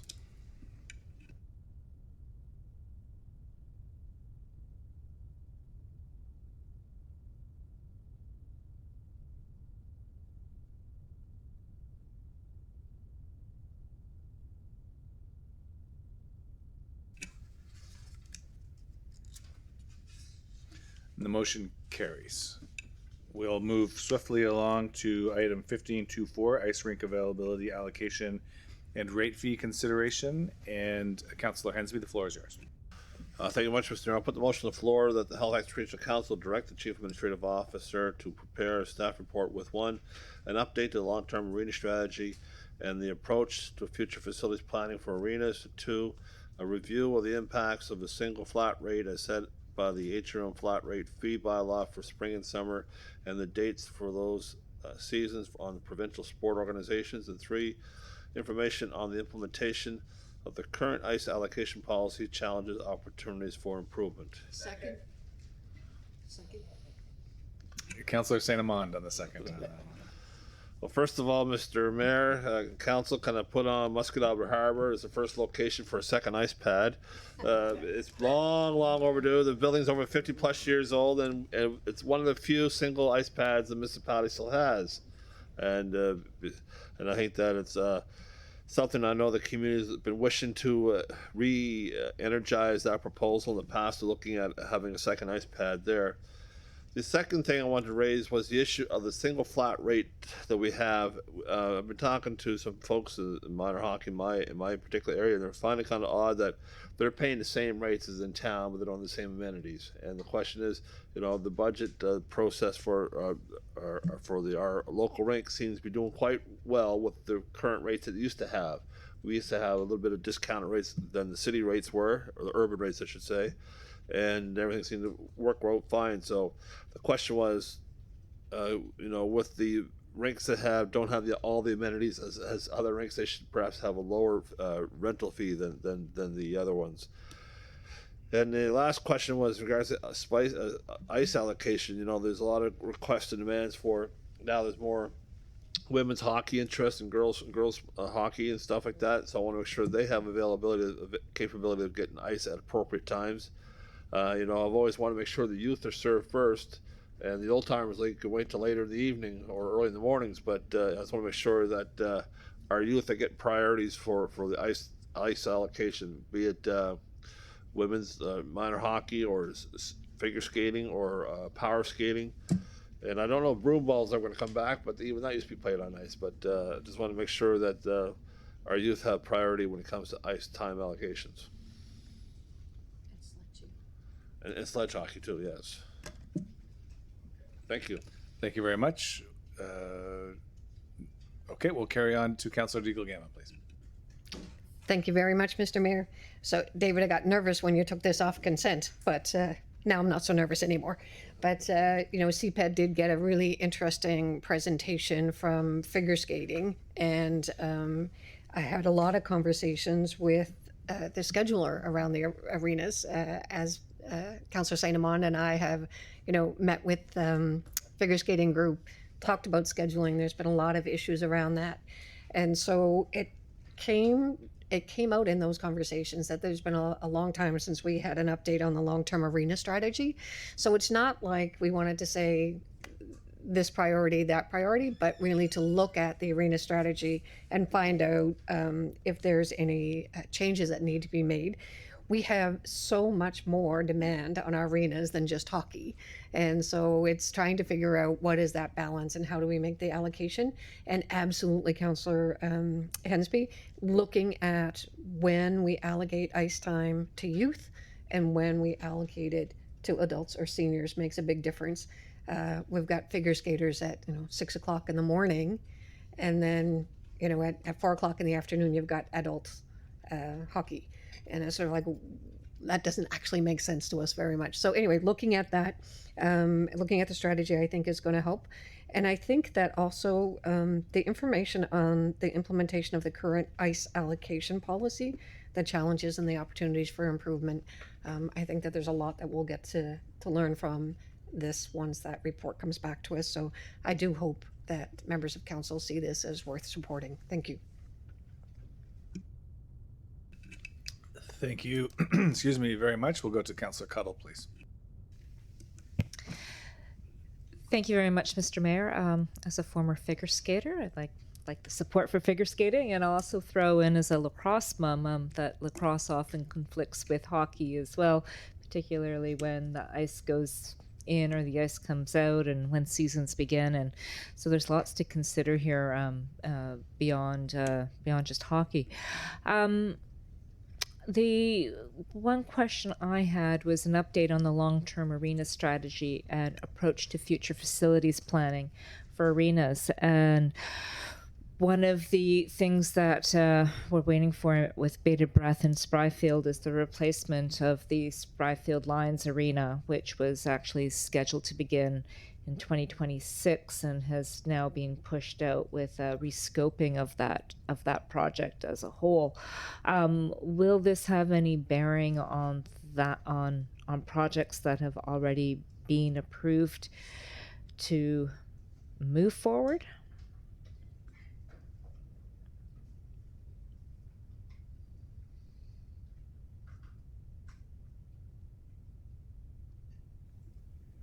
through the mayor to the council, I wouldn't see this having any impact on in-flight projects.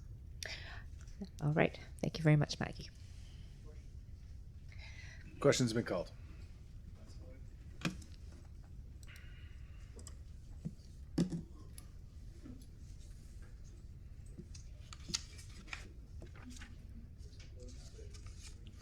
The motion carries. Colleagues, I think we can, if we apply ourselves, we can finish this section of the agenda and knock off 13.3.2 if there's an appetite.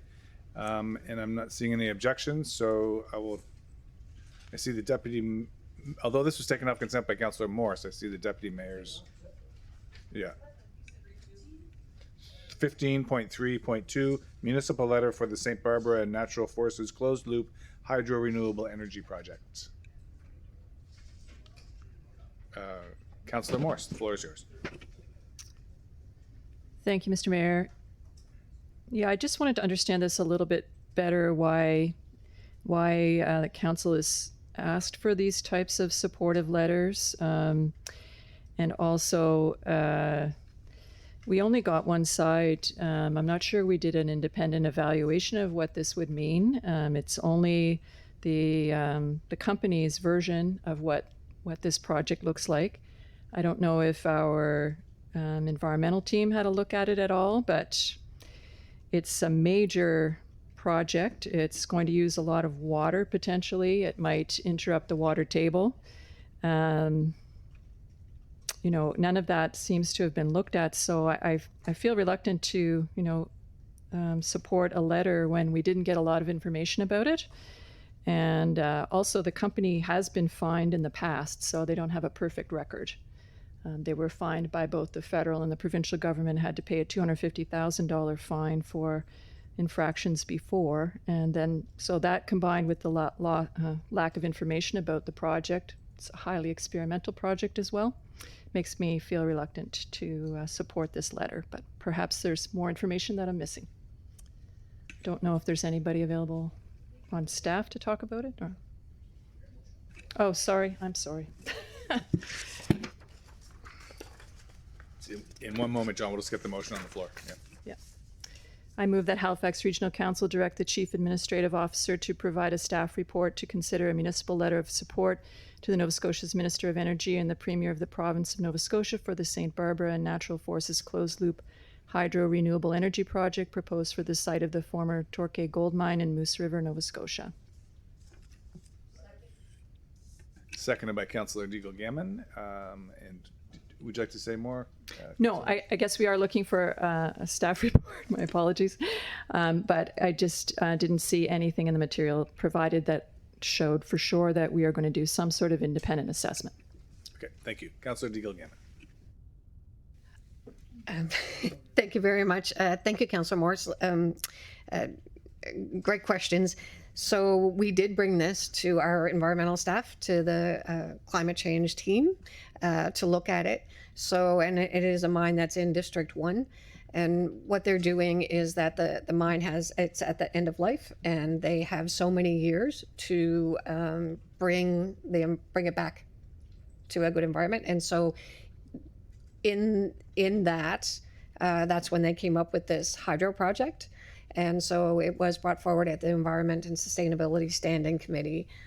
Staff had checked it out because we met with staff first to see if there was anything that we were concerned about in terms of it, but it was actually seen more as a win-win from an environmental point of view.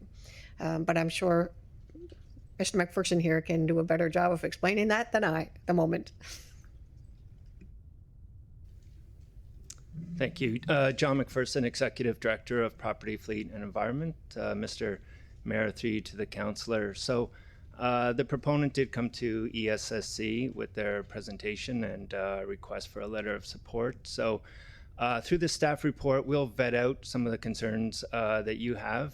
What it does is give staff the go-ahead to actually put a little bit of time into this. And I will say it does, on the surface, align with some Halifax actions in terms of supporting decarbonizing the grid. But staff will look at it and report back on the risks and whether or not it is recommended to do a letter. Okay, you're good. Okay, thank you very much. So, Councillor Cuttle, please. Thanks. I just want to say I support having this supplemental report come back. I think often projects come forward, and until you kind of look into them more closely, it's not always obvious what some of the risks might be. I know there have been other projects like this that have received criticism from environmental groups, and so anyway, I appreciate us taking a deeper look at this. Thank you. Mr. Cook, I believe Councillor Morris's name is on the board in error, if I'm not mistaken. There we go. Colleagues, what's your pleasure? Question.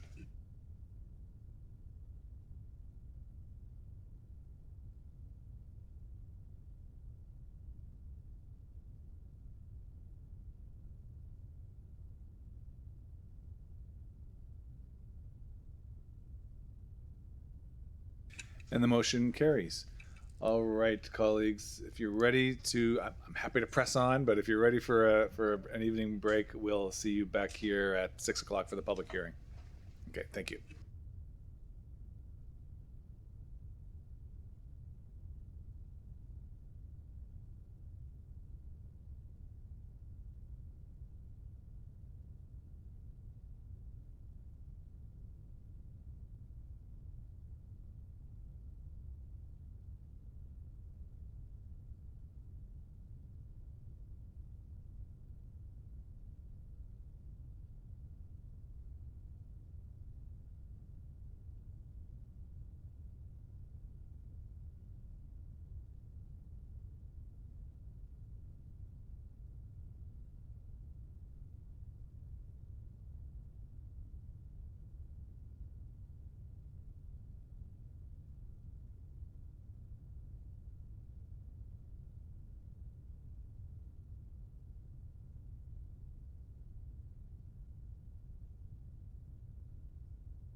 Okay, colleagues, we're a little behind schedule and we've got quorum, so let's carry on with item 12.1, case MPSA-2024-00975, amendments to the Regional Center MPS and LUB and associated DA for 2764 to 2778 Roby Street, Halifax, PID 00005181, which is considered a joint meeting with Halifax and West Community Council. Having a joint meeting is permitted by changes to the HRM Charter from Bill 137 for the purposes of allowing for concurrent decisions. The process will be that we'll start with a staff presentation and questions of clarification for the staff, then give the applicant an opportunity to present as well. After that, we will go to the public hearing. Speakers can participate for a maximum of 5 minutes. Please keep your comments respectful, on topic, and directed to the chair. The clerk will announce when you have 30 seconds remaining and when your time is complete for all speakers. After everyone on the list has been given an opportunity to speak, I will call 3 times to see if there are any additional speakers. Speakers can participate in person, or if you pre-register by the deadline, you have the option to participate using Zoom. As a reminder to those watching, in order to have signed up as a Zoom speaker, the deadline was 4:30 p.m. the business day prior to the meeting. However, there is no deadline to speak in person as long as you are present in the chamber when I call for speakers. Clerk, can you confirm if any additional correspondence has been received for the public hearing since the beginning of the meeting today? No correspondence is received for this item. Okay, thank you very much. Okay, I think we're going to have a staff presentation now. Looks like Kasia Toda will be giving the presentation. And Kasia, the floor is yours when you're ready. Great. Good evening. Through the Mayor to Council. My name is Kasia Tota, Manager of Community Planning, and I'm here to have a short presentation on the public hearing at hand for MPSA 2024-00975. So this motion is related to a motion of Council of March 2025 to initiate the process to consider amendments to the Regional Center Secondary Municipal Planning Strategy and Land Use Bylaw to enable a development agreement for a 12-story building in a toll mid-rise form on lands at 2764 to 2778 Roby Streets. And this was some of the criteria actually outlined in an earlier staff report dated February 24th of this year. And this also directed staff to follow the public participation process as outlined in the AO 2023. And the first reading was also happened earlier this year in August. So the applicant in this case is FBN on behalf of Westwood Developments. The location, as you know, is outlined in a staff report on Roby Street. The proposal includes a 12-story building or 150 units with some mixed-use uses as well on the ground floors. And the application includes a municipal planning strategy amendment and development agreement. Again, here is just a map for context and some of the rendering of the development shown here in the front, and some of the surrounding developments on Richmond Yards as well. Again, this slide just summarizes some of the site, again, location. The regional plan designation is urban settlement in this case, and it falls under a central plan with the zoning is a CEN2, so it's one of the most permissive zones in the central plan area. The maximum height in the plan is up to 40 stories, but it's subject to a maximum floor area ratio as well of 7. The site is just under 2,000 square meters, and the site is currently under construction for up to 10 stories on the site. So this is under as of right provisions in the central plan. And the surrounding uses, as you know, is a mix of kind of low density commercial residential uses, also some higher density, and specifically nearby is the Richmond Yards development approved prior to central plan, and which includes approximately 800 units. Again, just more context for the site shown in red here. and some site photos. As you know, as you can see, the site is under development.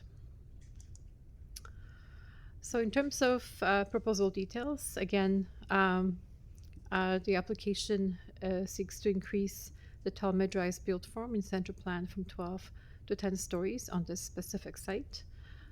This would create 150 units in total, with ground floor commercial facing Rubbish Street. Underground parking is being provided, and on-site affordable units are also proposed through CMHC financing. In addition, the part of the proposal includes completion of a mid-block connection, pedestrian connection, for increased connectivity to throughout the entire Richmond Yards site.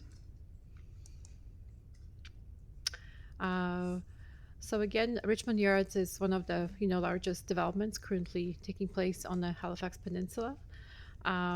This particular property was not included in the original Richmond Yards development agreement due to some property, negotiations at the time.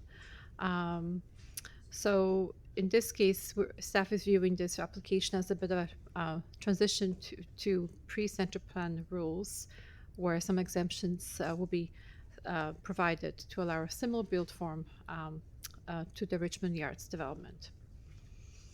The proposal also includes public benefits in the form of affordable housing, and they have a permit for 10-story buildings right now. So just a quick slide to explain the build form in center plan and why policy change is required in this case. So center plan has 4 primary build forms. The low-rise build form, which is up to 4 stories and where no street walls or step-backs are required. The mid-rise form is up to 7 stories with a 3-story street wall and some step-backs. Tall mid-rise forms is up to 10 stories, and the high-rise form is anything over 11 stories. And the principle behind it is basically the taller the building, the more space is required to mitigate some of the impacts of the build form on the pedestrian space and on the streets. So the applicant rationale, and they will have their own presentation here, but just to kind of summarize quickly, the rationale for the application was that the site was not deep enough to accommodate some required build form setbacks and step-backs of a high-rise building in the center plan, because up to 40 stories is permitted right now. The proposed design, the applicant felt was more compatible with the neighboring Richmond Yards development, and was always intended from their perspective to be part of development, the Richmond Yards. And, as part of our site visit, we could see that it is, integrated with their larger site. And increased density will help facilitate additional affordable housing units under CMHC financing, as well as the pedestrian connection, which is kind of integral to the overall design.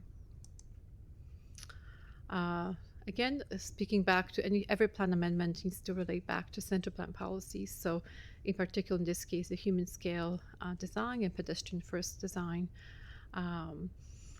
The policy intent is intended to reflect center plan's build form framework, including policies for street walls, step-backs, and tower dimensions, for example, which all mitigate some of those wind and shadow impacts. And tall buildings need more space in general. And in the Azervai context, this is where all the rules are in place to be very predictable. And any site-specific exemptions for development agreements do need policy support. So in this case, the policy change is required for this site-specific change. So, staff's initial concerns were related to the potential change for streetscape in the public realm, because the step-backs would not be as large as a high-rise building would typically be required. But some of this was mitigated through the overall site design. It is part of the larger. This site is somewhat unique because it is large, almost like a future growth node, large development that was initiated before the central plan was approved. Further, the site is located on a proposed rapid transit route and a new bike lane on Almond Street, as you may be familiar with the site. And there is additional benefit of the affordable housing and pedestrian connection. As per council motion, council had a set criteria for this application to consider. So the proposed amendments first include a policy change, and regional council first has to consider the policy change to enable the site-specific development agreement. And some of the key criteria in policy include the provision of on-site affordable units, as well as the bonus zoning provisions, so the cash in lieu that is typically required of developments of the size, the completion of mid-block connection, and other than height, meeting all the other requirements of center plan. So all the other requirements will be, again, as per the bylaw changes. And some of the key development agreement, some of the key elements of the proposed development agreement, which will be considered separately by the community council, will be allowing all the uses permitted within a CEN2 zone. A confirmation of affordable units and bonus zoning will be required prior to occupancy. So this is based on CMHC funding, as well as the building and maintenance, ongoing maintenance of the mid-block connection. And in exchange, there will be some design flexibility to allow for the 12-story buildings. Some non-substantive amendments will be allowed in development agreements, such as extensions of commencement and completion dates, and any kind of minor changes to the schedules of the development agreement that do not conflict with the central plan. In terms of public engagement, again, as per the administrative order, this included a mail out. Only 3 phone calls were received from members of the public, and there were over 200 webpage views for the application page. And a sign note on the property was also placed. Some of the feedback included the depth and affordability being proposed for housing, how it will be enforced, the potential for increased wind and sidewalk, wind on the sidewalk due to increased height of the building, loss of harbor views, and ongoing construction-related impacts. So in terms of the policy and the policy amendment process with the development agreements, as you know, we received includes complete application, regional council initiation, staff review, public engagement, and then a staff report. First reading occurred on August 5th, so we are here in a kind of the blue shaded box with a public hearing at council. This would also require provincial review. Should council approve the amendments, 14-day appeal period for the development agreement, and then development agreement can be signed and registered once all the steps are completed. So this concludes my presentation, and here is the recommendation for both regional council and the Halifax and West Community Council. Thank you very much. Thank you very much for that, Kasia. We are now going to see if council has any questions of clarification for you. And I'm not seeing any names on the board. So then I'm going to invite the applicant to address council, Susan Fitzgerald and James Coons. The floor is yours for 10 minutes, and you may begin when you're ready, and welcome.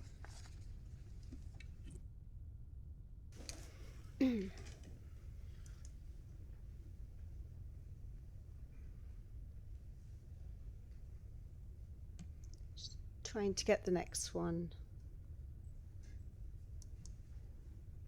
started. Is it in the...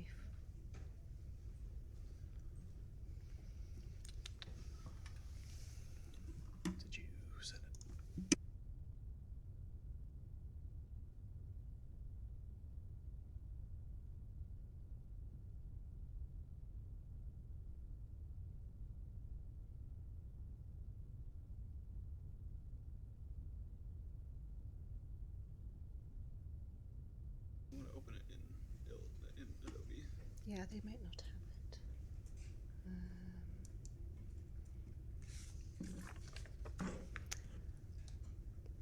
Okay, my name is Susan Fitzgerald. I'm the design director of FBM, and I'm joined here by James Coons, who's a senior planner also at FBM. And we'd like to talk to you today about the development agreement for Building RA, for which, as you've just heard, we are requesting an increase in the height of the building by 2 stories.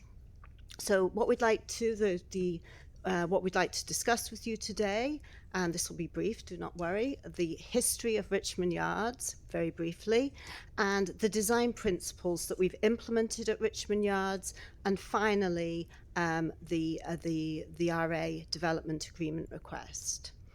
So we started on this project in 2018. Westwood, of course, started prior to that. And the site consisted of this very large block within the city with no connectivity to the grid of the city. On the existing site, there was light industrial and aging commercial buildings, including the Acadian Bus Lines terminal, and there was no public space on the site. This development, Richmond Yards, that was through the development agreement in 2021, had a vision of radical connectivity, and that included connecting King, Clifton, and Allman Street straight through and prioritizing pedestrian-oriented design. It provided pedestrian pathways to connect also not only horizontally across the site, but vertically to the entire development, to the bus rapid transit routes on Roby Street. And it even connects further to that to the Gladstone project as well. Creating the King Street, the King Square Plaza was also at the heart of this project. It's also had the benefit of increasing vegetation in this part of the city and landscaping. And we always imagined that Building RA would be included in this Richmond Yards development agreement, but it could not at the time due to a property ownership process that has since been resolved. So Richmond Yards has been guided by the following design principles. It provides very high quality spaces and accessible pedestrian connectivity. It incorporates a whole artwork which very much focuses on the memories of the site to connect the community to its history. It also creates a sense of place, and it ensures inclusivity by integrating affordable housing. It also maximizes sunlight to the dwelling units and to the public spaces through the various massings of the development. And it also balances different forms to create a city that really caters, as a part of the city that caters to different needs and household sizes. And this is the final phase, Building RA is the final phase of this development. We really want it to live up to the aims, to these aims and principles. So I'm now going to pass it on to my colleague, James Coons. Thank you, Susan. So as you've just heard, the Richmond Yards design principles have helped deliver what we believe is a really fantastic addition to our growing municipality. Today we're here to make sure that the final phase continues that success, especially on one of the most prominent intersections of the municipality, of the peninsula. So to understand why we can't continue these design principles for Building RA without a development agreement, we first need to discuss the existing zoning requirements. As Kasia mentioned, the site is regulated by the Center 2 zone, which has different requirements than those of the original Richmond Yards development agreement, and would allow for a 10-story building that looks like this. While the permitted height on the site is actually 40 stories and has a floor area ratio of 7, which is quite high in the grand scale of floor area ratios, the zoning requirements make a building that's taller than 10 stories impractical on this particular site because of how narrow it is. Essentially, once you get above 10 stories, the build form, it just wouldn't work. So therefore, if you were trying to maximize the amount of floor area, the development potential of this site, you would be left with a building that looks like this. It has little to no public space, there's no pedestrian connectivity through the site, and with no required side or rear setbacks, this building creates a heavy massing on the skyline and would cast a wide shadow on neighbors and public spaces. However, this isn't the design principles of Richmond Yards, and it's not how we would like to continue on the legacy. So what we're asking for is for our application to have an extra 2 stories. But in effect, what we're really asking for is the flexibility needed to increase setbacks, create pedestrian laneways and public spaces, and provide a building design which is complementary to the existing Richmond Yards development. And to achieve this, what we're looking for is to partially recover this lost floor area from these interventions in an additional 2 stories. So the development agreement will result in a building which has 2 pedestrian laneways, a slender building massing, and generous setbacks that create a vibrant street life. And you'll note that where the as-of-right development had a required 0-meter side and rear setback, the building RA has a generous setbacks of 9.3 meters and 9.9 meters that are needed to provide those large laneways. And even with the additional 2 stories, we're still well under the floor area ratio max of 7. We're only coming in at 4.82, and we're nowhere clear to the maximum, nowhere close to the maximum stories of 40. So this site plan just gives a bit of context, showing those 2 pedestrian laneways. We have the north-south passage, which connects from Almond Street, and we have Narrows Way, which connects all of Richmond Yards and beyond to the future bus rapid transit route on Roby Street. In red are pieces of land that was acquired by HRM for the bus rapid transit route on Roby Street, as well as the bike lane on Almond Street. And while we could be closer to those new property lines, it was important to our firm and in Westwood to make sure that there were still high quality public spaces abutting the street as part of continuing on the Richmond Yards legacy. And of course, an important component of our request today is the integration of affordable housing into building RA. As of right, we are permitted to construct a 10-story building using the design that we've just shown you. However, to make it feasible to actually include affordable housing units as part of the CMHC program, those additional 2 stories are required to provide that level of scale. Under our development agreement proposal, we have 11 units at 30% of median income, an additional 30 units at 21% of the median income. And these rents are guaranteed for 21 years through CMHC and will be available for rent by the spring of 2027. And in conclusion, we're asking for your support to provide the flexibility that's needed to include high quality public pathways and open spaces, coordination with prior phases of Richmond Yards, and 41 affordable dwelling units guaranteed for the next 21 years. And all of this can be accomplished in the 12-story building design, which we're seeking for your approval for today. Thank you very much for your time, and we're happy to answer any questions that you might have. Thank you very much to you both for the thorough presentation. It's now a moment for councillors to ask the applicant team of any questions of clarification. I'm not seeing any. There we go. Deputy Mayor, please. Thank you, Mr. Mayor. James, I should have asked this question when staff were up there. They showed the unit pricing, the rental at $17.88 for 1 bedroom. Was that the CMHC funding or is that the standard funding? I didn't understand that. Could you clarify that for me, please? Now, my understanding is that is the CMHC funding. Maybe I can, if I'm wrong there, I'll let Danny chime in. But my understanding that that's the CMHC funding. Danny never corrects you, does he? No. No, I didn't think so. Yeah. Okay. So that's the funding. Okay. Thank you. Just wanted clarification on that. Okay. Thank you very much. No other names on the list, so we're going to open the public hearing at this point. We actually do not have any speakers signed up, so I'm just going to verbally ask 3 times, are there any speakers that wish to come forward? Are there any speakers that wish to come forward? Are there any speakers that wish to come forward? And we seem to have 1. Okay. Welcome, Mr. Chedra. You have 5 minutes. The floor is yours. Good evening, Your Worship and members of council. My name is Danny Chedra. I am one of the principals of Richmond Yards, Inc., who has this proposal in front of you this evening. I want to take a moment and just say with Richmond Yards, which we embarked on this project 5 years ago, 10 years in the workings, it's a $500 million residential project in Halifax, the largest private residential project in Atlantic Canada to date. It takes a lot of planning, a lot of thought, a lot of everything to get where we are today. It's not just about me, it's about a lot of people behind me that support what we do. Westwood Developments has been in business for 35 years, and we've added a lot of, I hope, good developments to the city, and we continue to do so in the future. Planning a project like this is not easy.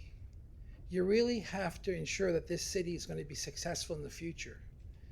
Without the success of Halifax, we will not be successful here at Richmond Yards.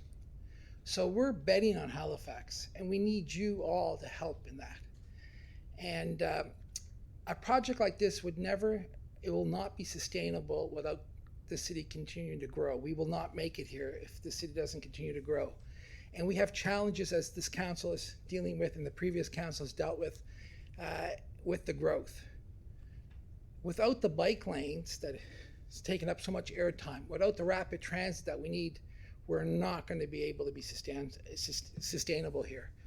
The growth that this council and the previous council has approved, hundreds of thousands of more people living on the peninsula of Halifax, cannot happen the way it's happening right now. And we have to go through some pain with the bike lanes and with the rapid transit, but we will get to that point in the future. This particular project was is a master plan. This last piece was a master plan of Richmond Yards. We have 2,000 people that will live and work at Richmond Yards, and we're connected to another 1,000 people on Gladstone Street. We connected that development that we did 20 years ago. So we got 3,000 people that we want them to use the bike lanes, and we want them to use rapid transit. And this development was designed for that. You walk straight to the rapid transit terminals, and you get on the bus, and you go anywhere in HRM. That was the vision. This site here, we set the buildings back to allow for wider sidewalks, for the pedestrians to connect, make it easy for 3,000 people to use. You're going to invest $200 million in public transit in the next couple of years, and $100 million in bike lanes. I'm in favor of all that. But we can't do it with 5-foot wide sidewalks and put all this density without having a plan. What we're doing here, I'm worried because not a lot of developers are going to put that ahead of profits and density. I'm not here to speak as I'm a savior of some sort, but when we designed this last building, the original design was 50% of the allowable, where I was only going to build 50% of the allowable density. The 10 stories that's being built right now is 50% of the density that this council have given me. Why wouldn't I build more? Because then I would give up that vision of connecting to transit, connecting to putting the bike lanes in that we've put in. And that's important to me, to the sustainability of this project in the future. So I want to work, like if we didn't do that, when this building was completed, when the mailman wants to come and deliver mail, they don't come on their walking, they come by car. When people want to move in and out of these buildings, when emergency vehicles come, when Uber comes, when people come and go from the building, without what we've done here, they will be blocking the bus lanes and the bike lanes that you've spent hundreds of millions of dollars on. We've planned this because it was important to me, it was important to the city to show that this is the way it should be done. And I've spent 2 years trying to preach that this is the right way. And finally, in April of this year, this council listened to me and gave me the chance to show what we're trying to do here. I don't want this to stop here. We need to go back and visit the center plan. All of these transportation areas need the same kind of treatment. You can't build all these buildings on Robie Street and pretend that,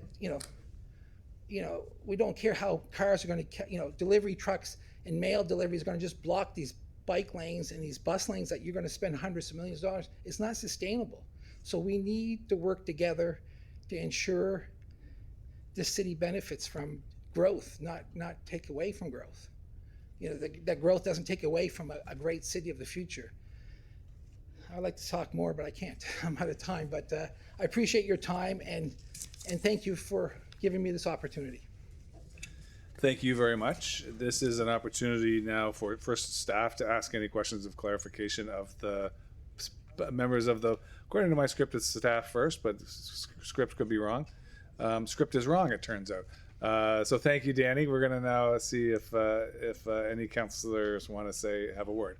And with that, we'll move to Councillor Cuttle, please. Thank you, Mr. Chedra. I would love to ask you a question and make a comment. First of all, thank you so much. I have been echoing those same things for years as well. I've looked at what happened to Gottingen Street. We don't have back alleys for deliveries. We're blocking sidewalks with moving vans. It wasn't a smart move. I look at Toronto where they have 3.5 meter wide sidewalks because you need to put the trees in to provide the shade, to create the spaces that make it a walkable city that's enjoyable. It's about the experience. It's not just about the hard infrastructure, it's about the experience you could create. And I've seen your vision for this. I think this is the second or third time we've been here looking for an amendment to this project. And always impressive. I would love to hear more. When, coming up here and supporting bike lanes right now is something that we need to hear more voices on, because it is the city of the future. I'm just wondering, with the sidewalk dimensions, I agree, but I'm wondering if you can talk a little bit more about that, because I would fully support your idea of opening up the center plan to increase sidewalk widths. I 100% agree with that, and just wondering if you can talk a little bit more about why you're suggesting that. I'm going to take you back to 25 years ago when the previous council approved the master plan for Bedford West. No one stood here and said that the 102 is going to be backed up to Bedford every morning. No one said we're going to spend $160 million on the Windsor interchange. And then 25 years later, we're doing that because that's what happened. I'm going to tell you right now, and I want it to be on record, if we don't make a change to these public right-of-ways where you're going to spend hundreds of millions of dollars, the 5 and 6 foot wide sidewalk is not going to work. You're not going to put thousands of people on buses and an aging population and a family. We also need families in the peninsula too, right? All that on a 5 foot sidewalk with 200,000 more people living on the peninsula of Halifax. We have to act now to change that, because that's going to be a mistake in 25 years from now, when if the density that this council and the previous council has approved gets built out, there is not enough roads, there's not enough sidewalks for these people. So either you roll back the density that you gave everyone, or you have to make measures and plan for the future.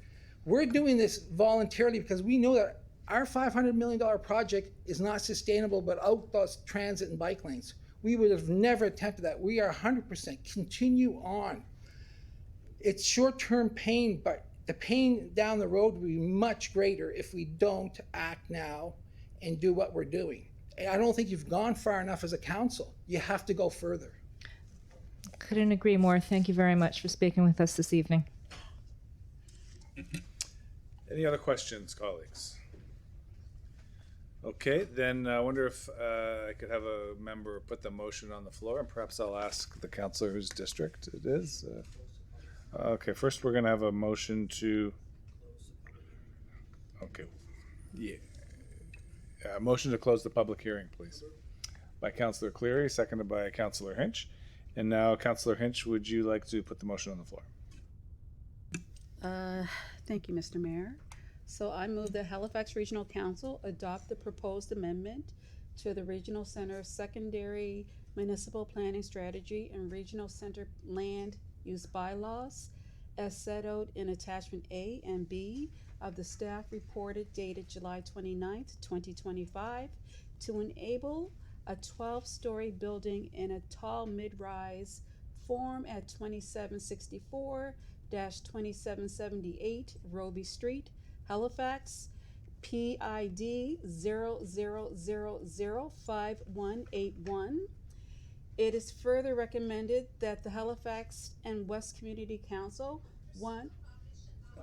I think we will stop there, Okay. Councillor Hinch, and we'll allow, when we get to it, a member of the Halifax and West Council to read that part of the motion. Sure. Put that on the floor. Thank you. Okay, the motion is on the floor. And there's a seconder from Councillor White. Any discussion of the motion? Not seeing any. Council, what's your pleasure? Question's been called.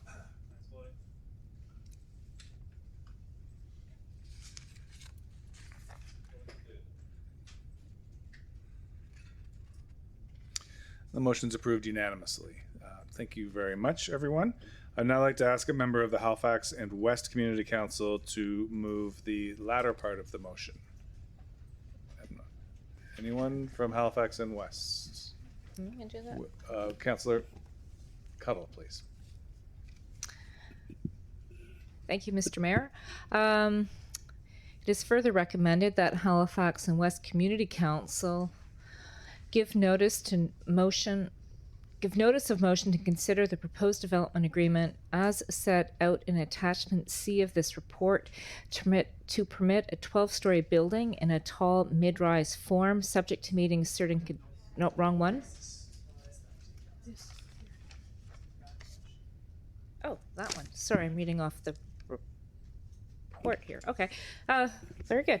It's further recommended that Halifax and West Community Council, 1, provisionally approve the proposed development agreement for 2764-2778 Roby Street, Halifax, which shall be substantially of the same form as contained in attachment C of the staff report dated July 29th, 2025, and 2, require the agreement be signed by the property owner within 120 days or any extension thereof granted by council on request of the property owner from the date of final approval by council and any other bodies as necessary, including applicable appeal periods, whichever is later. Otherwise, this approval will be void and obligations arising hereunder shall be at an end.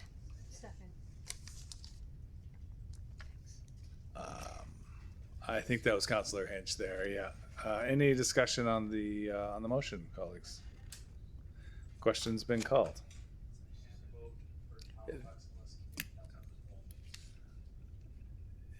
And it looks like another unanimous vote to me.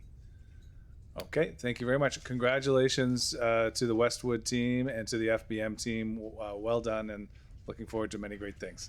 And thank you as well to the staff team for the support. Okay.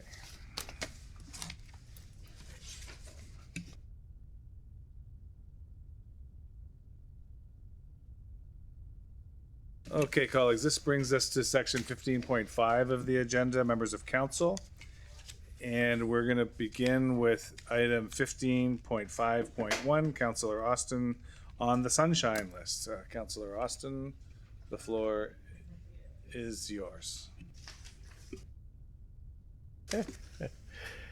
Thank you, Mr. Mayor. I move that Halifax Regional Council direct the Chief Administrative Officer CEO to provide a staff report on potentially amending Administrative Order 2015-006 ADM respecting disclosure of employee salaries to increase the 100,000 disclosure threshold. Seconded by Councillor Gillis. So not a whole lot on this. We have the sunshine list that discloses municipal employee salaries of more than 100,000. We set that 2016, but it's never been adjusted. So each year, inflation, salary increases over time, they go up. The sunshine list becomes smaller and smaller, really, in terms of a threshold. If we never adjust it, some distant point in the future, it eventually just becomes a list of all our employees. So there should be some sort of mechanism to adjust it, or alternatively, we should be approaching it in terms of, well, what is the actual underlying purpose of the sunshine list? Is it to disclose all kind of salaries, or is it more about trying to make sure there's accountability from the management sort of framework, who are the decision makers of the municipality and what those salaries are? So I think we could go one of two ways on this, and so I've left it fairly open-ended in the motion. We could either just keep it simple and do an inflationary type increase to account for changes in wages over time, or we could sit down and say, well, what sorts of salaries should we be disclosing? And from that perspective, to me, it would be, well, you want your non-union management type salaries, right? Whether it's on the lower end or whether it's on the higher end. So I think either one could work. I'm putting this forward. This has come about mainly because I've been contacted by some police and firefighters who they're just kind of regular union employees earning a union wage, but through overtime ended up on the Sunshine List and aren't exactly thrilled that, you can go look them up and have their salary disclosed. And I don't know that was ever really the purpose of something that was really more about disclosing the salaries for the decision makers and being open and upfront about what the leadership of the municipality is making. So I put this forward for consideration. Thank you. Thank you. Councillor Gillis, please. Thank you, Mr. Mayor. Thank you, Councillor Austin, for bringing this forward. It's a great initiative. I'd like to add a few other little caveats into this. I've heard from a lot of first responders, and there's a lot of concerns brought forward from members of our police force in particular with having, just basically patrol officers' salaries on there. Number one, it could potentially expose them to fraud, as their full name, their salaries are on there, and potentially, we have a lot of officers doing undercover work, right? And then their names and, their salaries. So I'm just wondering if we could look into possibly removing, the first responders that are not management, because a lot of the salaries that puts them over the qualification for that is accrued from overtime, extra duty, and stuff like that. So I was just wondering if that could be a consideration.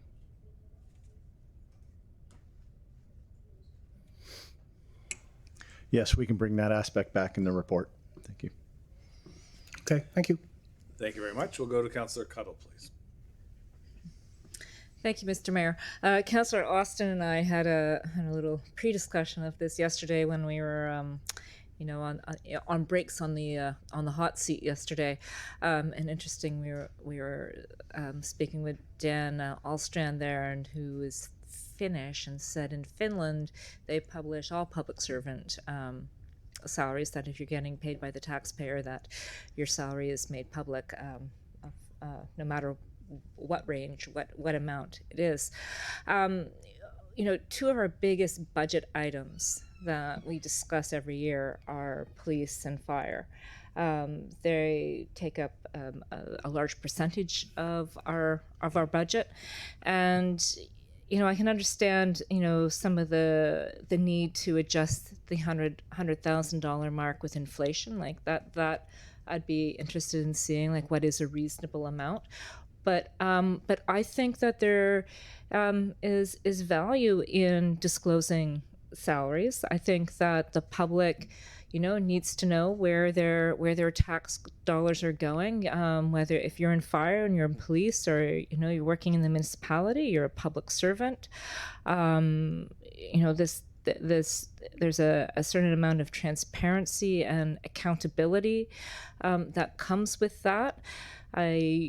I understand concerns around privacy, where of course people have privacy concerns. I don't know if having your name on the Sunshine List is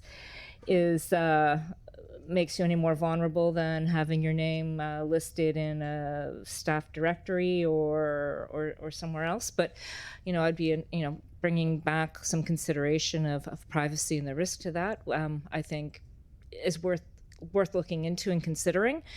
But I think as a municipality and being accountable to our ratepayers, that having a Sunshine List and having names listed in salaries is reasonable. And I just would like to just share my thoughts on that. So thank you. Thank you. We'll go to Councillor Hensby, please. Thank you much, Mr. Mayor. I'm not in favor of the motion. I think that we should be practicing the same policies the province has. And the province has the $100,000 disclosure limit. I think that if we want to compare ourselves, we should be treated equally as the province. And I think we'll leave it at that. So if the province changes its Sunshine List threshold, then we should follow suit. But I would not take the lead on this. I would just stay as we are, stay the course, stay equal to the province. Okay, thank you. Councillor Cleary, please. Thank you, Mr. Mayor. Actually, it's interesting that I follow Councillor Hensby on this one. So as part of this, I would like, and I'll support the motion because I think it's always worthwhile to look into. But like Councillor Cuddle, I value transparency, and I think it's important for public organizations to be more public in what we do.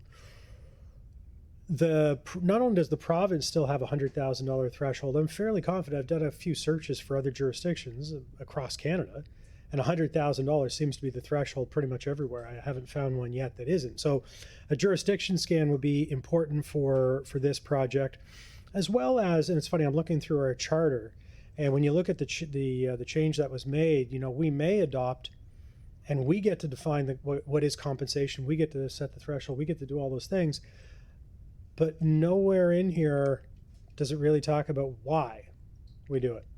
And so I think it'll be important for us just to reflect on that when the staff report comes back, is what is the purpose of having a so-called sunshine list, a salary disclosure. And so, I'm fine with keeping that 100,000, but I'm also fine with looking at a higher threshold. But I don't want to have it so high that we're out of step with every other public and government organization across Canada.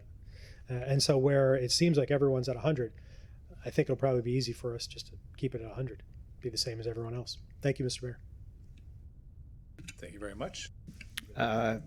Sure. So the CEO suggests that just to confirm, yes, the legislation for the province is all government reporting entities, including the government itself, any person, organization, or body designated as a public sector body by regulations, and any organization, where incorporated or not, that receives from public sector funding of at least $500,000 is required to report with respect to all employees over $100,000. So that is throughout Nova Scotia, and it is, in my understanding, it's relatively consistent with Ontario and other jurisdictions that we compare to.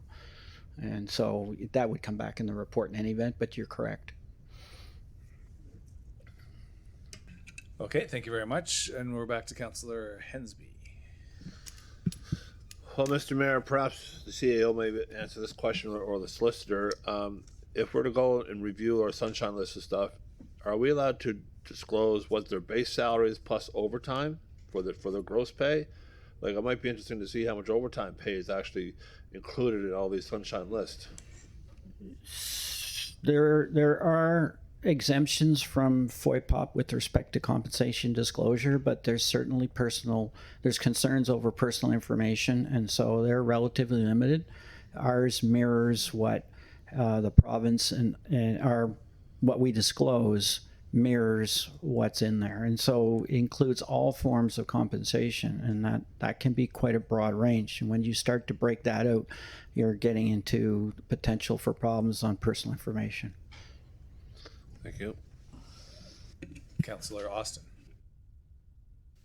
Thank you, colleagues, and good discussion. I think Councillor Clary's point that he made there about, what is getting a report back, well, what is actually the purpose of disclosing this? What are we trying to achieve from a transparency sort of perspective, from an accountability sort of perspective, and where does that apply? I think that's a very good thing to think about, because, I think, when you look at knowing exactly all the employees who make over 100,000, that's not the only way that we do budget accountability for salaries. Every department, when they come forward and budget, has wages. This is part of their budgeting. We have people, we know the employee complement, but do you need to know that Mary from planning is making 120, or that Joe the constable is making 130?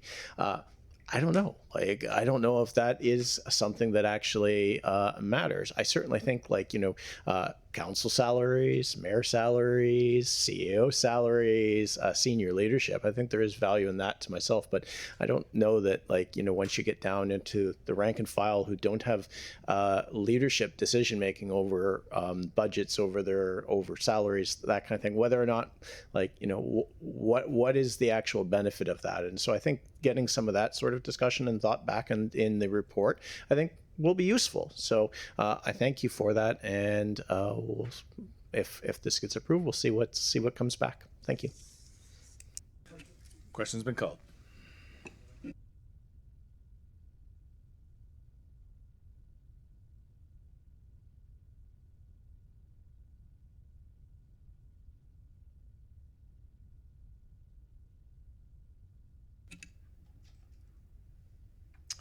And the motion carries.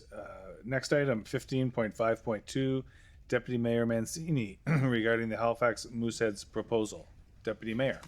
Thank you, Mr. Mayor. I put the following motion on the floor that the Halifax Regional Council direct the Chief Administrative Officer to prepare a staff report to return to Community Planning Economic Development Standing Committee, including analysis and costs and benefits to the municipality and recommendation on the proposal from the Halifax Mooseheads. So moved. Councillor St. Amand on the second. Thank you, Councillor St. Amand. Thank you, Mr. Mayor and colleagues. And so at CPED, the Halifax Mooseheads did a proposal on enhancing their training facility at the RPC Center. So we're talking about the gym, the weight room, treatment rooms, those type of things. They want to bring it up to another level. So the question at CPED was and is, should we be paying and investing our taxpayer money into a facility to benefit a private organization? So I believe it's worth the staff investigation, and that's what we're asking here. Staff to go away, take a look at what this is all about. Are we talking about exclusivity? Does other groups would have access to it? What's the benefit to the municipality if we use taxpayer money to enhance this facility? Does it give us a longer term lease? Can we increase the rent? There's what's the contract look like? So that's what I'm looking for the staff to come back with, and then we can have the debate whether we should be doing it or not. Now, since I proposed this motion to the clerk's office, and you may have read this for a couple of days ago in all Nova Scotia, that the Simons, who are the owners of the Mooseheads, said, look, they'll pay for it. Well, there hasn't been an official request or communication with them on it, but even if they pay for it, there's still questions to be asked. Do we allow this, and what does that mean, and exclusivity, the same things I already mentioned. So I think this is worthwhile for staff to go away, get that information. In the meantime, if the Simons said they want to pay for it, well, great, then we can have that discussion how that fits in. If they don't want to pay for it, then we can have that discussion also, and then decide at that point in time if this is something worthwhile to investigate. So I hope you support the motion. Thank you. Thank you very much. Councillor Hensby. Thank you much, Mr. Mayor. And I had the same questions reading in all Nova Scotia that the Simons want to build it and utilize it. My question is, first of all, they need permission of the municipality because it's the municipal asset they'd be building upon. That's one thing. Second, I would assume that with the RBC Center having naming rights, would the Mooseheads be allowed to have any branding opportunities on the inside or outside of the building for their particular training facility area? The other question about exclusivity, the question would be, is they could use it since they paid for it, they only them can use it, or would there be opportunities for other organizations, groups of sport caliber that may want to do that special training area? There is a hockey school in the area and stuff like that across from the soccer fields and stuff, some hockey academy, whatever. I'm pretty sure they'd be interested in training there. And also, would there be an amortization period in regards to how long will this exclusivity last, or if that is the terms and condition of use of the building? But I think the report would be interesting to see that. Another option would be is that since they're going to be building it on a municipal asset, would they be eligible for a tax receipt? Because it would be considered a gift to the municipality. If they're building this facility, adding it to the municipal asset, to me, it's considered as a gift. Perhaps they can get a tax receipt out of it as a gift to the king.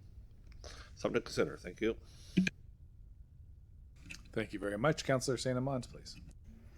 Thank you, Mr. Mayor. Along the same lines as Councillor Hensby, I had similar questions around naming rights in particular, something that I raised at CPED when this was first presented to us. And I wasn't clear on whether or not the naming rights that have already been conferred for RBC Center carry over to this additional asset that's either an extension of the existing asset, or is it a separate facility that is a neighboring asset? I mean, how does it get treated as far as naming rights are concerned, and do those things line up? So the funding opportunities for this particular development need to be fully explored to better understand what that looks like, and in particular with the ownership of the team suggesting that they might kick in the money to actually complete the build.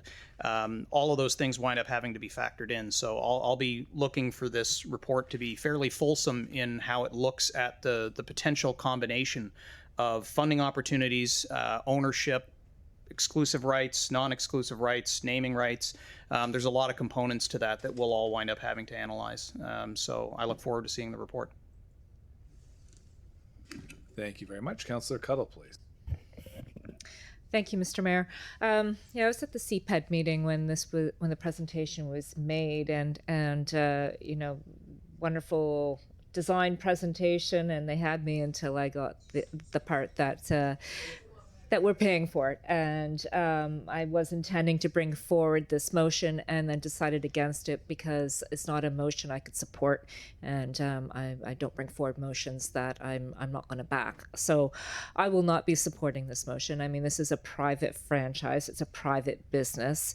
You know, I even look at things that we approved, like putting in the digital billboards at Scotiabank Centre, where, you know, I don't see why the taxpayer should have been paying for that. That should have been revenue that was generated from those advertisements to pay for that billboard.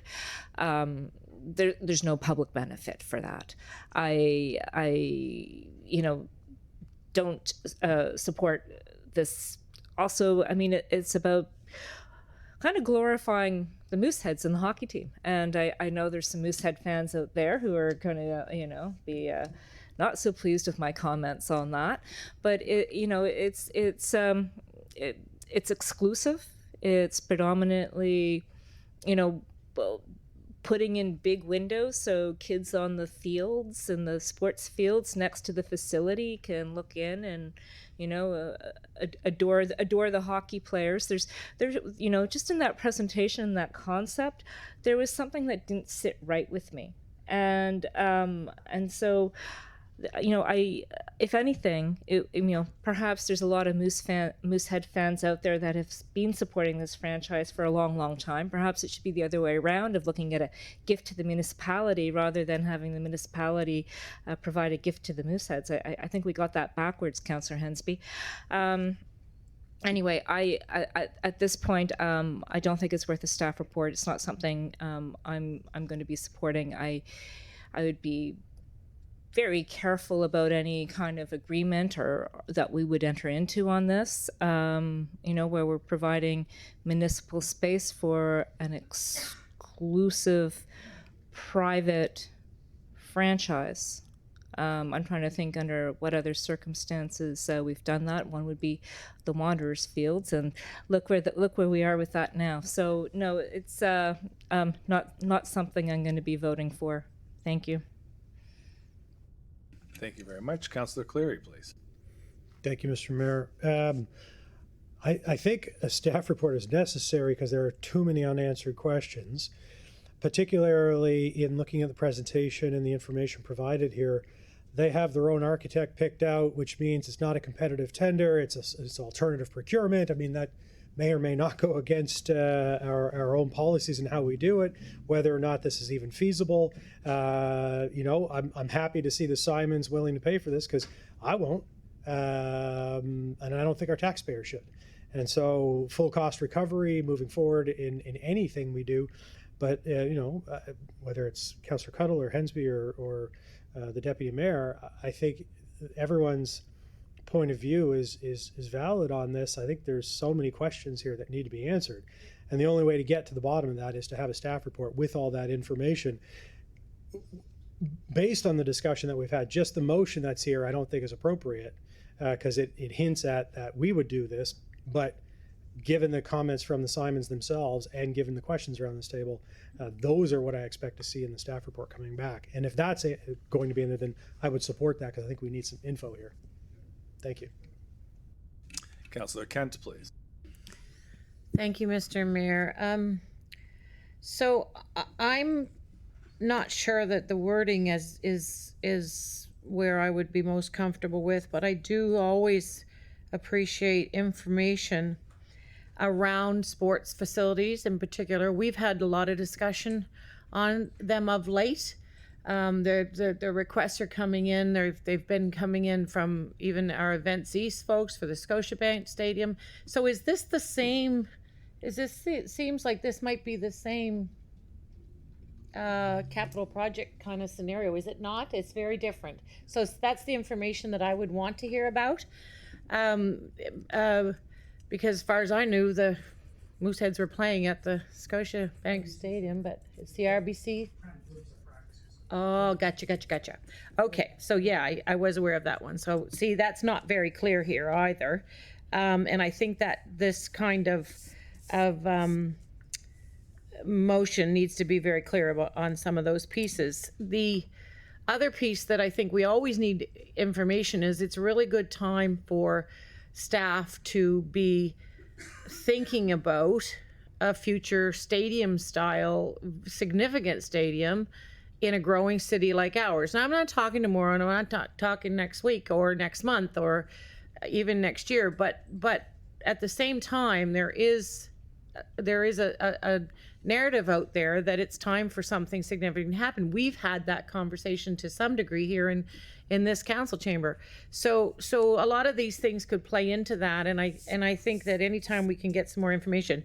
But if the deputy mayor could I think tie up some loose ends in the actual motion, I'd be more inclined to want to look at it. I too most certainly would be interested to hear in what the payment, the cost associated to it would look like should the Mooseheads be willing to put that in, and then what would the strings be attached to that?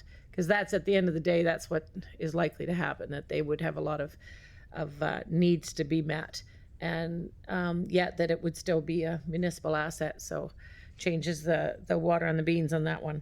So yeah, I'll wait to see if Councillor Mancini can tighten that up, and we'll see where it lands. Thanks. Deputy Mayor, please. Thank you, Mr. Mayor, and Councillor Kent. I look to staff on this. I mean, I get the guidance from them on creating that, and that's the information we all want. Everything everybody stated, that's what we wanted. That's why I wanted the information report, so we can make that decision. And just to clarify, we're not talking about the Scotiabank Centre. This is the RBC Centre, which is the 4-pad in Burnside. They have the larger rink service with the stands are in it, and it has the Moosehead logo on the ice. That's their practice facility, right? So that's what we're talking about. So I maybe look to the CAO with regard to your comment, and does the motion give you the information you are looking for and my colleagues are looking for?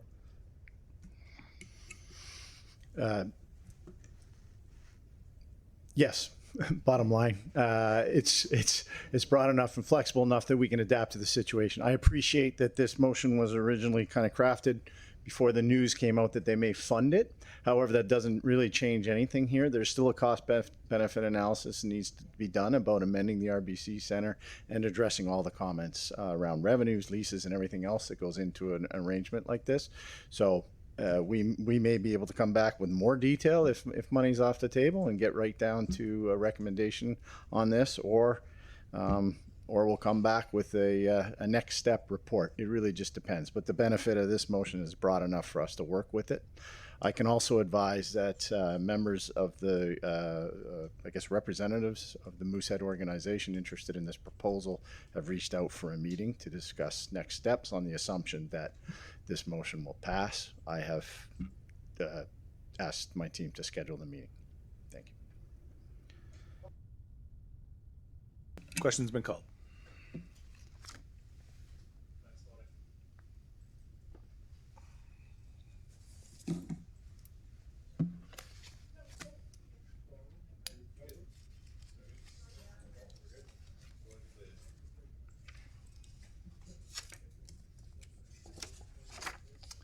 The motion passes. Thank you very much to the staff team and everyone for the great debate. We'll move on to 15.5.3, Councillor Austin, deed tax transfer. The floor is yours, Councillor Austin. Thank you, Mr. Mayor. So I move that the Halifax Regional Council directs the Chief Administrative Officer, CEO, to provide a staff report on increasing the deed transfer tax rate in order to help fund HRM capital projects. The report should include a jurisdictional scan of deed transfer tax rates in other Canadian municipalities and how a tiered approach to deed transfer tax rates might mitigate the impact of any increase on more affordable, lower value properties. Seconded by Councillor Kent. Thank you, Mr. Mayor, and thank you, Councillor Kent. So this is picking up from the conversation we had when the policy report on deed transfer tax came before us. It's no secret we have some real tight financial challenges looming. We have major capital needs from the Forum and potential Wanderers block, stadiums, police stations, pools, you name it. Like, we are very pressed under capital, and we are not in a very sustainable place. And the thing I like about looking at deed transfer tax is, it's a one-time sort of item. It's an alternative to going after the general rate. And from that discussion we had that day, our former CEO just casually referenced that actually our rate is fairly low compared to other cities.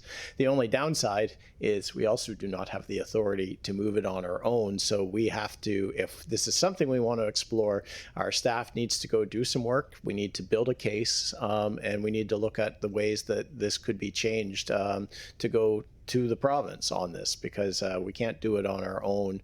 So I think that is worth a little bit of investigation to see if there's something here. I don't expect this is going to be a quick road, but also the financial situation we find ourselves in was also not a quick road on a rising. So the best time to try and look at alternative approaches is now. So I hope you will support this so that we can get a look at what the art of the possible might be and how we rank compared to other cities and jurisdictions across the country. Thank you. Thank you very much. Seeing no other names on the board, what's your pleasure? Questions?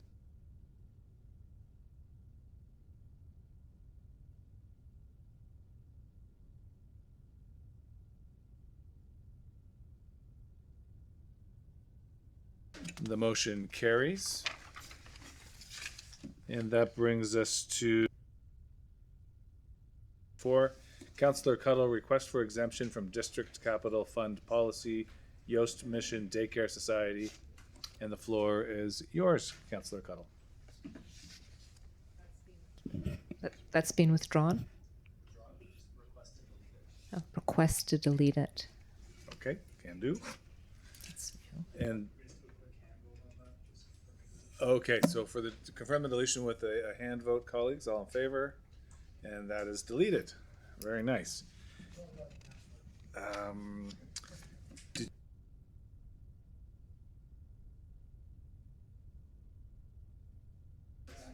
Okay. Deputy Mayor, would you like to exercise your habit of testing the minutes before we go in camera? Yeah, I'll be happy to. I've learned that from Councillor Hensby because he is my senior, but I will go forward and test the minutes. Put forward that the in-camera, in-private minutes of August 5th, 2025 and August 19th, 2025 be approved as circulated. So moved. Councillor Steele there, and all in favor by hand. And those minutes are approved. And with that, I think we're looking for a motion to go in camera. Councillor Purdy, seconded by Councillor Steele, and we'll give the clerk a moment to prepare the room. Thank you.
How's that sound? Are we back on track? Okay, great.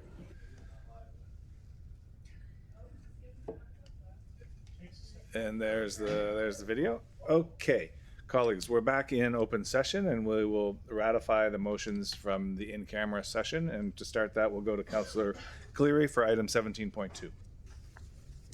Thank you, Mr. Mayor. I move that Halifax Regional Council 1 adopt the recommendations as outlined in the private and confidential report dated July 22nd, 2025, and 2, direct that the private and confidential report dated July 22nd, 2025 be maintained private and confidential. Are they not? Okay, we'll go to the votes, please.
Go to 17.3. Councillor Cleary, please. Thank you, Mr. Mayor. I move that Halifax Regional Council 1 adopt the recommendations as outlined in the private and confidential report dated August 15, 2025, and 2, direct that the private and confidential report dated August 15, 2025 be maintained private and confidential. Seconded by Jean the Shark Saint Amand. And we'll go to the vote, please.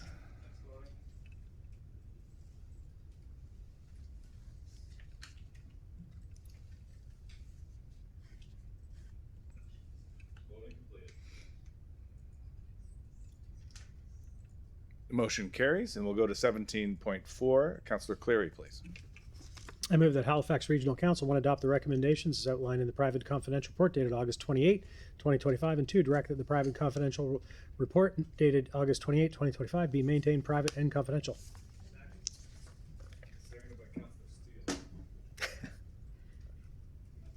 Go to the vote.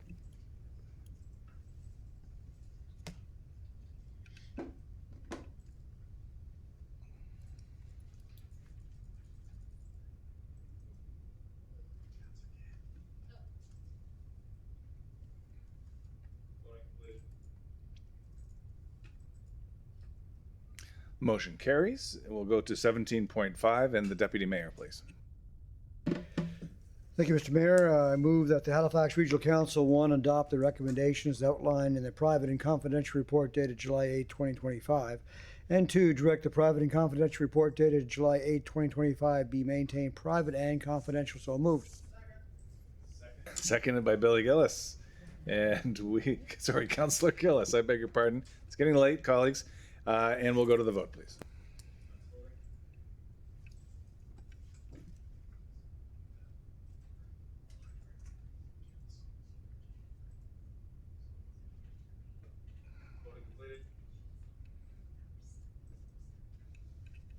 The motion carries, and we'll go to 17.6 and Councillor Hensby, please.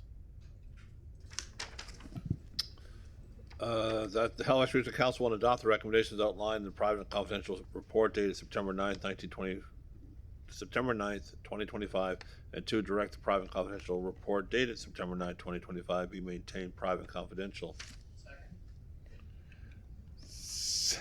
Seconded by Councillor Saint Amand, and we'll go to the vote, please.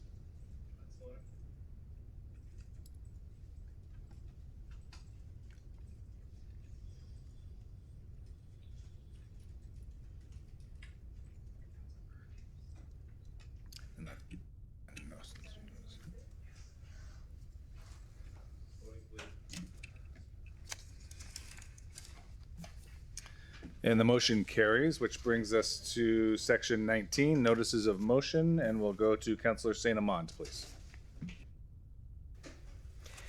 Thank you, Mr. Mayor. Take notice that at a future meeting of Halifax Regional Council, I intend to propose first reading of bylaw B403, an amendment to bylaw B400 respecting burglary, robbery, and fire alarm systems, the purpose of which is to implement a flat fee per false alarm rather than the current tiered structure for false alarms.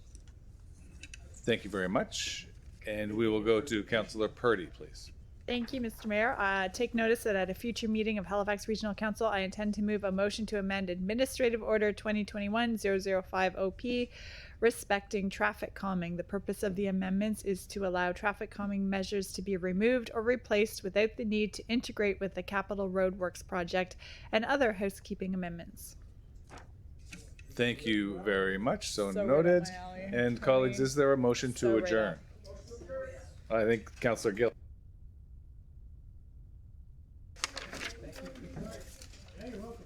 It's funny, I was scrolling through and I saw your picture and I was like, that's not Halifax Regional Municipality. Who's doing this?